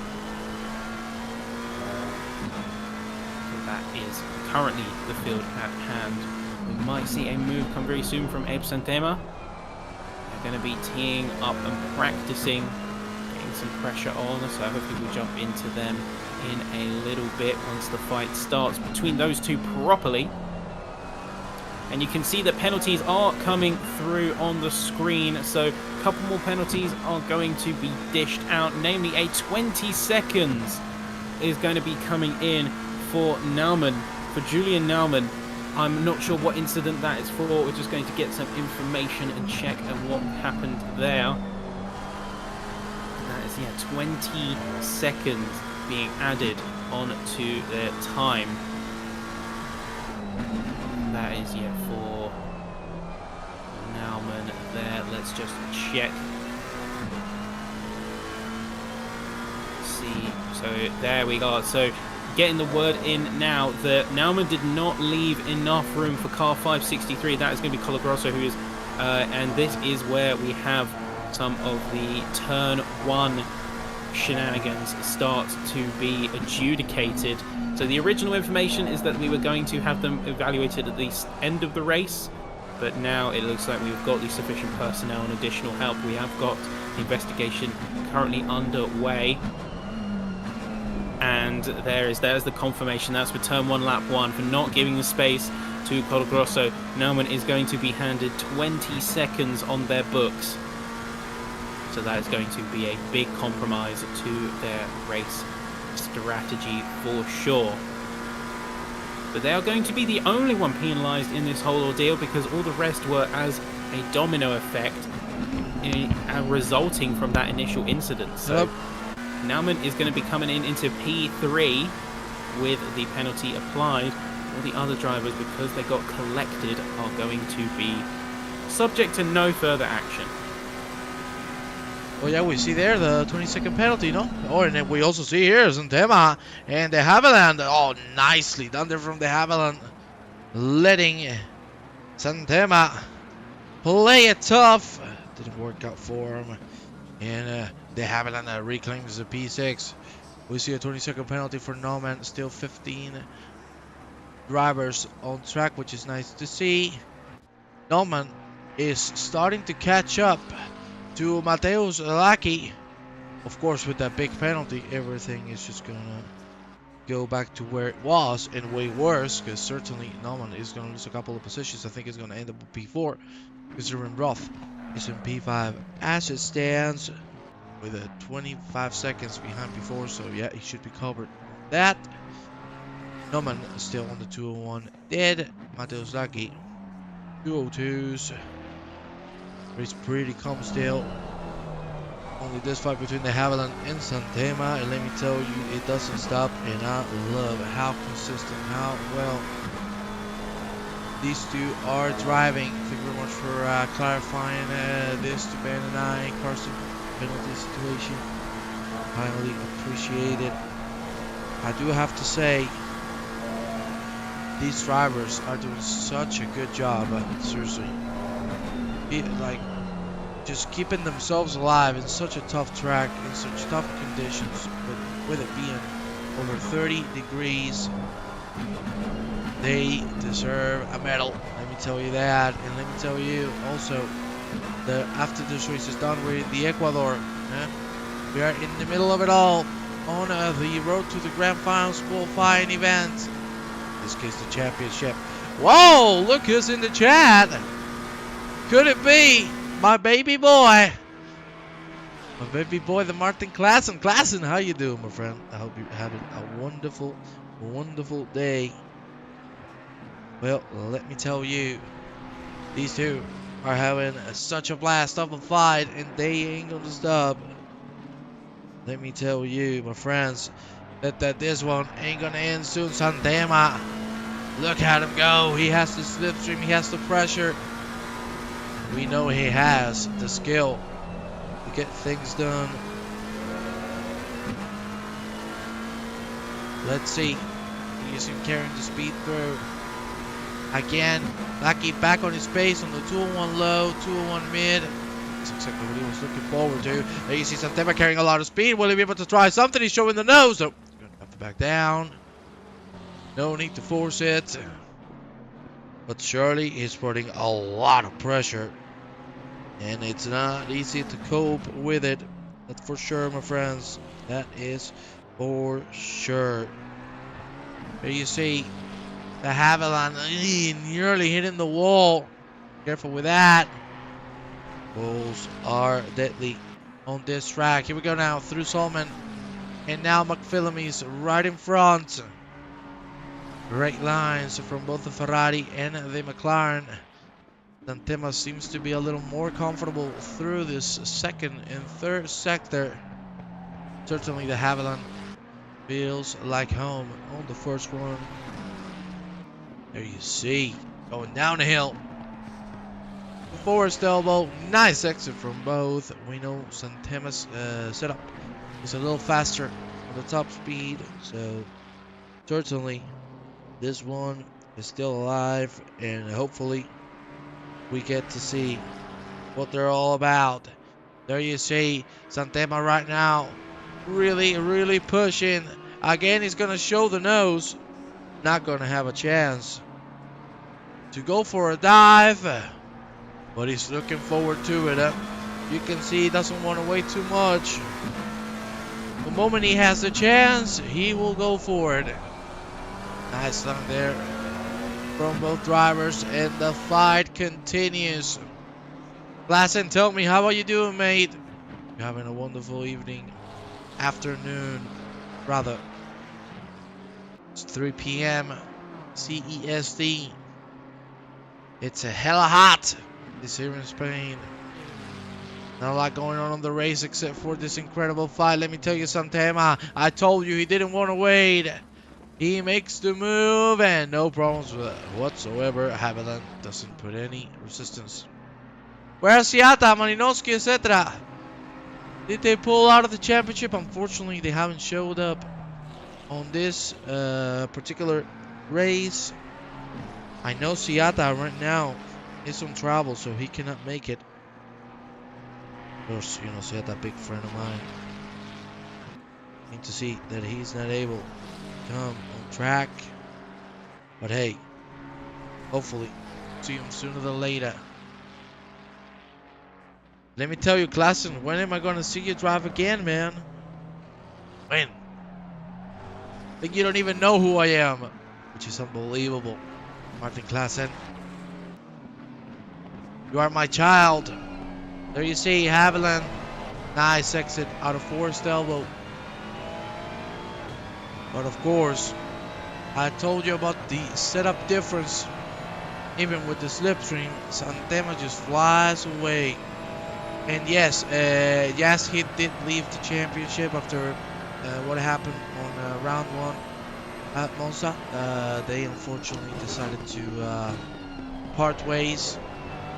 Shame to see them going, because they gave us a great race. But yes, unfortunately, they're gone. That's unfortunate. Yeah, it is unfortunate indeed. But hey, we gotta keep going. We gotta keep rolling. We gotta thank everybody still in the championship with us. Yeah, I think it's a difficult call. No, I don't think anyone particularly always wants to make that kind of call, because you want to go racing. You're a driver. You want to be able to fight at the front end, and you want to be able to give yourself every single shot. And in this case, an event like this, being able to qualify for the grand finals, SimGrid VCO, it's an opportunity you don't pass up, but it might also be where drivers have decided, okay, maybe I don't want to go for this, or maybe it's not viable on the cards looking at the competition, which might be a little bit of a blow to the self-esteem sometimes. So might be focusing on other endeavors, but either way, we do have a great roster of drivers still on the field, both right now and both from prior rounds, who have remained committed to the championship here at Lightspeed Racing, so it's great to see them all out here. And looking around, we can see everyone as mostly settled, with the exception of Develand and Santema, as they are going to continue to stay in very close proximity with each other. They've got their own race at the moment, because everyone else has either got penalties to contend with or is in their own space for the most part. Campanella and Lomi, for example, they are separated by a car in P13. That is Daniel Moffat, who is in between the two. And of course, blue flags will come out, but that relies on Lomi being able to actually get past, because if they get stuck behind the second sector, they're going to be in a lot of trouble. But Santema is doing a good job at pulling out a bit more of a gap on De Havilland in that Ferrari. And that's really what they need to do. They have a lot of time that they need to make up. They need to stay within 5 seconds, because if they do that, then they are going to inherit P5 due to Roth's 5-second penalty. And it doesn't help that Roth themselves is stuck behind Kleinen in P15, behind the LSR car in the Audi. So they have got a difficult job. Santema could have an opportunity here to inherit a free position. They just need to get themselves away from De Havilland and get themselves within 5 seconds of Roth, which they seem to be doing without much in the way of issues. And Roth is going to just up ahead, and you can see now that the McLaren is starting to get a bit of a breakaway. We might see the Audi be peeking their way over the horizon, as Roth managed to get past with little to no issue. So taking a look around the timings of the field, we do see that it is currently with 2 hours and 12 minutes to go. It's looking like a very strong performance from the 121 car, even with a 5-second penalty to their name. They're looking very strong, about 12 seconds ahead of Naumann, who themselves has 20 seconds in the 72 car of Naumann and Appel. And then the third spot on the podium, Campanella and Hemming with the black Lamborghini Huracan Evo is going to be the 88 car, looking very stable and very calm. I gotta tell you, right now, Lomi's the one that is looking the better, because with Newman having a 20-second penalty, with Campanella having a 5-second penalty, Lomi's going to move up in a second, so he needs to take advantage of this. And seeing how good his pace has been all throughout the race, all throughout his stint, they certainly have a very good chance of getting a P2, maybe a P1, let's be honest, right now the leaders have been untouchable. Norman has managed to scratch off a couple seconds, but that has been it. No more. And they've been driving so well ever since the green light started. And I gotta tell you, I don't know if anybody's gonna be able to dethrone them unless they make a mistake, which doesn't look probable, or they get caught up in real bad traffic. I think they're not gonna have too much trouble securing a W here. We'll see. Maybe I'm wrong. Maybe I am wrong, but the time will tell. And we have Martin Kletzen again on the chat. Very busy last couple of weeks preparing for Misano Land event and VCO, of course. I know, Kletzen. I know you're just a fast little boy. Huh? I miss you, man. I hope you miss your father as well, which is me, you know. I hope you miss me, Martin.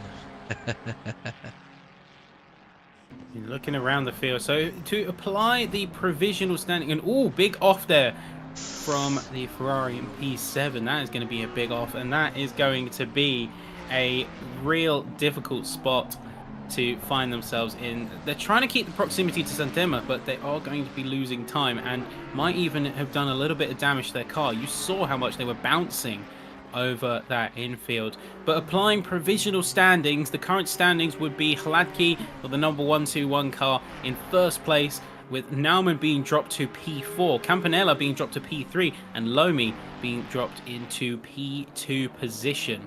So this is where the penalties really come to fruition and see themselves being making a very difficult situation, for at least for us in the commentary box, as we have to do a little bit of maths to get our true standings of the race so far, and the drivers are going to have that same problem as well. Yeah, let's take a look at the track map, you know, to see where everybody's situated at the moment. There you see, of course, the leader represented by a triangle, Mr. Hladky.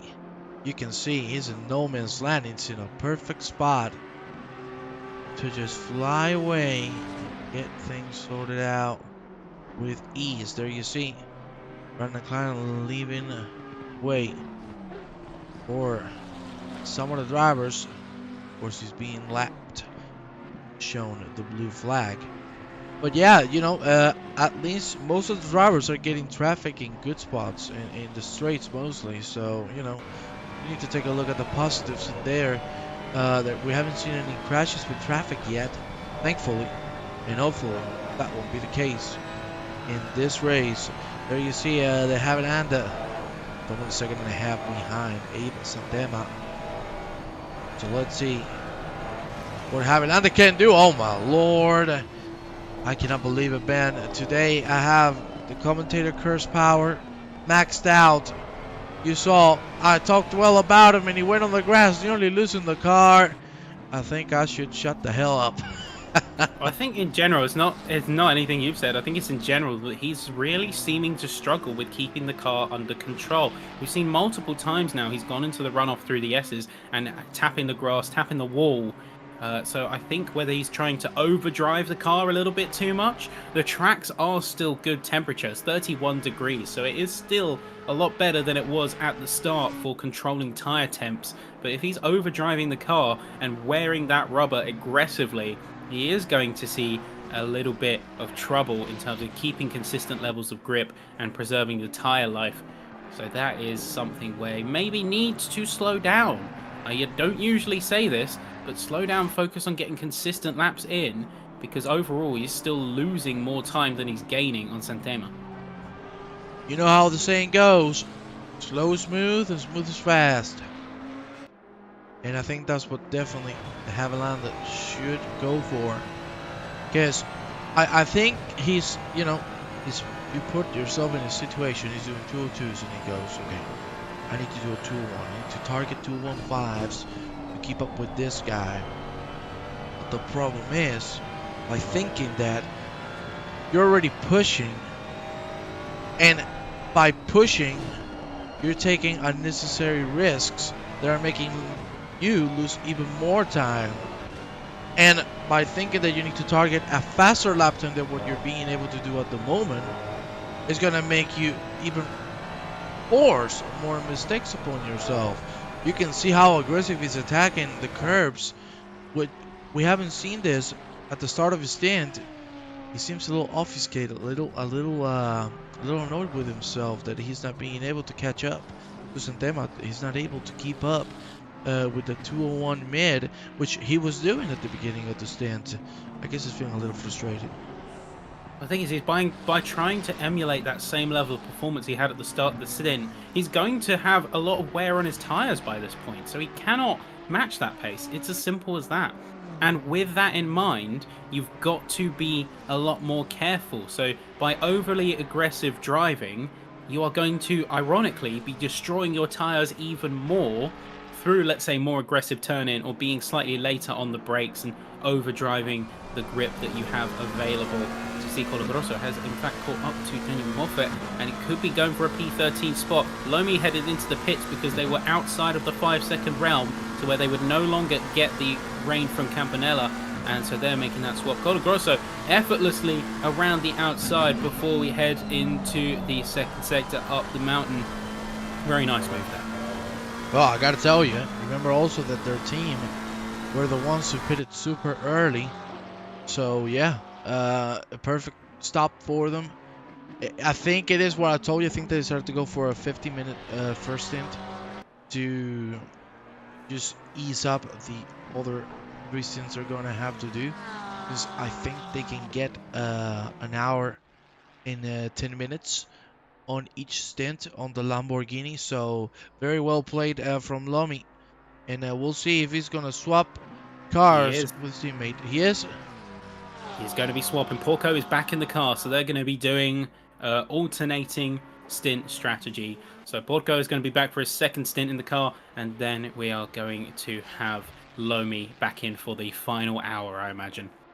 Well, yeah, I got to tell you, they both are very close to each other's pace. So expect 201 low, 201 mid, and even lower times, because already 30 degrees on the track and going lower, so the times are just going to get faster. The problem with this is that drivers are going to start pushing even more, and that might cause trouble.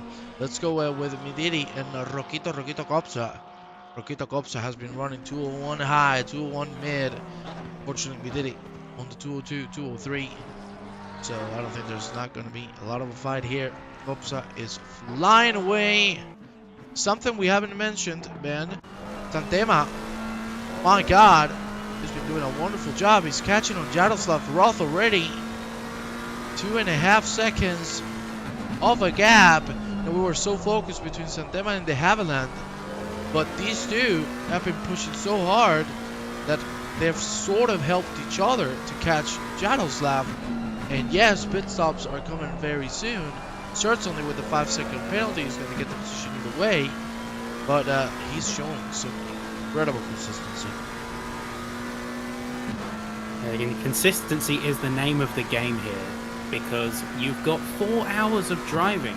You can have amazing 1, 2, 3 lap pace, but we are talking 100 laps plus. Like for instance, Hladky, he's on lap 57 right now, and we are just coming up to the halfway point. So at least 100, 110 laps of driving. So consistency, it's not about getting those 2-minute flats, those 201s. It's about getting those 201s, 202s, lap in, lap out, so that no matter what happens, you can slowly build up that gap. It's the long game you've got to be more considerate of with these kind of events. I have to agree with every single word you've said there, certainly. It's the long run. That's what matters the most, you know. You can go full ham for a couple laps. It doesn't matter. What you need to look for is the consistency. Because it's better to be maybe 2/10 slower than the guy in front, but keep those lap times steady, than be 2/10 faster. But for example, let's say you do a 2.5, right? 2:05, and the next lap you do a 2:02. At the end, you're losing more time. Consistency is a number one in any sort of endurance racing. So that is the capital of endurance, and that's what the drivers need to focus on. We are now awaiting to see when the drivers will come into the pit lane. Very calm. Second hour of racing. We're now halfway into these 4 hours of Bathurst. Kleinen is Yeah. going to be the next driver to come in. You see him careful. You can see he's going very slow. Through the lines, does not want to get another 5-second penalty. And I understand he should be Christian Mola replacing Mr. Kleiner on the track. We'll see. This will be. See what happens and how they come out. So at this stage, we're coming to that critical juncture. It is the 2-hour mark. We are officially 50% of the way through the 4 hours of Bathurst here at Mount Panorama. And as things currently stand, Hladky leads with 58 laps on the books, and Naumann just behind with 13 seconds of a gap. But crucially, that 20-second penalty is going to drop them much further down. Campanella is a little bit further behind. They have got a gap as well after who would have been now Porco down at P11. They have made their pit stop, so they are going to be recovering. And 17 seconds mean they would inherit the position from Naumann, but we'll see after the pit stops where they come. And the good thing about Porco is, you know, they timed the pit stop perfectly. They don't have any traffic whatsoever, so they're just putting the laps they want, which as you can see, 2:16. Pretty good pace overall. He right now is on a great spot, and considering all of the cars in front of him had penalties, provisionally, virtually, he should be moving up in a P2. So we'll see if that will be the case or not. Here we go with Abe Santema, already caught up to Jaroslav Roth, already into slipstream space. Let's see if any other drivers decide to come in. It won't be this lap. Again, very cloudy here at Bathurst. The Havilland behind Santema is coming in. See if Morella will follow his footsteps. Yes, he will. Careful with cutting the lines. Thank you, cameraman, for that lovely shot. Oy, Morella! Morella hitting the wall. Coming a little too fast. A little bit too hot. Doesn't look like he's going to come in. Immediately will. You can see trying to keep it through the lines. Brake and then go through. Yeah. I think either. I think next lap, Lat could come in. I don't think it's going to go in this lap. I think it's going to have one more. Yes, he will. At least one more. They fixed a lot of damage. Probably before after pits for Porco. Well, if they did have that much damage, yes. Then yes, certainly.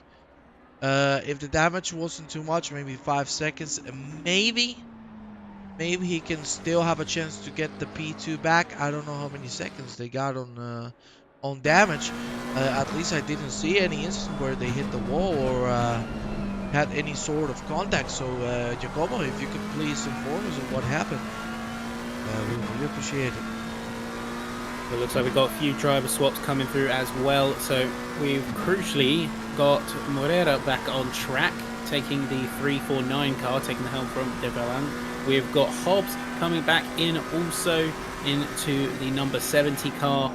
We have Christian Muller, who made the swap from Kleinen in the Audi in the LSR car. And then we've also got a few more drivers who are teeing up to the pits, but Campanella is up on the track and still staying out, with Troquet also coming in, Moffat coming in, and I believe that is everything in terms of driver changes for now. Yeah, Colagroso should be coming in the next 10-15 minutes when he had to pit for damage, so he still has a couple laps in him. I understand the leader should be coming in this lap. See, he will be faction or fact. Let's go on board with him. He deserves some TV time. Huh? My God, what a race the Thomas Enke Racing team has done so far. Absolutely spotless if we do not count the 5-second penalty. And Well, we need to go because Santama, don't tell me he's gonna force the side by side. I think that. Why would you force that? Why would you force that? Lackey is gonna have one more lap, it seems. But why would you force a move there? Santema has the position 1 either way. Because Roth has a 5-second penalty, so why would you put yourself in such a tough spot? Now he risks getting a little bit of lateral damage on the car. We'll see. Rock-ups are coming into the pit lane. I don't know. I don't think he did the right decision there, Evan. Yeah, I'm not sure how this one is going to come out. So there's a little bit of shiftiness, a little bit of, I'll call an awkward move in that whole ordeal. And now that leaves us with a very precarious position between the two of these guys. So we're keeping an eye on Santema and Roth as we are coming through here. They're both due a pit. So we are waiting to see who's coming in, and it is going to be Roth. Interestingly, Santema is going to be staying out for, I believe, one more lap. We see that BMW is going to be flying into the pits as quick as they can. See him already in. Campanella should be coming out anytime now. We're serving that extra 5-second penalty. Let's go with Porco.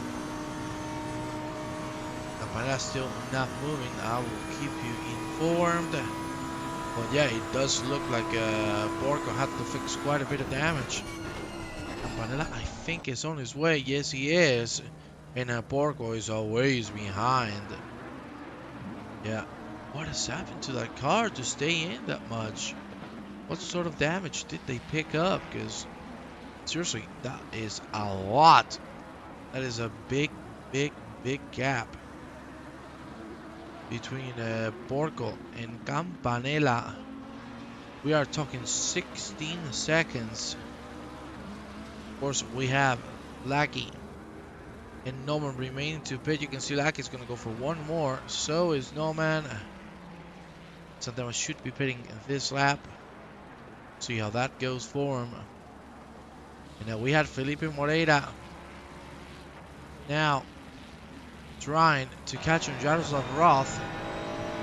But let me tell you, Jaroslav seems to have the upper hand on a race pace. We'll see how that one goes. With the rest of the drivers looking like they've made their stops at this stage, let's have a look at who has made their swaps. So Frena is in for Di Nicola. They did that a little bit earlier. And then Paul Sims has come in for Daniel Moffat with the 1-2-3 car. But everyone, I believe, at this stage, short of Eb Santema, has come in for a stop. And then, of course, we've got the leaders who need to be considerate of when they are going to be making that judgment call to come in. Santema is going to be coming into the pits now. And we have Naumann and Hladky remaining out. And let's see when they decide to come in. Let's see. I think it should be this lap. I don't think they should have any fuel left on the tank. Let's see. I understand this should be the moment.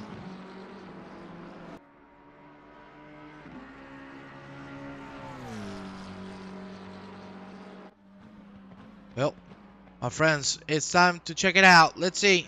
Lucky catching into the chase. We go. Brena is coming in. And out of the Porco, of course, should go through him. Anderson should go through something as well. Lucky finally coming in. Yeah, makes sense. The Porco moves up into fourth. He is 15 seconds behind Miles Heaven, who was taking the car over. Here we see Norman coming in as well.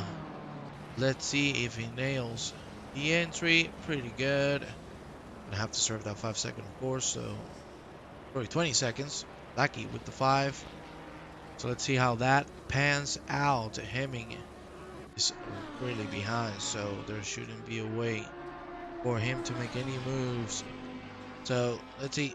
Hemming pushing with everything he has. Needs to be careful. Just came out of the pit lane. 29 degrees. The temperatures are going down. 418. On Australia. On Mount Panorama. still cloudy. No sun shining. It's a pretty good pace from Hemming. Let's see what we're gonna see from him in this next hour, because what we saw in the first stint, he was looking really comfortable. The 201 minutes.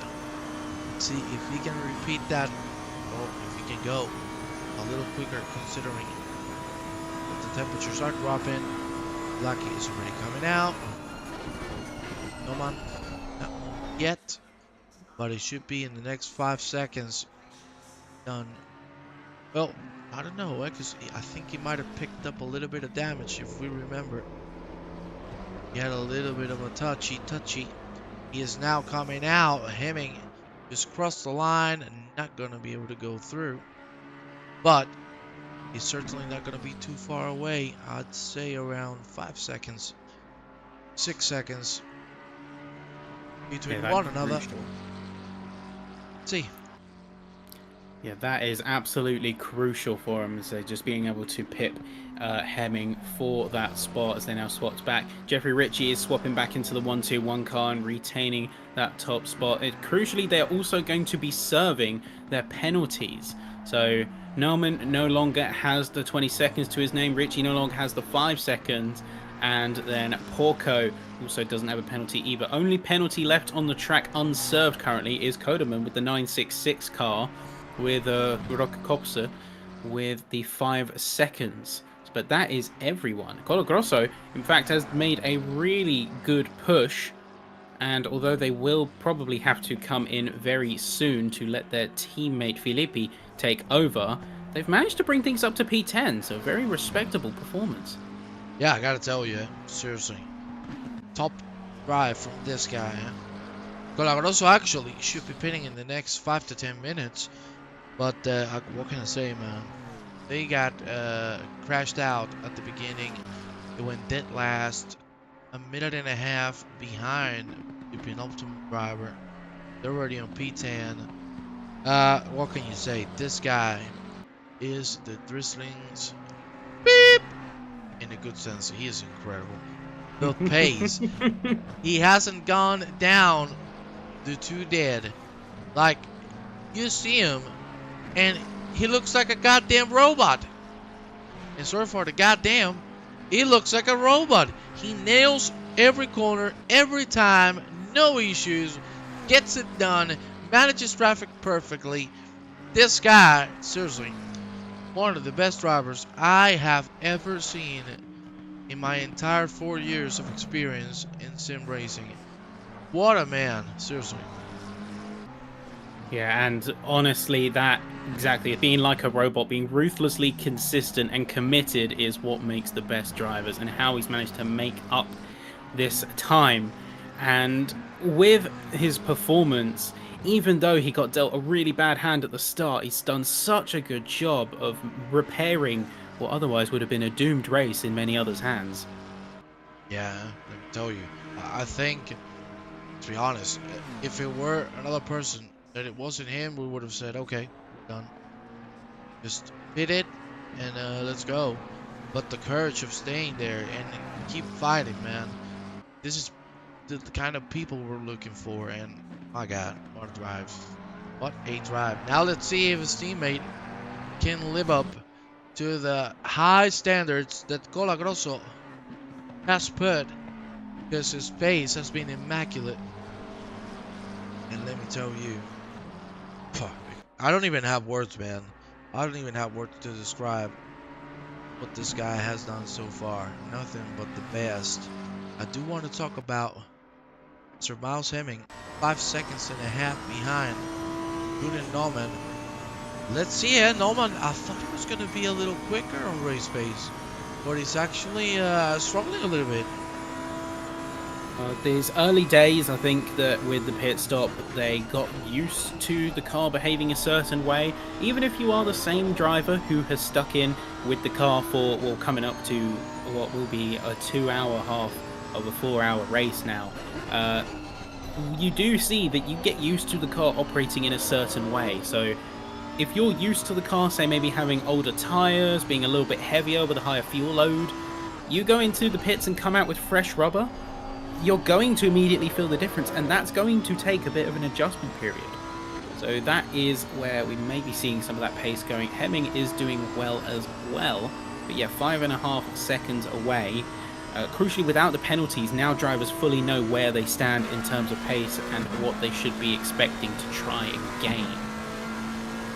Well, let me tell you, let's see if Hemming can keep up with Noma. He seems like he wants to shut my mouth because he's already running and looking forward to putting some 2 deads, we'll see. Colagroso catching to margin other man. I understand Colagroso shouldn't be getting any time now. It looks like the lap, it will be this one. Colagroso coming in, let's see. It's gonna be good. Oh, yeah. Went a little on the gravel. See if he will be awarded a 5-second penalty as Corderman was. What a great double stint from this man. Let's go with Felipe Moreira. 3.5 seconds behind from Felipe Breccia.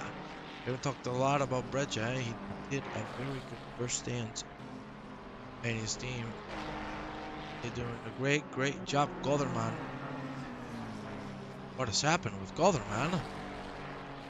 Yeah, well, let's take a look. Whoa. Has he disconnected?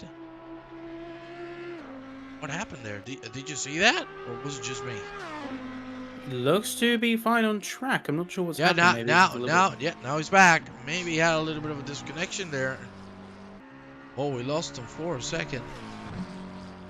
Colagroso should be giving the guard to Guillermo Filippi. But we talked about Colagroso, eh? My God. Filippi is another man to look out for. We saw how well he did on round 1 at Monza. So get ready, because you're gonna see nothing but speed at its highest form. Let's go with Jeffrey Ritchie. Of course, took the car back. There you see him in no man's land, 25 seconds ahead of no man. This guy is just alive, let me tell you. I told you it was going to be super difficult to try and get them away from the lead. It's going to have to cost them a big mistake. Not trying to curse them, of course. They have this race won right now. But 25 seconds, that is a heck of a gap to build up, accounting for Norman's penalty, and seeing that Ritchie is back in the car, who gave such a strong first stint earlier in this race. I think this team, at least this car for the team, is in very good hands, as the second car for the team is Nick Babin, who is down in P5 right now. So Thomas Enge, sim racing, looking like the best group out on track, at least for the time being. Yeah, right now, they're looking unstoppable. I do have to say that I think if Colagrosa and Filippi would have been not crashed, we would have been talking about a very different story. We would have been talking about these two fighting, headbutting each other for the whole 2 hours and 20 minutes that we've been here, that's for sure. Let me tell you, let's go with Miles Hemming. We were talking about if he was going to be able to catch Norman. You can see the gap is just growing, 6.3 now. He's dropping a tenth or two a lap, so yeah, not a lot that he can do. It's really looking a little bit awkward for him there. So Hemming is trying their absolute best to get in and get themselves into that top 2 spot, but Naumann he's seemingly locked in the pace, and Hemming isn't doing so hot either, like you say.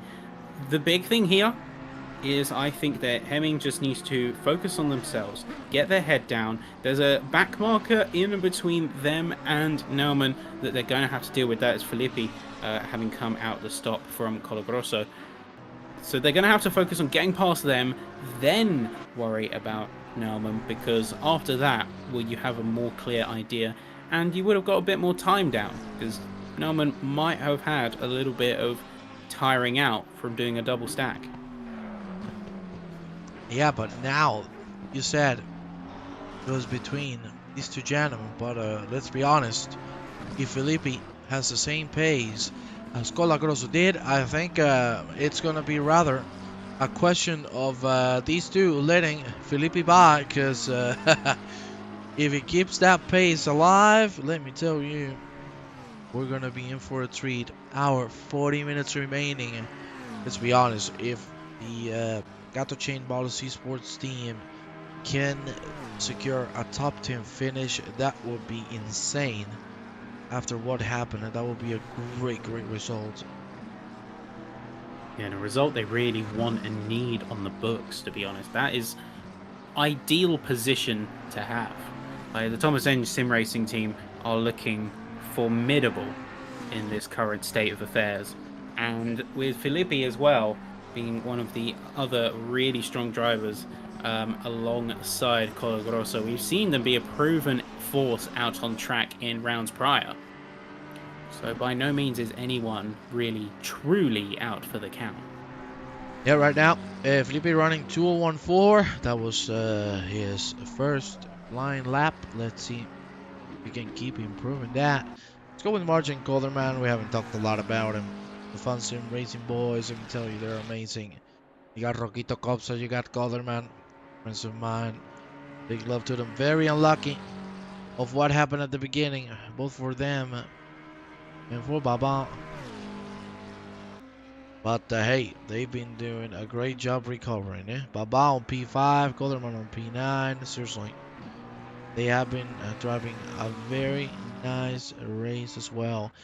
Moreira right now, we thought he might have had a shot at catching Breccia. He is doing so right now, so let's see if we get a fight sooner than later. Mitch Hobbs, of course, the Australians. Right now, yeah, there's nothing they can do. They're just in no man's land, the same as the leader. They're 7 seconds, or 6-7 seconds behind Moreira, and 20 seconds ahead of Calderman. So, you know, they're going to be chilling for a while. Somebody who's not going to be chilling is Calderman, because Simone Di Nicola, let me tell you about this guy as well.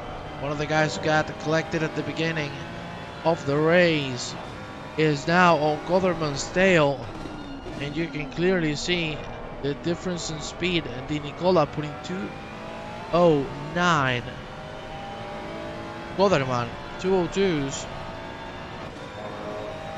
The times are being put down and the gauntlet being thrown, as Di Nicola, interestingly, doesn't have to fight this if they don't want to, because Calderman has got +5 seconds. So the choice is really on them how much they want to push upwards and maybe start catching up to Mitch Hobbs, or if they're going to play it a bit safer. We'll of course see. Yeah, I think in this case you should definitely go for the move, because you have so much time remaining for the pit stop that at the end of those 5 seconds you're gonna lose them. You're gonna lose more than that actually if you're being held up by somebody who's a second and a half slower than you per lap. Di Nicola is certainly putting the pressure, and certainly he wants to get things done ASAP. At the beginning of the lap, it was 2.5 seconds of a gap. Now it is less than a second. So you tell me. This is where we get to see him really start to reel in that McLaren. Calderman is going to be, without a doubt, feeling the pressure from behind. That 296 GT3 is looking absolutely relentless in the hands of Di Nicola. And every single sector, as the timing tower updates, we've seen them close a few tenths each time, refusing to yield. And the track has got a lot cooler as well as we hit in the late afternoon here at Bathurst. And this could be where Di Nicola makes the move. Are we going to see it be pushed for? I don't think it's going to be this time, but they could be going for it. Oh, in fact, they are. They're going to be hanging out. They are going to be fighting alongside Calderman. They're going to keep it tight to the outside. They're going to try and push for advantage. And there you go. You can see where he's got the inside line. Calderman knows better than to fight. But, oh, Big said that that's into the wall. They misjudged their braking point. Go onto the marbles. And that is them for sure now out of the count for that position. Shame to see.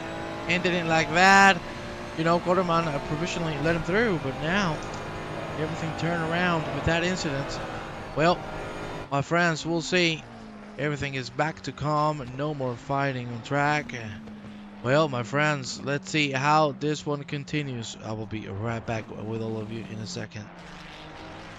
And as we watch eagerly on board, we have ourselves a Simon Di Nicola, and they have done themselves pretty well here. They've got ahead past Kodoman. Kodoman himself has made a mistake, and down to the fighting, they are now going to be a couple of seconds, I think, and that's going to be dropping. I'm not sure what damage they've got, but that looked like a really hefty shunt for them onto the wall coming up through the second sector. So a few other drivers to keep an eye on out on track as we take a little bit of downtime here in the race. Everyone's mostly spaced out, and the main battle between Di Nicola and Koderman is done, unless Koderman is going to be pushing to try and go for a move. They do have 5 seconds, but they are not going to lose a position because Rosetta is going to be much further behind. 17 seconds behind, in fact, and then being tailed by our race leader in Jeffrey Ritchie with the 1-2-1 car. So he put down a really good performance. This would have been, I believe, a perfect race for the 1-2-1 car for Thomas Enge had they not got the 5 seconds penalty, and even with the 5-second penalty for pit entry and exit infringements, then you have such a dominating performance because Naumann got the 20 seconds. Porco, the number 60 car, got the 5 seconds, my apologies, in their car for the pit lane infringements also. And then Naumann in the 72 car being punished for the lap 1 turn 1 incident that caused so many cars to get put down the field. Of course, 20 seconds isn't going to make up for the race enders, but here, and a core principle of stewarding is that your punishment is befitting of the crime, not the effects. So whether a car got put into a DNF, whether they got put in a few places down, the infraction is still that the space was not left around the outside where the car was very clearly there and was owed that space, so you punished like that accordingly. As a core principle of stewarding, you fit the crime, not the effects. If my phrasing is correct there. Hopefully the intention is clear. Around the rest of the field as well, you can see that timings-wise, we've got everyone running anywhere from 202s down at the bottom of the pack. So with the likes of Troquet, we have the 202s, and then we have 201s to 2 minute flats in our leaders. So Jeffrey Ritchie last lap was a 2 minute 0.9 with a 2 minute 0.7 best. Naumann is going to be coming up on Tim Troquet in P12, also in a McLaren, running a 202 versus a 201.2. You can see the flashing of the lights as they're trying to get by here. They're trying to make sure that they are unencumbered. So Troquet should come to the side of the road in the next couple of corners or so, because they have very clearly got a faster runner coming up behind. And the pit wall is going to be communicating along with the flashing lights of the number 72 car as they are trying to get round and continue their P1 pursuit. With 26 seconds to their name against Jeffrey Ritchie, I just wonder how much time they will actually be feasibly able to make up. 201.2 last, that is going to be their best performance in the past few laps, but still half a second down on their previous, as Naumann is eventually going to make the move past the back marker. We hop eyes and see that Guillermo Filippi is slowly trailing and is going to be trying to slowly make up time to Team Troquet, who just got overtaken. So Filippi doing a great job picking up where his teammate left off. The timing tower will eventually update and pull through. Troquet is next in his sights. Jeffrey Ritchie now going to be going for a move around a back marker as we head down the mountain. That is going to be against none other than Alex Rosetta in the Porsche, the only Porsche on track. There you go, you see him pull to the inside, letting off the accelerator just that little bit, allow him to get by. And that is going to be a fairly smooth move from the 121 car as we come into lap 73. In lap 73, remarkable endurance coming from these drivers overall, to give them full credit, as we have 1 hour 30 left to go, 90 minutes left to go in this race. The question then becomes not a matter of who can put down the best one-lap pace, because in fact that is going to be going to Filippi, or the number 563 car, with Colo Grosso earlier in the race scoring themselves a very, very tasty 2 minutes, 0.657. And Filippi even now is putting down 2 minutes, 0.925 on their last lap. So they certainly have the pace on tap, and they could be catching up to Troquet very soon. As Richie is going to be trying to extend their lead even further against their opponents. Only 201.6 last lap out. So not quite having the full pace that they are expecting. But still, do they need to push that hard? My answer is honestly no. They don't need to be hyper aggressive, because they have such a large safety net. Even with a massive mistake, even with a 26-second gap, they could reasonably sink a 15-second penalty in a pit lane and be completely fine. That is the level that they are operating at currently. So we have our drivers being ferried through. We are watching and keeping a careful eye on the rest of the field, and stewarding is taking a look. And we do have some reports coming in, some more reports coming in of entry and exit infractions on the pit lane. We will see the timing boards be updated once a verdict has been reached on those matters. The stewards have currently got a lot on their plate with the race that we have had. Koderman is the only one who stands with a 5 seconds. They will not lose positions because of the 16-second gap to Rosetta. But still, to be the only one out here with a significant penalty still. Everyone else serving their time. As we hop on board with Morera, who is trying to get a little bit of proximity to Philip Brecha. Or Brecha. Do let me know how that is pronounced. We did not have a pronunciation chart heading into this race. Kind of making it as we go. But Morera is chasing down that BMW. Hopefully they can use the advantages of that 296 to good effect. It's a slightly better turn in, a little bit lower profile, better drag coefficient. But of course BOP is applied, so while they technically are on the same pace, these cars are going to have strengths and weaknesses nonetheless. Here we are, Hemming 10 seconds behind Naumann. Porco going to be the next one to get a timestamp, and everyone has massively spaced out. Let's say, there you go, Porco 12 seconds. Everyone has massively spaced out on field, with the exception of Morera and Koderman on Di Nicola.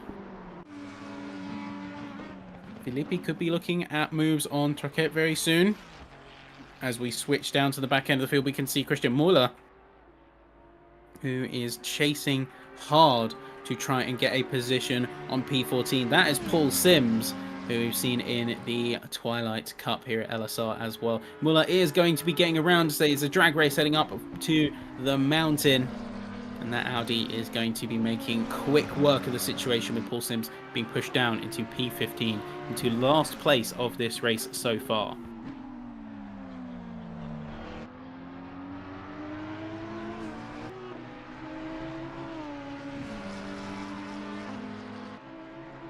But a great job there from the Audi.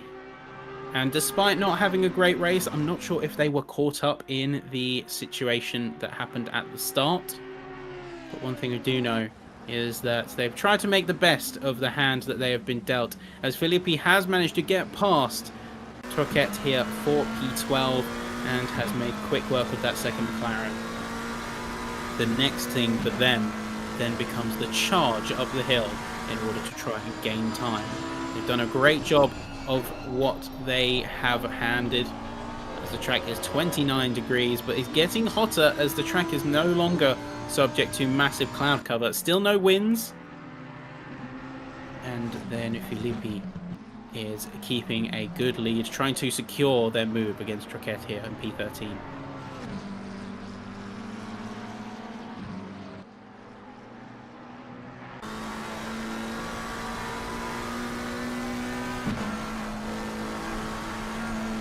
Jumping around a little bit, taking a look at the broader field at large.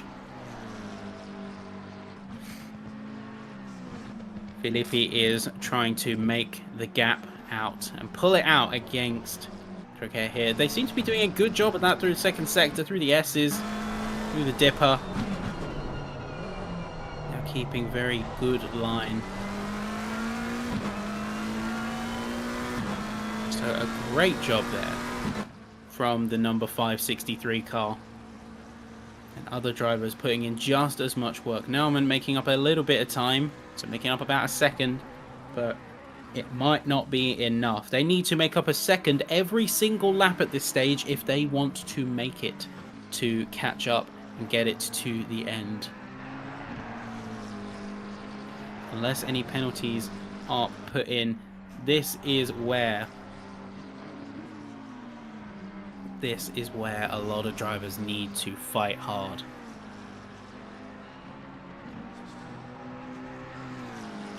And fight hard they definitely shall.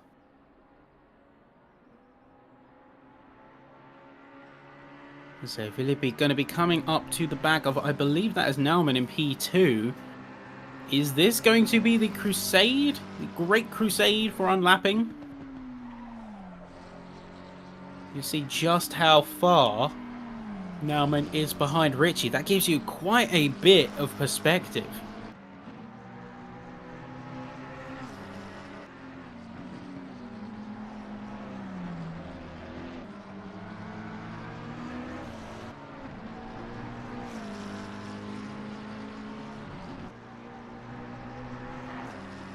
Filippi is continuing to put in that good fight.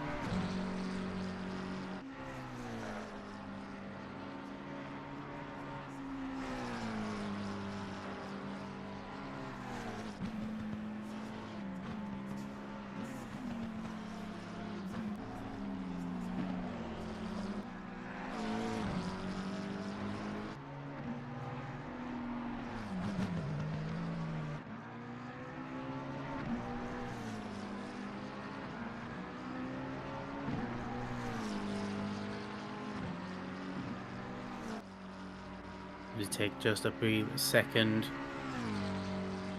We can have a look and see that is in fact Naumann up ahead of Filippi, and they are already pulling out a massive gap, with Christian Muller a bit further down, making a great gap on Paul Sims also.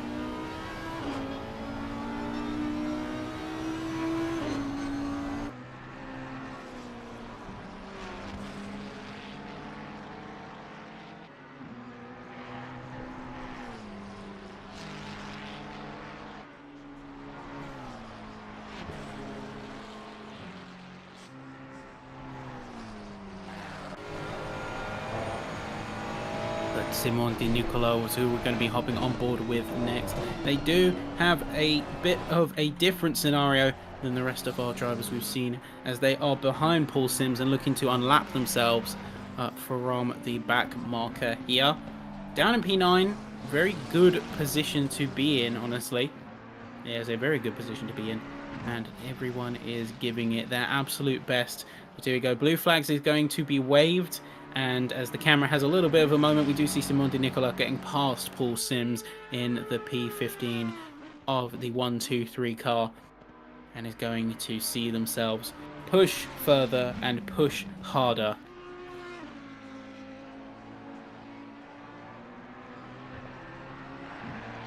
Now the case becomes for the likes of Di Nicola.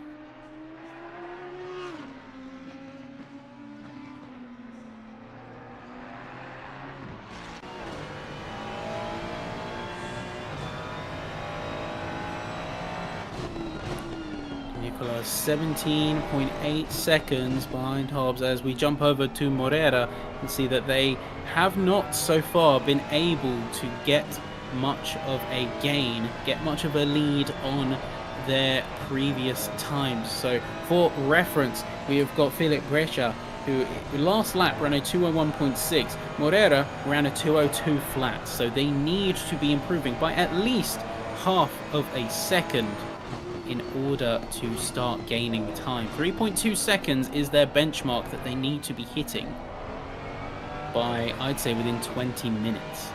So 20 minutes to make up 3 seconds is not completely out of the question. You just need to put in some really strong laps, and they cannot rely on Breccia making a mistake in that 799. The BMW is looking like a very stable platform.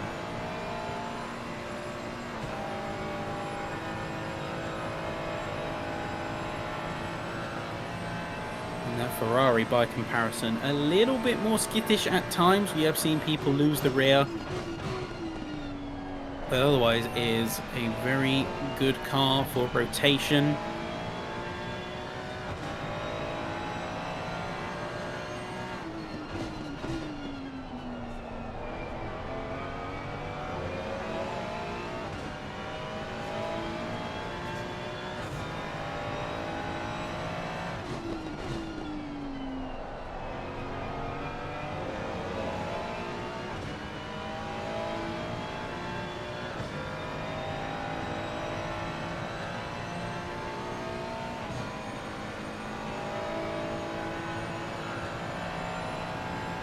Morera is continuing to push. Then they're breaking even currently breaking even on terms of time. And now comes the case of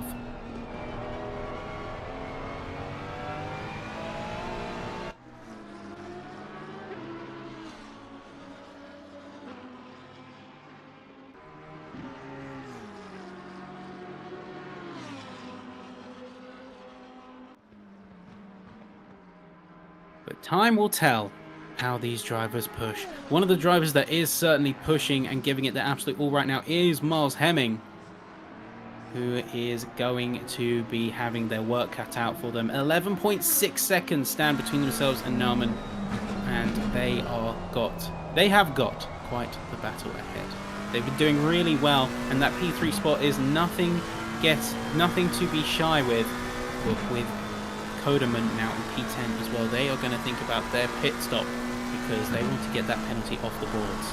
Yeah, most certainly. They want to get those 5 seconds down as soon as possible. We know, and we've seen, that the McLaren can go 1 hour and 10. So, what do? Do you pit the sooner the better? Do you try to run the fuel tank as much as you can so you can load less fuel on the last stint? I think that should be the most optimal thing to do.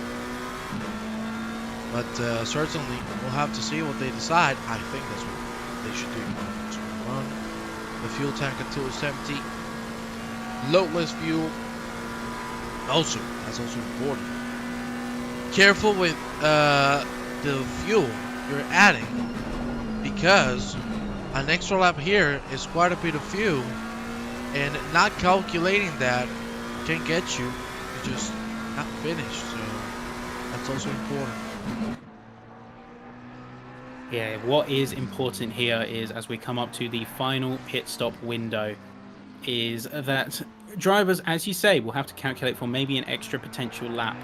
And this is going to be especially true for the leaders. They're going to have to do a little bit of calculation. They might have to build in a little bit of a safety net when it comes to their fuel allowance. Of course, run as lean as possible, because the less fuel you run, that means the shorter pit stop you have, which means the lighter your car is, which means the faster you go. But don't overdo it, because if you do, they do have the issue of lifting and coasting to try and save some fuel, which is going to have a massive effect on your pace, more than if you just loaded the fuel you needed to begin with. Well, not gonna lie, let's be honest, I think, at least for the leaders, they could load the full tank, even if they don't need it, because they've been so consistent on the same times.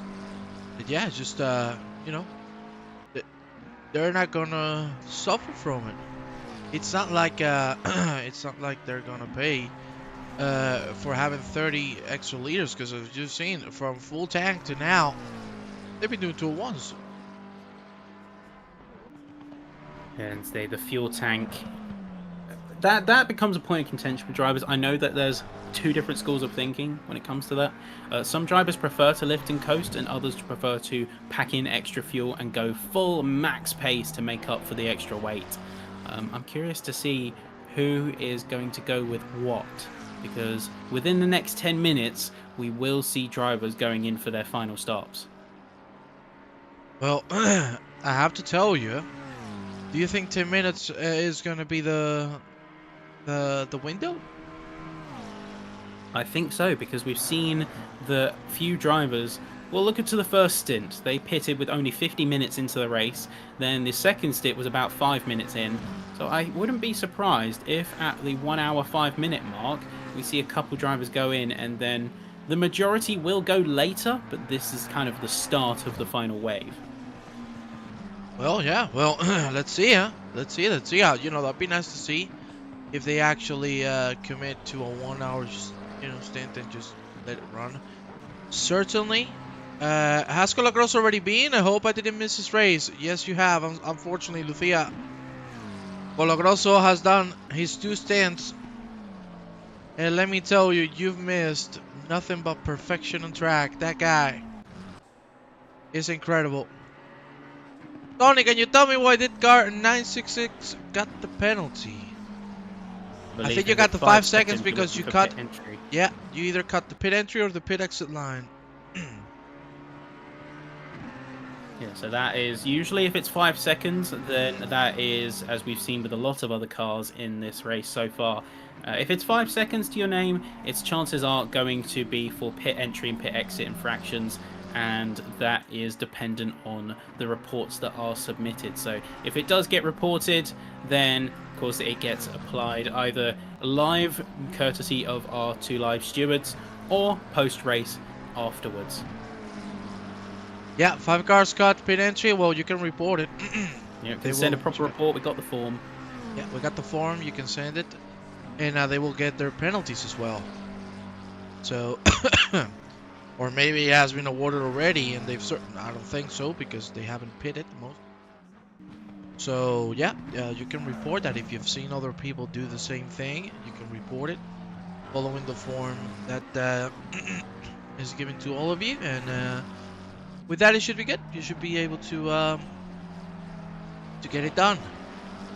Well, my friends, an hour and 12 minutes to go. Pretty calm. Here you have Nick Babin. What a comeback, eh? He started last. He started last, and he's on P5. Can he get the P4, which is where he started on qualifying? We'll see. Porco. At the moment running 201 mid, Baba running 201 low. No, I'm not in Discord, this is live stewarding, right? But you can send on Discord as well. Yes, we do have live stewarding, but that is also augmented by reports that drivers send in. So we do have a form, and that is via the Discord, in which you can open it up, submit all the details, make sure you complete all of the details, and it is going to be augmented by any reports that come in, provided that they are all fully present and correct. Oh wow. Wow, Rock. I'm sorry that you feel like that, my brother. I'm really sorry to see that you feel like that. It's,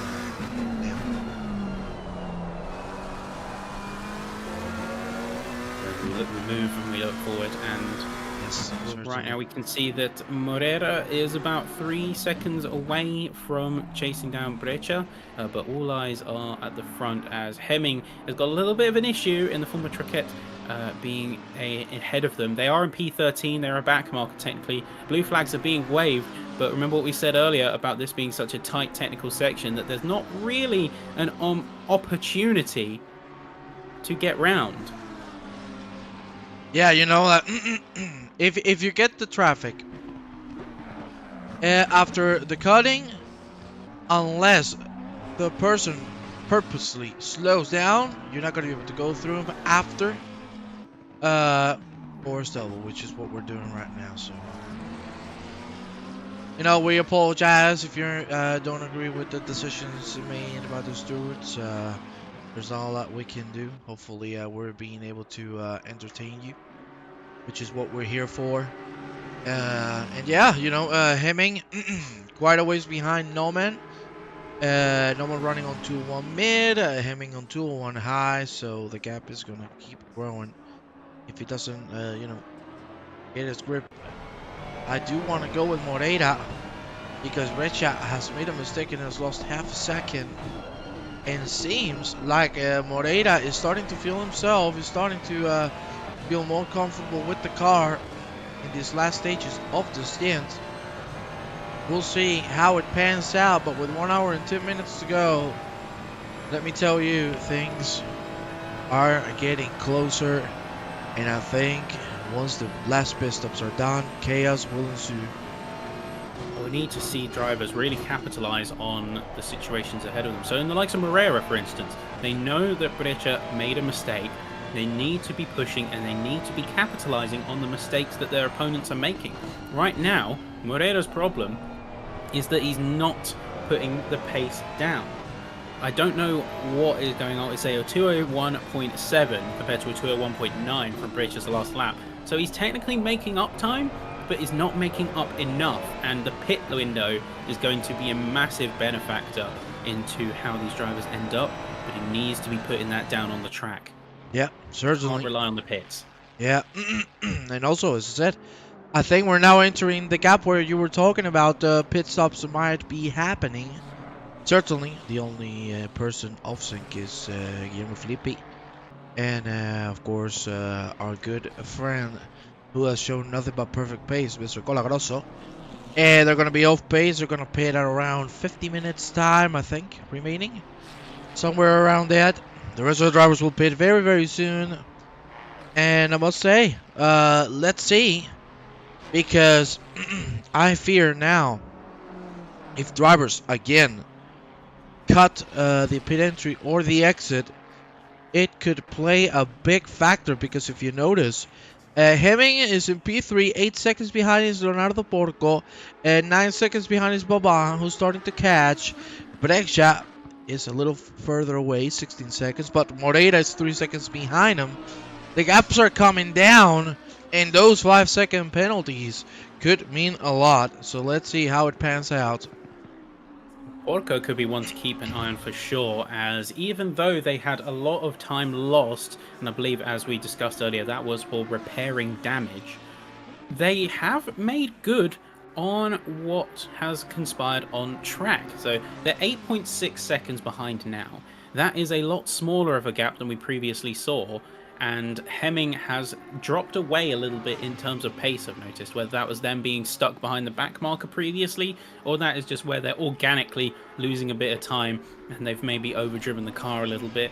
The track is looking okay, but this could be where things get a little bit interesting. I wonder if drivers are going to hold out, because look at the weather radar. Look what's coming in 30 minutes. Oh my god. Oh my god, I'm choking. I just saw the image. Oh my lord, I'm gonna cry. I'm gonna cry, Benny. Ben, we got the rain coming. Oh, baby. That is gonna be special. That is gonna be special, let me tell you. Dalle, porco! Yo te amo, Italia. Yo te amo, porco. Bellissimo, porco. Forza, Forza, Forza Lamborghini. Porco, let me tell you, great race so far. His teammate as well, both of them. As I told you, They are absolute copies of one another. Both of them exact pace at 201 low. That's what both of them have been racing. They haven't moved from there. Great job. Hemming is struggling a little bit on the pace side of things because he's running on 201 mid. Leonardo now 8 minutes. 8 minutes, sorry, 8 seconds and a half behind of Miles Hemming. And I do have to say, with Porco being one of the cars who pitted first, I understand he should be one of the first to come into the pit lane once again. We'll see if that's going to be the case or not. But my God, I wonder how many stint extends we'll see, given that the upcoming weather is going to switch.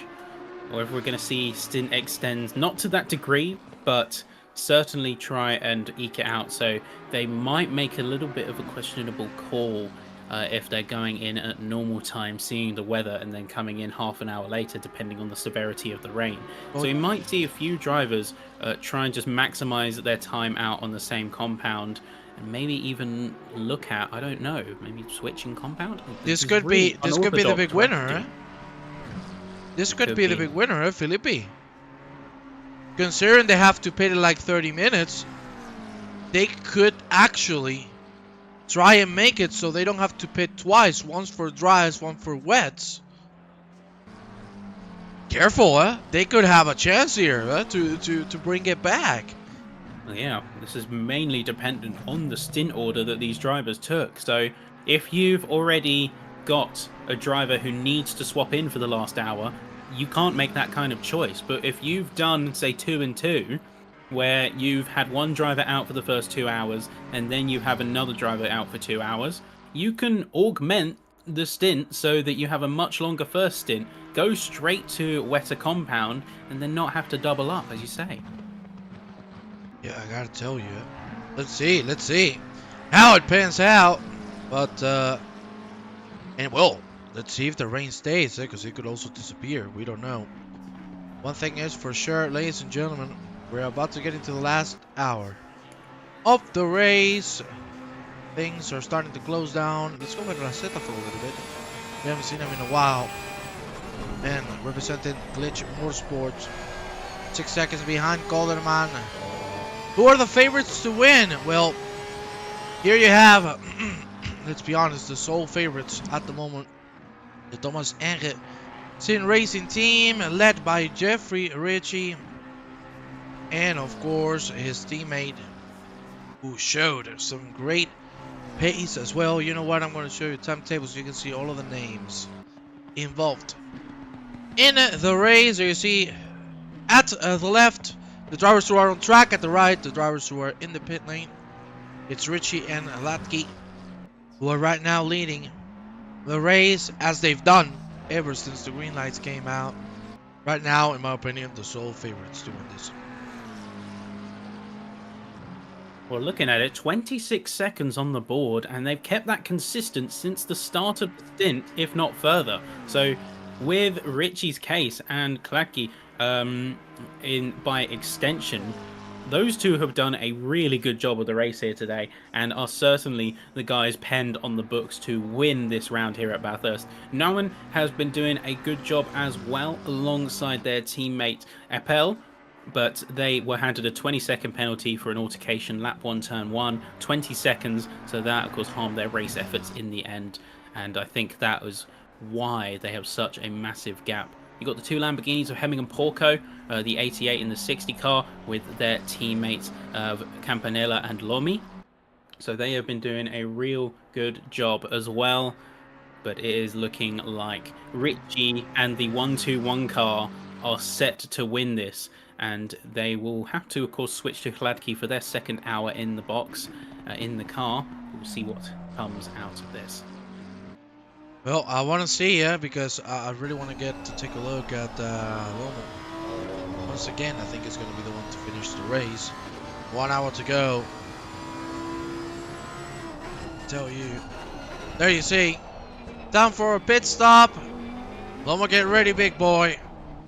This is your time to shine. They were the first ones to pit, so now they're the ones to lose the most, because they might have to pit twice for the wet tires. Maybe the rain is not that hard, and maybe the drivers could survive a little longer with a dry compound. But certainly, I wouldn't risk it a damn second here at Bathurst. I wouldn't risk a damn second on dries when the rain is pouring down, especially on a track like this. That is absolute nightmare for Well, my question drivers. to you, mate, sorry, is what do you think would be the viability? Because of course, some of the leaders they pitted as late as the 50-minute mark. So what we see is we could be on the books for drivers staying out a little bit longer, at least the leaders. And even if it's not wet yet, what do you think the viability is for them going onto wet compound tires a couple of laps early? The problem with that is that you cannot predict. You cannot exactly predict when the rain is going to start. Also, the big issue with that is that if you do 2 laps on the wet compound, when the track is completely dry, you're destroying the tire completely. So it has to be committing immediately. I think that is the best choice the drivers have. The moment you see a tiny, like the first drop of rain on track, that's when you have to commit with the tire. Because then the track is going to evolve quickly. Too greasy, too damp, and with damp conditions, the wet tire is going to be able to kick in and give you some pace. But if you change it a lap early, the tires are going to be cooked, and it's going to be a hell of a ride in the worst way possible for the remainder of the race, in my opinion. Yeah, the real question. Oh, seeing that, the weather radar has just updated, so it's gone from light rain, as previously indicated, to heavy rain in 30 minutes. So we are definitely going to see a wet compound come out during this race for sure, as we're heading to say just gone 5 o'clock local time on the track here in Mount Panorama. The time is ticking, and the time for consideration of race strategy is now. If I was one of the leaders, for instance, if I was Nauman, if I was Richie, I would be very careful about what I do next, because this could be the entire race in the balance. An extra pit stop is a very long amount of time to lose. It is an entire minute, so if there is any way, even if you run suboptimal pace for a little while, if it's viable, if it's within the rules regarding driver extint times, then they need to look at how they can reduce or eliminate that extra pit stop. Yeah, we'll see, yeah, but definitely. It's going to be a very important factor, as you see Felipe going up in 10. I get it. Cheers. Time will tell and time will tick down as we have come across the final hour point. And we have 57 minutes and counting. Yeah, 57:45. Drivers now feeling the pressure that the rain might come sooner than later. I think in 10 minutes. Whether should update in another 10 minutes so we can rain. Wait, so wet compound is good for the wheels so they don't overheat, but it's harder to control the vehicle, right? Okay, so Lucia, let me explain to you, okay? Basically, you have 2 tires, okay? You have the dry tire, which you use for conditions like this, where there's no rain on track, the track is completely dry, and that's where the tire is going to be the most optimal. You have the wet tire, or as the name says, wet conditions, okay? If you use a wet tire on a dry track, the compound, the tire, is going to overheat rapidly, because those tires have a special shape and they have a special pressure, okay, applied to them, so they can hold the rain and they can push it away, so the cars can have some sort of grip. Let's say the pressure is around 30 psi, whilst the dry tire is 26, 27. So the more pressure the tire has, the more it's going to overheat. And especially when you're putting a tire that is for wet conditions on a dry track, what you're doing is just burning the tire rapidly, because the tire is not finding any water to push. So what you're doing is just smashing the surface of the tire and burning it so quickly that the tire is just gonna become broken in 10 minutes time. The tire gets useless just 3 or 4 laps. We got another update. Again, light rain. So let's see. Will we have rain in the end? Exactly for Adderans. I think, yeah, so with the tyre, and you can see Paul Sims is going to be coming into the pits now, along with Rosetta and Christian Muller, who is already in there. So a few drivers are making that call now, heading for another set of drives, and then, of course, if the rain comes, the rain comes. They're going to have to make that compromise. But right now, they're just running sub-optimally. We go and look at some of the other drivers. For example, Marina Morella, who is going to be taking the helm. And not for long, mind, as we do have just 55 minutes left. So a bit of a shorter final stint, but they are in the wheel of the number 70 car. And with the wet tyre, as everyone has established, as Tony has established, they're a special compound of tyre. They are much softer than a dry compound because they are designed for much lower temperatures where the water will cool them down. So they will overheat rapidly. They also don't have as much contact patch because of the grooves that they use to displace water. So you won't have as much grip. You won't have as good of a contact patch with the road. And without the water to cool them down, they will overheat rapidly, they will blister, they will get damaged, and they will be ineffective completely unless there is water on track for them to displace and cool with. Well, I can tell you, I cannot wait for the rain to come. Oh, that's gonna be so fun. That is gonna be so fun, and the drivers are gonna hate us so much.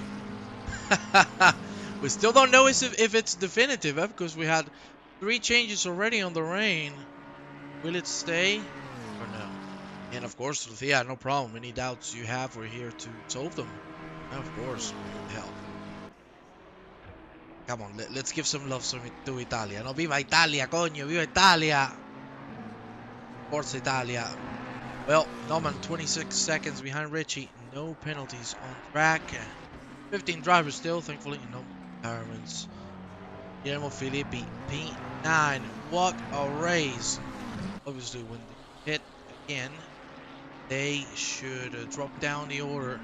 But with less fuel to load, they might have a chance to keep at least a P10 up. Thank you. They have to stop and change the wheels yet? Yes, they will have to stop both for fuel and for tires. And if the rain comes, they're gonna have to stop again for tires. Because right now, if you need to pit now, they're gonna have to put dry compound. But if they put the dry compound and then it starts raining, they're gonna have to change again and put the wet compound.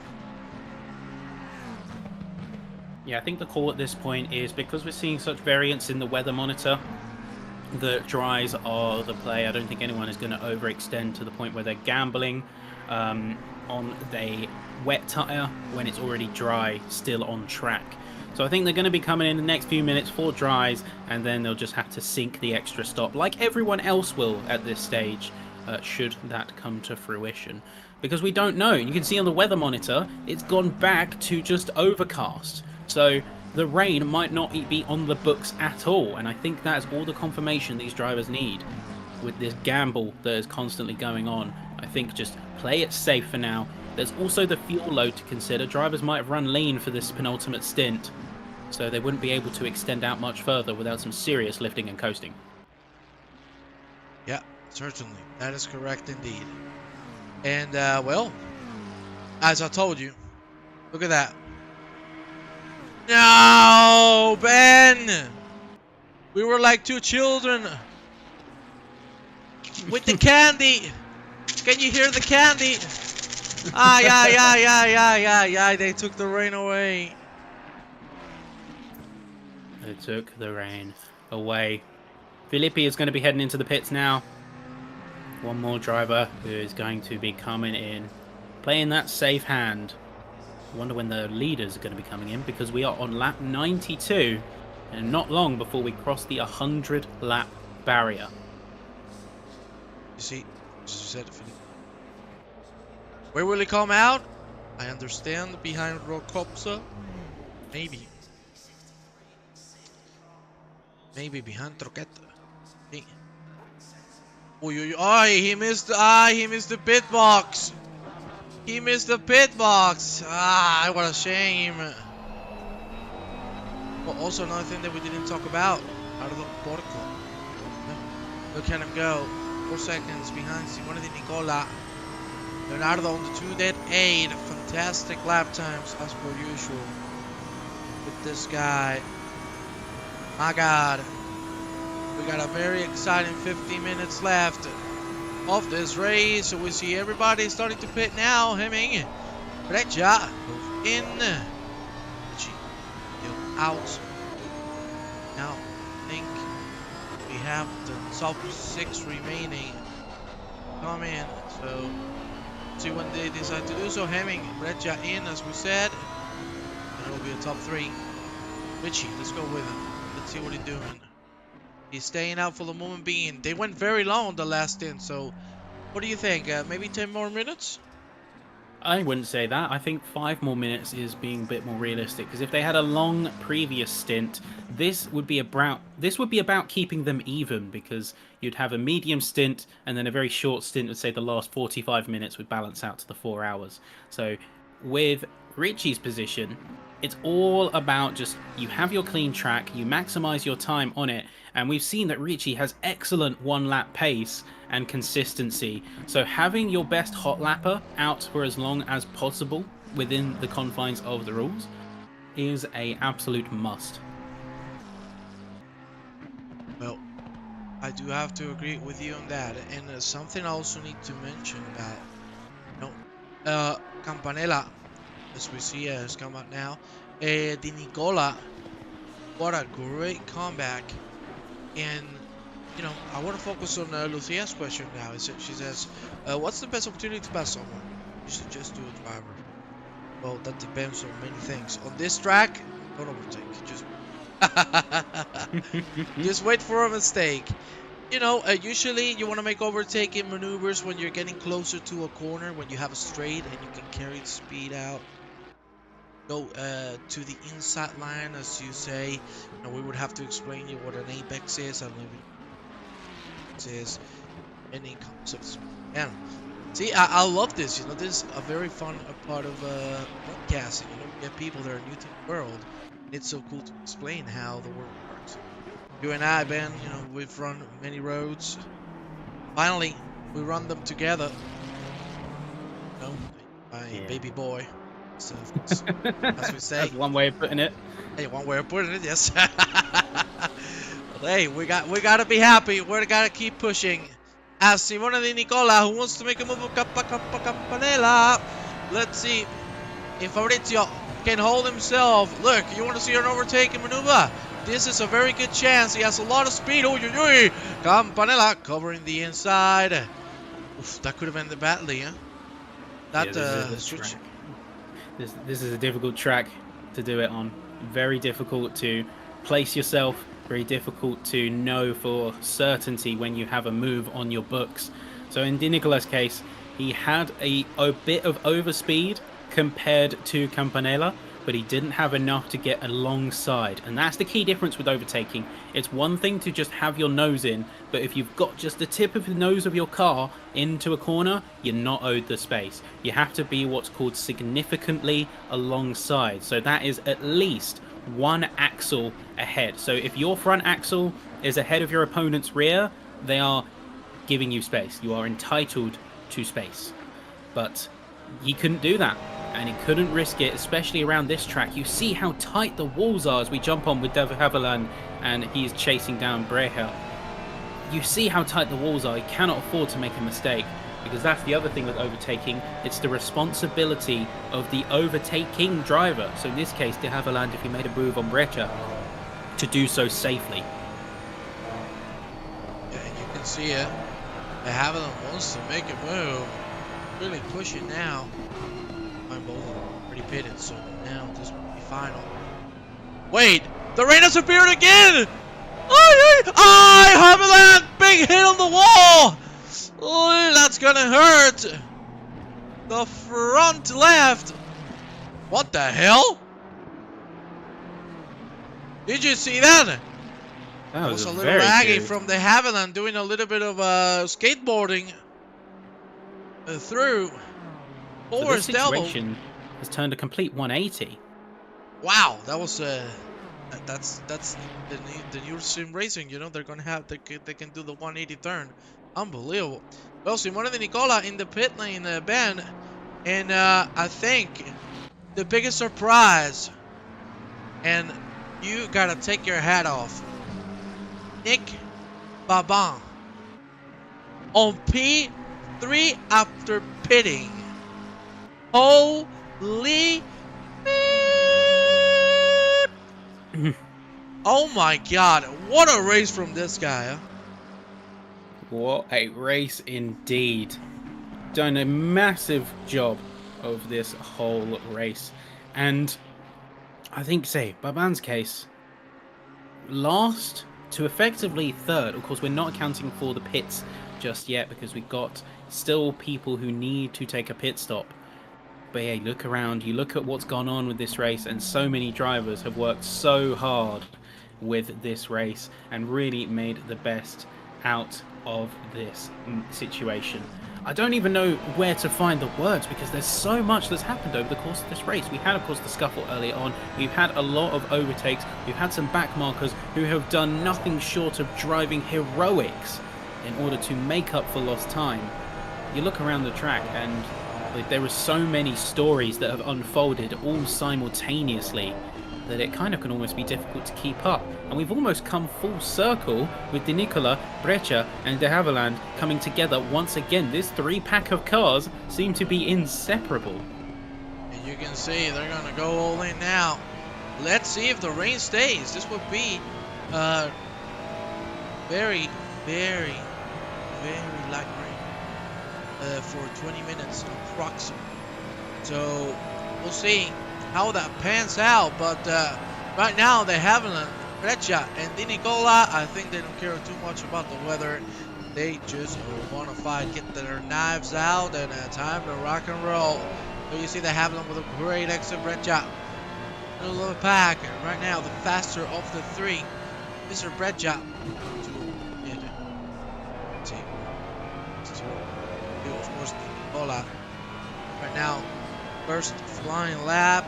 Tires, they should be now up to temperature, so he should be able to bring back his former pace with 2 dead, 2 or 1 low.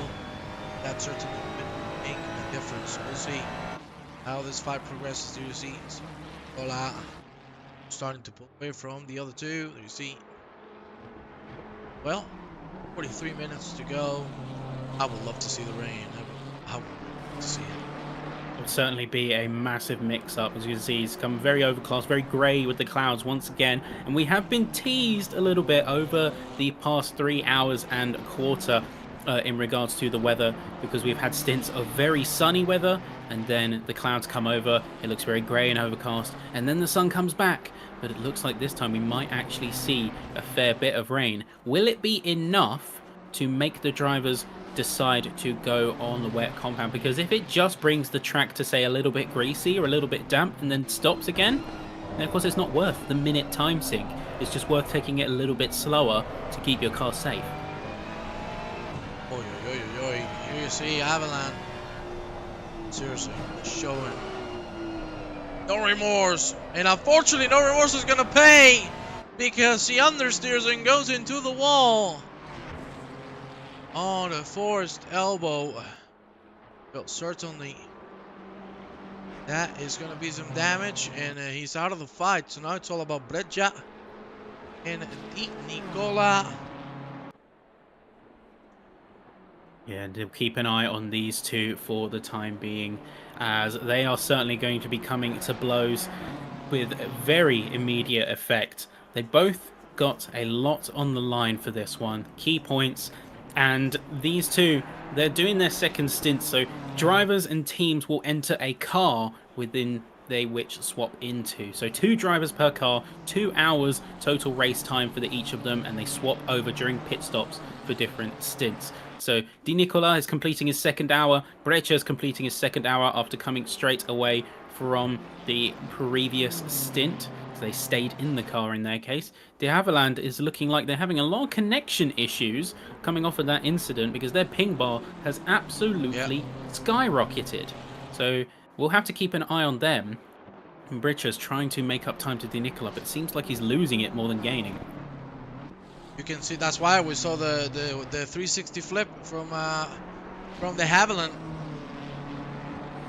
So, you know, we need to figure out what's going to happen. Again, we talked about it. You know, having a high ping is not only a problematic for the other drivers, also problematic for yourself because you're seeing the rest of the drivers rubber banding, which is, you know, at least they're not jumping up and down like in iRacing, for example, where you have linking and the car disappears and appears every few seconds. But yes, it is very difficult to make a move.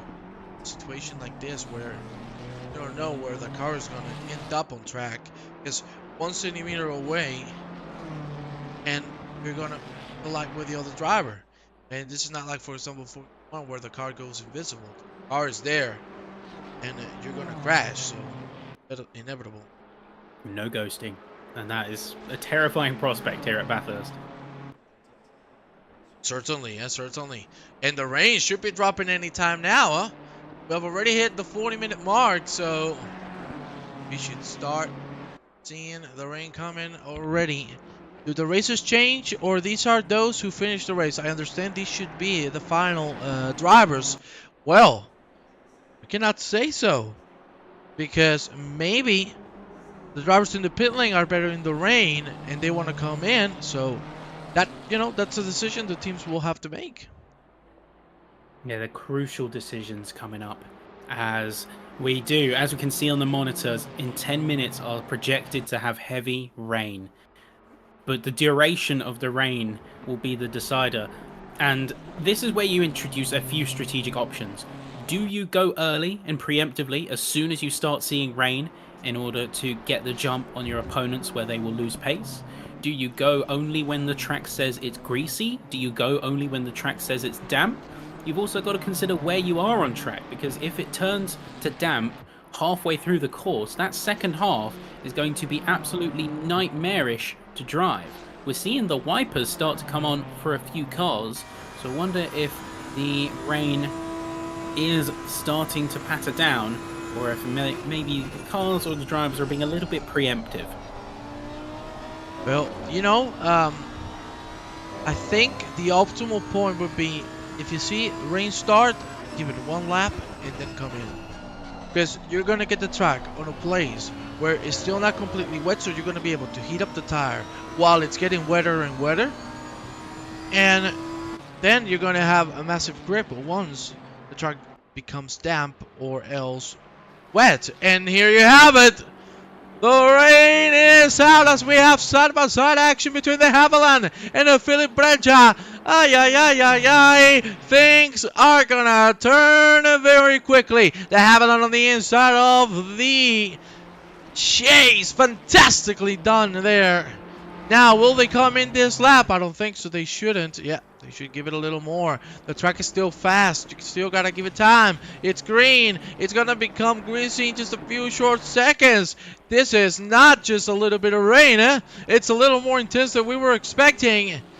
Breccia keeping himself behind. Track is already greasy. My God, it's fast. It's so rainy all of a sudden, and to the point where in the space of 2 corners, we have gone from optimum to greasy. And within a few corners more, we're likely going to go to damp. The rain is coming down hard, it seems. So who is going to come out on top? Who is going to be in the optimal position to capitalize on this strategy? You've got a few drivers who are looking a little bit worried, a little bit antsy. But they need to make sure they get it to the pit lane at the very least. Well, I gotta tell you, right now drivers needs to be super careful. This track is gonna go on damp very quickly. That's for sure. Because you can see how much it's raining. Oh, here at least on the chase, the rain is not as powerful as it is on the second sector. Rosetta, Kopsa in the pit lane, as you can see Kopsa looks like it's going to stay on the car. We'll see. Drivers are really starting to struggle. And I think it's time to put the wet compound on. You see Jeffrey Ritchie taking things calmly. I think he should come in this lap. The track should be damp anytime now. Tire heat is going to definitely be a problem for a lot of these guys because the track has cooled down massively. You think we were on 34 degrees C at one point in this race, and now we're on 25. Ambient is 22. In fact, no, the track surface was 36 with an ambient of 34, so that's my mistake. It was even hotter. Now we've gone 11 degrees down, so he's got to make this judgment call. The rain does look like it has eased off according to the monitor, so it's no longer heavy rain, it is just light rain, but still, that is enough. Richie has made the judgment call, and he is going to be heading into the pits just behind De Havilland, and Paul Sims is going to be pulling in behind. Well, let me tell you, Brett Brett just staying out. We saw Brett just staying out. He doesn't want to come in, and I don't know if that might have been a good decision. The track is damp. Yeah, track is damp. And you can see drivers are struggling so much with the dry compound. The problem, in 30 minutes, again, it dries out.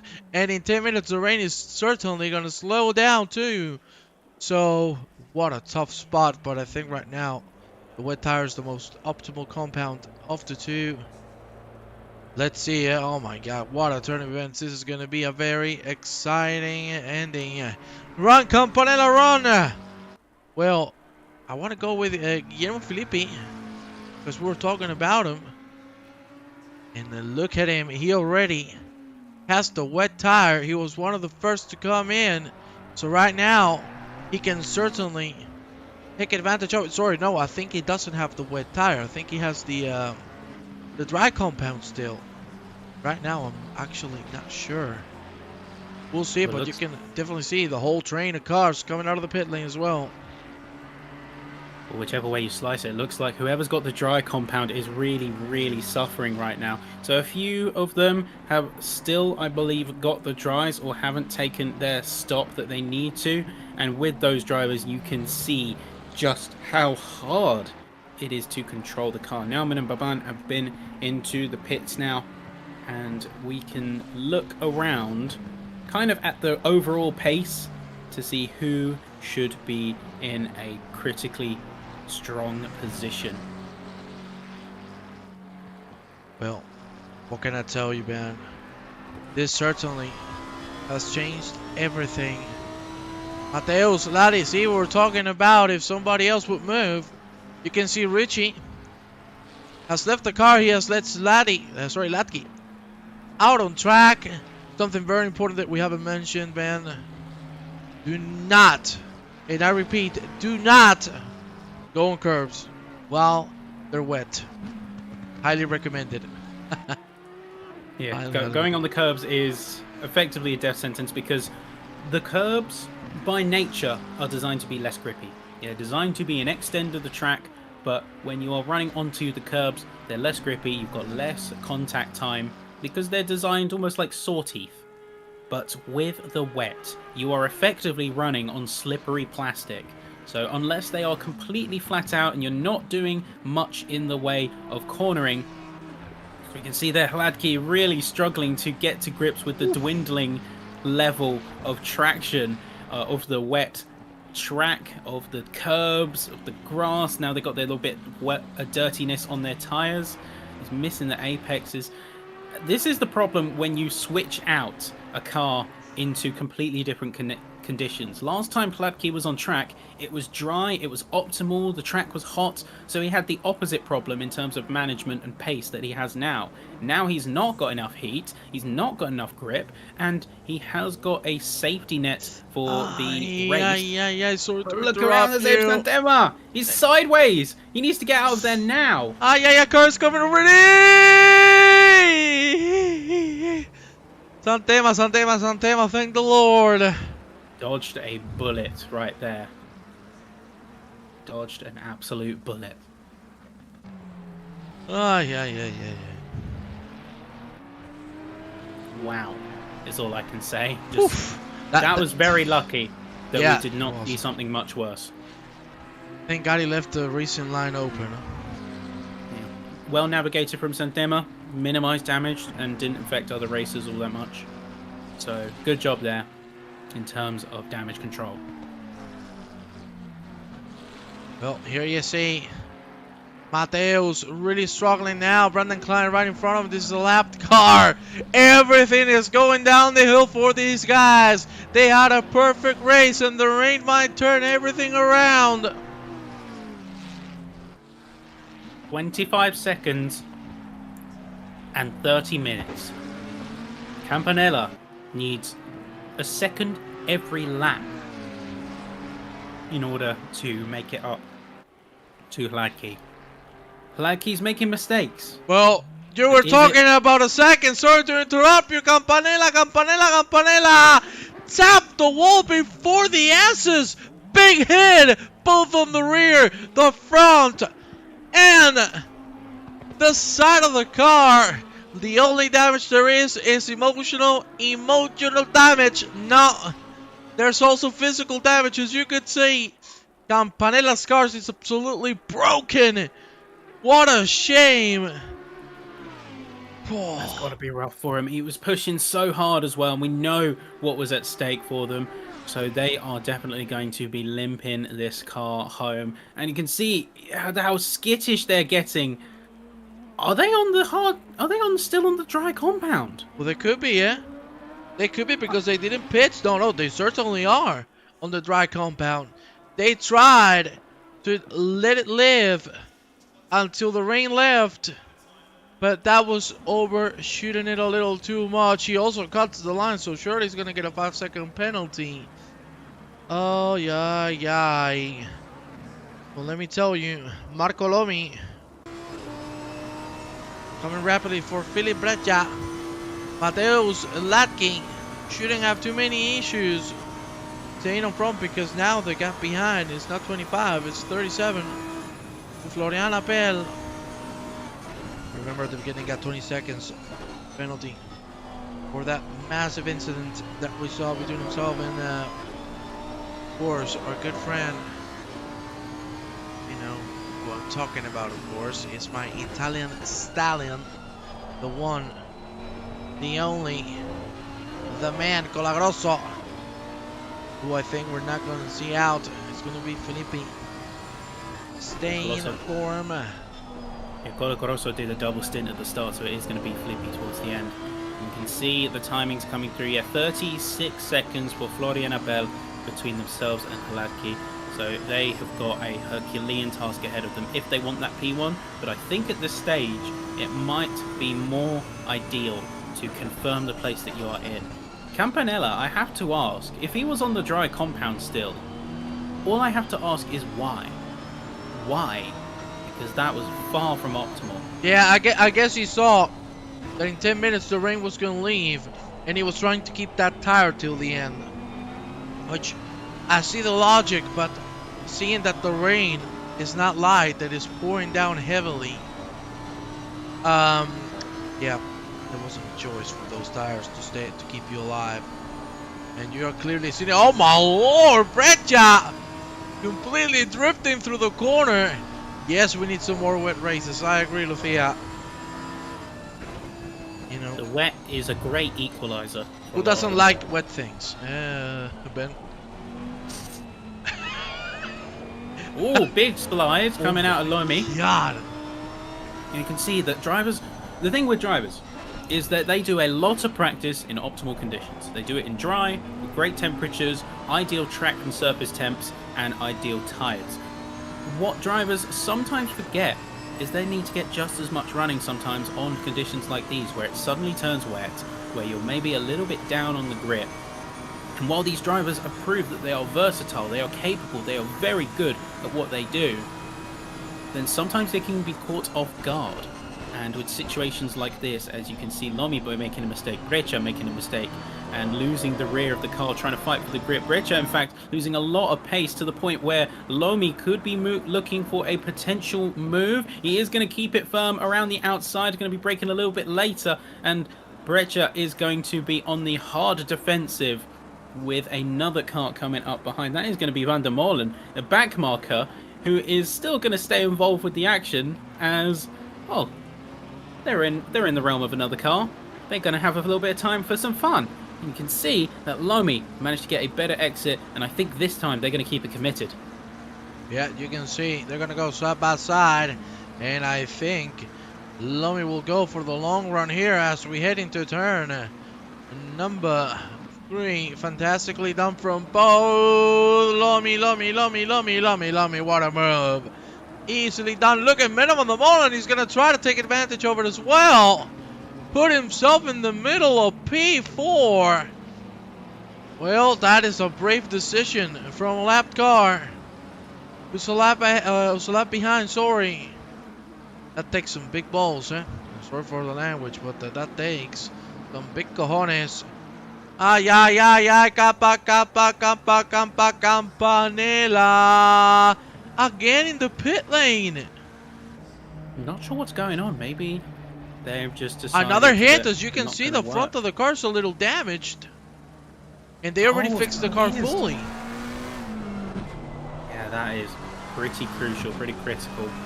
Maybe they thought they could get away with it, but no, unfortunately not. They're going to be back in that pit lane. Going to be returning alongside Kleinen, who I think is doing their... Is this their final stop now, or is this a pit for other reasons? Either way, the focus right now is on Reja versus Santema, as these two are going to be in a heated race back down the crest. Oof. And let me take a quick look and see where they're going to place themselves. Santema's going to be yielding a little bit, or is he? He's going to be peeking around the inside. He's not going to be alongside, but the pressure is there. He could have gone for it, but decided at the end it wasn't worth it, and certainly it wasn't. We saw Santema completely spun around on the S's, and there you see Santema with a great exit right now. Brecha feeling the pressure. And looks like Abe might have the move done, as he has the inside for Hill's corner, turn number 1. The rain is still out. It's lasting more than 10 minutes. We'll see when the track finally decides to go wet. If it does, it is still damp. And let's see when the rain stops, because that's going to be a very important factor. I think in that case, the moment you see that the track goes greasy, immediately dry tire and push till the end. Let me tell you, this rain has switched everything up, not for the leaders, but certainly for the rest. We're talking about Lomi on P3. We're talking about Appel on P2 after a big penalty. After many issues, a great comeback. We're talking about Santana, the other Thomas Edge Sim Racing team, on a provisional P4. My God, what a turn of events. What an exciting ending. And the rain does not stop yet, Ben. My God, it's unbelievable. My question now becomes, who is going to be the one to preemptively jump? Even though the track is damp now, someone is going to do it. I believe Kleinen might have actually done that. That might have been why they were in the pits earlier. Is not to repair any damage, but to get early onto the dry compound of tyre where it is officially no longer raining. The track is damp. It is stopped. And now it is going to be just a matter of time before the track goes greasy again and starts to dry up. So who is going to be the one to jump preemptively onto the dry compound, even if for the last 20 minutes it's still worth it? So the earlier you can get into the optimal zone, the better. Yeah, right now I can assure you the dry tire not working too well. And something else I have to tell you, with the rain gone, you know, it has rained quite a bit. I'm surprised the track didn't go wet. It surely was close to doing so. You can see Santema, of course, trying to get the water to cool the tires down. Lucia, this is what we meant. The tires have a special shape, so they can collect the water and push it out. But of course, when there's no rain, the tire is just going to overheat. And what Abe is doing is trying to find water on the track to keep the temperature in a considerable manner and within the ranges, so the tire does not suffer as much as it could. Let me tell you, Mateusz Latke for now is going to stay on those wets. 21 minutes to go. I think the perfect moment to put the dry tires is when you see greasy on the track condition. That is the optimal state for them. Let's see what the drivers do at the end. Playing it risky could get you a lot, that's for sure. Yeah, the risky playing is going to be a difficult one to balance. There is an acceptable level of risk where you can, say, go slightly offline in order to cool your tires, or you can maybe play a little bit more aggressive in terms of trying to catch up position. But there is an unacceptable level of risk too. So finding that balance, like for example, we saw earlier with the number 88 car now being piloted by Miles Hemming, that they stayed out. It was Campanella who stayed out way too long, I think, on the dry tyre, and I think that's why they had such massive loss of grip. But yeah, that was a very high risk situation. And now I want to ask you, Ben, track's still damp. We're still seeing drivers be conservative about changing the tire. It's only going to be 19 minutes. There's going to have to happen something big for the leaders to change, because these guys have been untouchable. Seriously, even in the rain where they had a little scare, they had it under control, and certainly I think there's no way in hell these two can lose the lead. So can you tell me, do you think there's a possibility that these two make a mistake and they lose P1? I think nothing is impossible, but the likelihood is very low. They've kept a clear head, they've been very fair and balanced with their strategy, they haven't taken any unnecessary risks. The only blemish on the records for these two, for the 121 and 72 cars of currently Hladky and Appel, is that one of them got a pit entry / exit infraction and got 5 seconds. That would be the 121 car. And then Appel got a plus 20 seconds for their incident on lap 1, turn 1, which is the reason that such a massive gap exists between them and the lead. So, provided that this track goes predictably for the rest of this session, and I think that we will not see any more unforeseen events. I don't know how the weather is looking like. It has been a little bit sporadic, but we're not seeing anything more on the monitor beyond overcast clouds. So it may be a little while before the track goes back to greasy or even fast, but I don't think we're going to see any more upset. Yeah, I think everything is pretty decided. Unless somebody puts, we saw somebody there cutting the track. Damn. Going straight on the chase. But yeah, I don't think we're going to see any changes. Everything looks so stable, the gaps are so big. I think things are done for. Yeah, things are done for. I think unless the track goes to fast or optimal, I think we will see these drivers stay on the wet tyre till the end as well. Because as we discussed earlier, if track temperatures are low, if there is enough water on the track to keep those compounds cool, it's not worth the minute loss of time, as opposed to, say, about 20 to 30 seconds. Whoa, you know, that's actually a good point. You know, it depends on when it becomes greasy, but even with greasy conditions, you can try to keep that tire to stay alive. And you know, with 17 minutes to go, I think there's a big possibility they won't need to actually pit. Yeah, I agree with you on that. It's just about finding that balance and accepting which is going to be the lesser of two evils. Like, you want to be on the optimal tyre for the optimal situation. So when it's greasy, fast, optimal, then you want to be on the dry. But sometimes it's not worth the time loss of getting to that state. Like, you are not going to make up a minute's worth of time in the 15 minutes that we have now, and realistically about 5 minutes worth of dry running. So the trade-off is what they've got to consider, and I think given that it's still damp, with 16 minutes to go, the mines are making up. Yeah, I think there's not a lot we can say anymore. Things are pretty settled for themselves. Take a quick look at the track map, as you can see the leader right now. Next car in front is James de Havilland, P7. To the leader would lap Mateus Latke. And yeah, man. I don't think anything is going to change.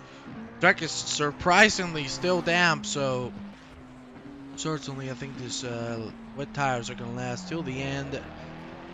What a race from the Thomas Angus racing team. Seriously, what can you say? Just spotless. They only got a 5-second penalty for jumping the line on the pit entry. Apart from that, no mistakes, pure consistency, and that's it. There's just nothing else to say. Wonderful, wonderful race. We do need to give a lot of credit to the Rain Weldon guys, even though they caused that massive incident at the beginning. They've managed to bring it back to P2, and well, we need to talk about Marco Lomi, eh? We need to talk about this man and his teammate Porco. What a race. They started 6th. Right now on 3rd. The other team that has done incredibly well was Philip Brecha. They started, if I'm not mistaken, they started 13th. And right now they're on 5th. They are doing an amazing job as well. Yeah, everyone out here has done an amazing job, I think. They've really done well to navigate the circumstances of this circuit. And everyone has a unique challenge ahead of them, whether that is retaining a gap, fighting for position, getting past back markers, or just bringing it home.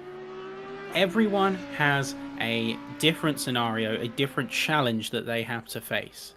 And with the conditions as they are, as the track has officially gone too greasy, but there's only 10 minutes left, I think we're going to see those decisions, those cogs turning in the heads of drivers, race engineers alike, in real time, as to whether it is viable to go on the dries, or whether they're going to risk it and risk a severe drop-off in grip with these wet compounds remaining out. Say the greasy track and low surface track temp, 26 degrees, 23 ambient, being a lot better than it was earlier. There is a case either way. Well, I gotta tell you, Ben. I said it on the first round and I'll say it again. Seriously, it is lovely to have had you here with me today. We've had a lot of fun. You've done an incredible job as usual, man. I love your broadcasting, and from the bottom of my heart. And I gotta tell you, I cannot wait for next round. We do have to mention the track is greasy, so now those wet tires are gonna suffer a little more. Poor Brandon Klein, and look at the front of that car, ain't looking too good. And I do have to agree as well with that person in the chat. These guys, the other Thomas Angus Sim Racing team, we were talking about them before.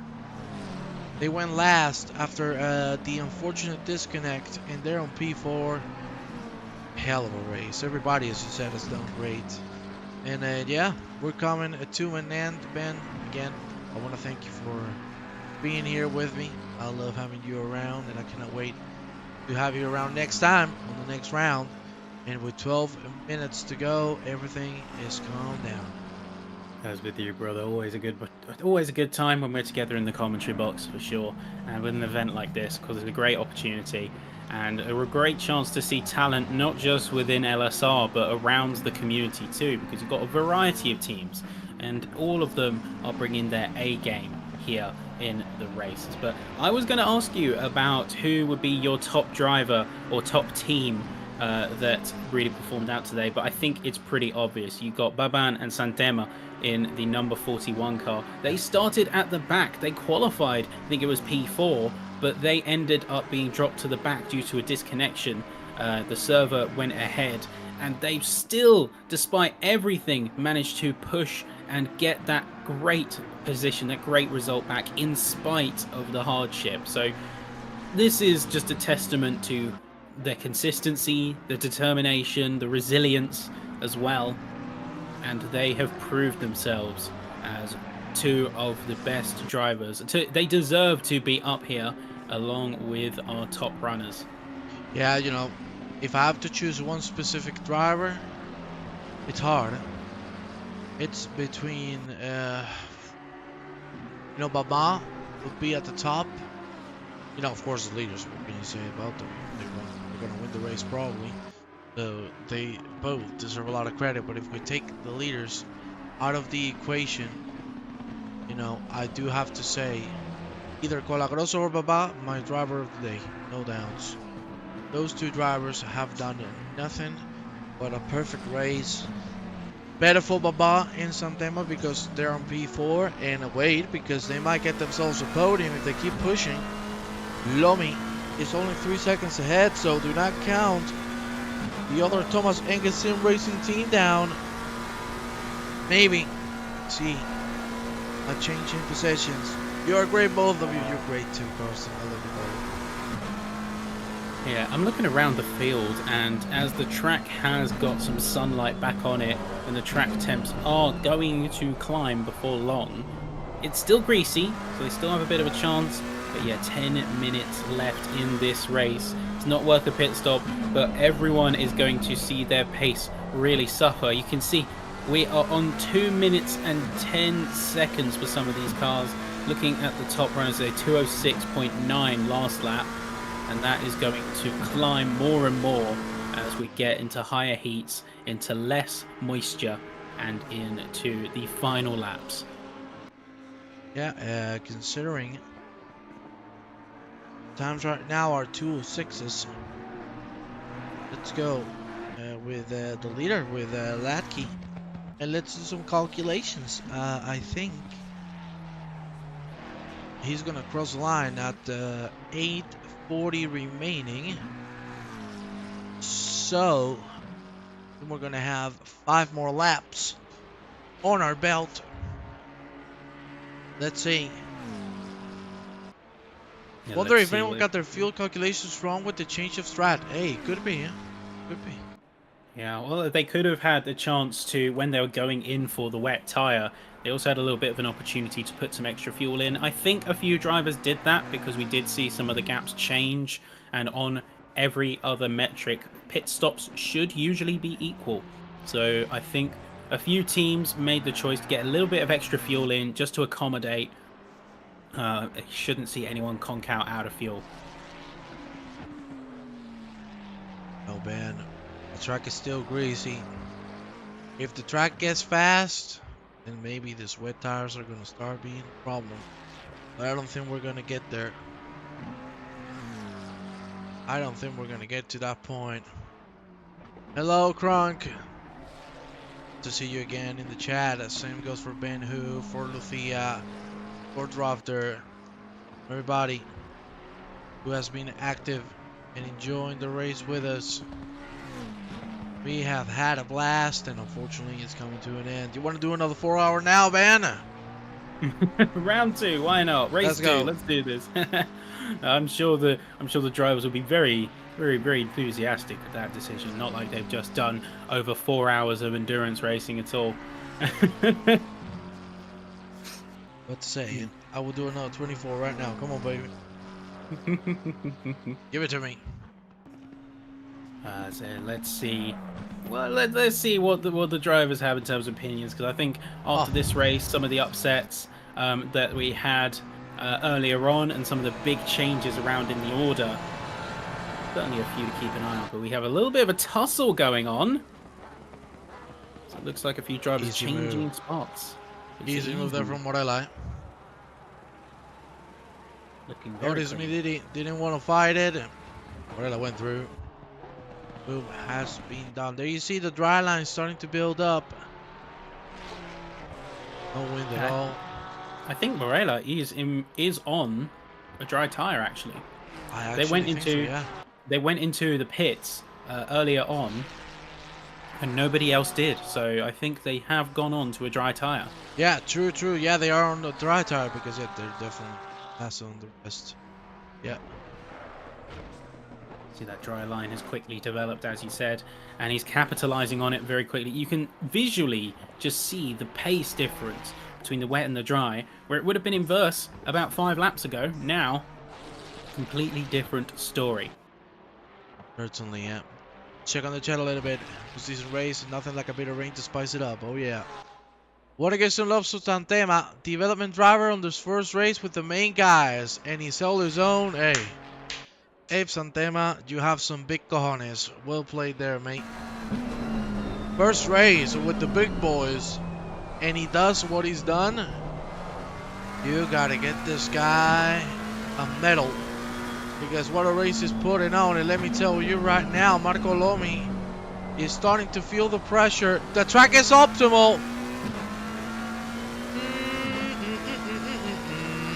These wet tires are gonna start suffering big time now. Ay. We might see more than one spin. I didn't expect the track to go directly into optimal state, but it has. The sun is on it. The sun is hot on it right now. So now, for our wet runners, it is not about optimal pace anymore. It is not even about putting in a good lap time with the relatively slow and suffering wet tires. Now, all you need to do is bring it home, because everyone else, short of, I believe it was Morella, is in the exact same position as you. Just bring it home. Well, let's see how this one goes, but certainly this is a big change. Only 4 minutes, 40 seconds to go. I want to go with our leader, with Mr. Mateusz Latke, to see if we're going to have 2 or 3 more laps. I think it's going to be 3. Yes, indeed, it will be. Yes, just crossed the line at 4:25. 206 would be 4:12. So yes, we would have 3 more laps remaining. My God, what a turn of events. And wait, as we said, those wet tires right now are going to start falling apart rapidly. Careful with getting yourself a punctured tire, because that is also a big issue. And with the temperatures the way they are, it could mean it all. Look at this, Floriana Bell in P2. It's actually gonna pit for tires. Marco Lomi. Go. This is risky, eh? This is very risky. I feel like he might have thrown. The only reason why he would do that is because he's going to run out of fuel.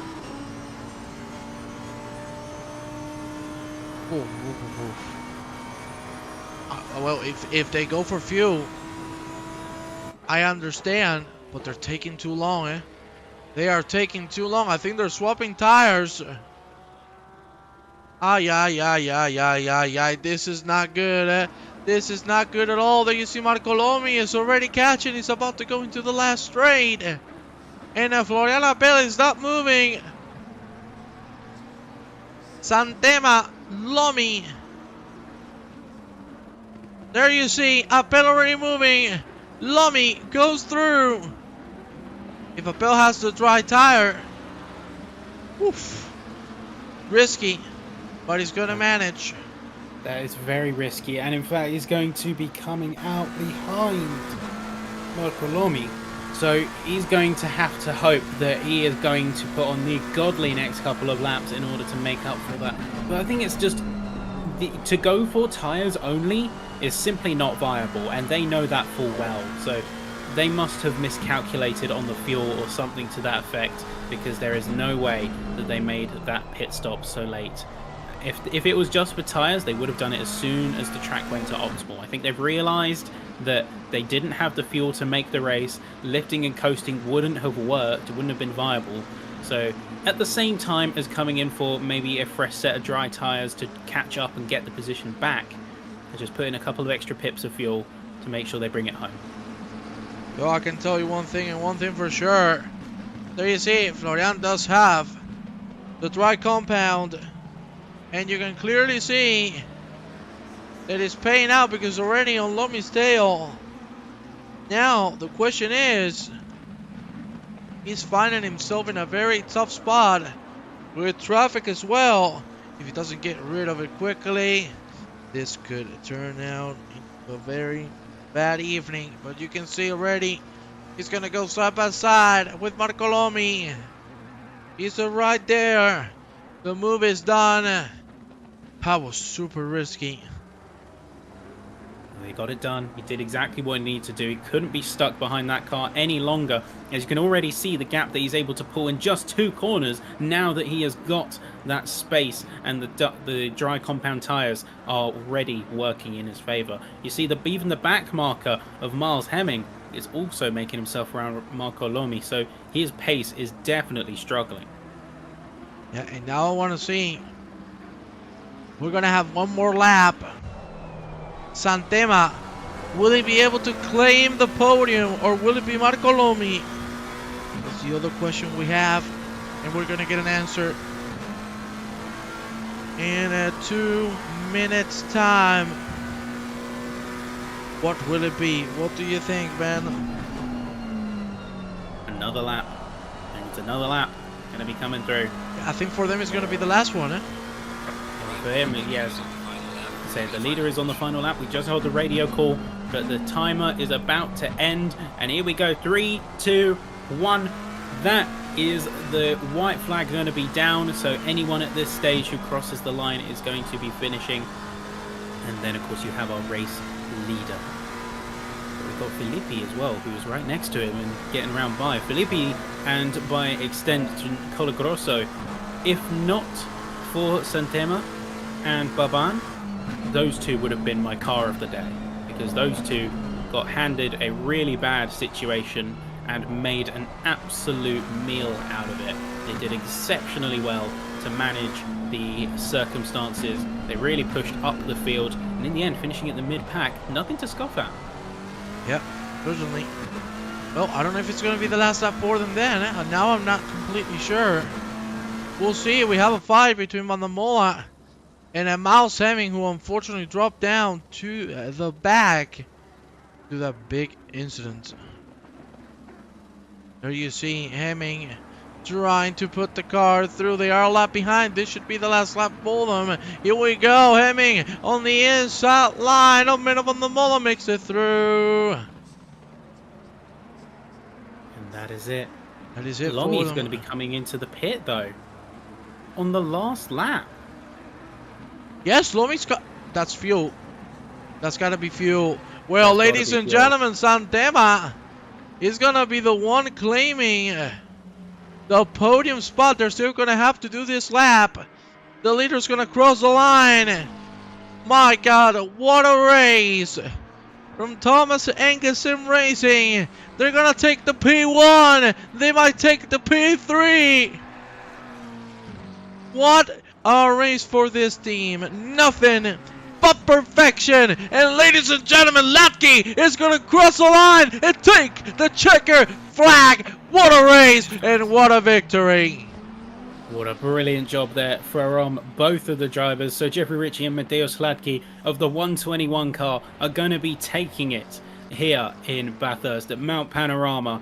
What a perfect race for the both of them. And you can see Florian Appel and the other car behind them. The only real threat to them in this race until that 20-second penalty was the 72 car of Appel and Naumann, who did a really good job themselves, but it couldn't match. It could not match. As you see a few more drivers now. Now that the race winner has crossed the line, other drivers passing the line will be finishing. So Morera crossed the line in P9, and Appel is going to be shortly there. A little bit of tussling from other drivers. What a shame, man. What a shame from Lomi. This is actually kind of disappointing with how well they did to make this mistake on the last lap. I told you it's better to go a little more full. You won't feel it. You will still do the same times. They had an optimal P3 and now they've gone down to P8. There's not a lot they can do.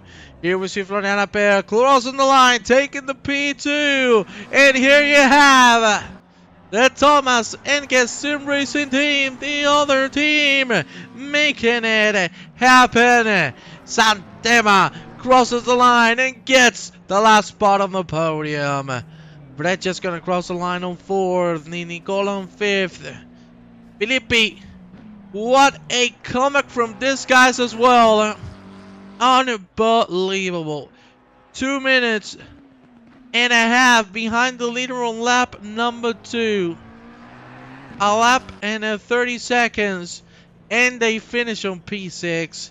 Ladies and gentlemen, this is going to be it for us today. We're going to leave you with the results. Ben, any words before we go? What a race. What a great job from everyone out there today. Of course, we do have 24 hours after this race in order for stewards reports to come in. So if there are any incidents, drivers have the opportunity, be that for pit infractions, contact, or anything else with anyone else on track. You can make those reports 24 hours. Make sure you fill the forms properly or they will not be counted. But great job from everyone out on track. An amazing race from everyone here. And unfortunately, to the guys who did not finish or got caught up in that lap 1 incident, we are hard at work on those kind of issues, ensuring we don't happen again. Well, Ben, I want to thank you for being here with me. We're going to have to go now. Thank you very much to all of you for stepping by and having fun with us in these 4 hours of Bathurst. Thank you very much, and we'll see you next time.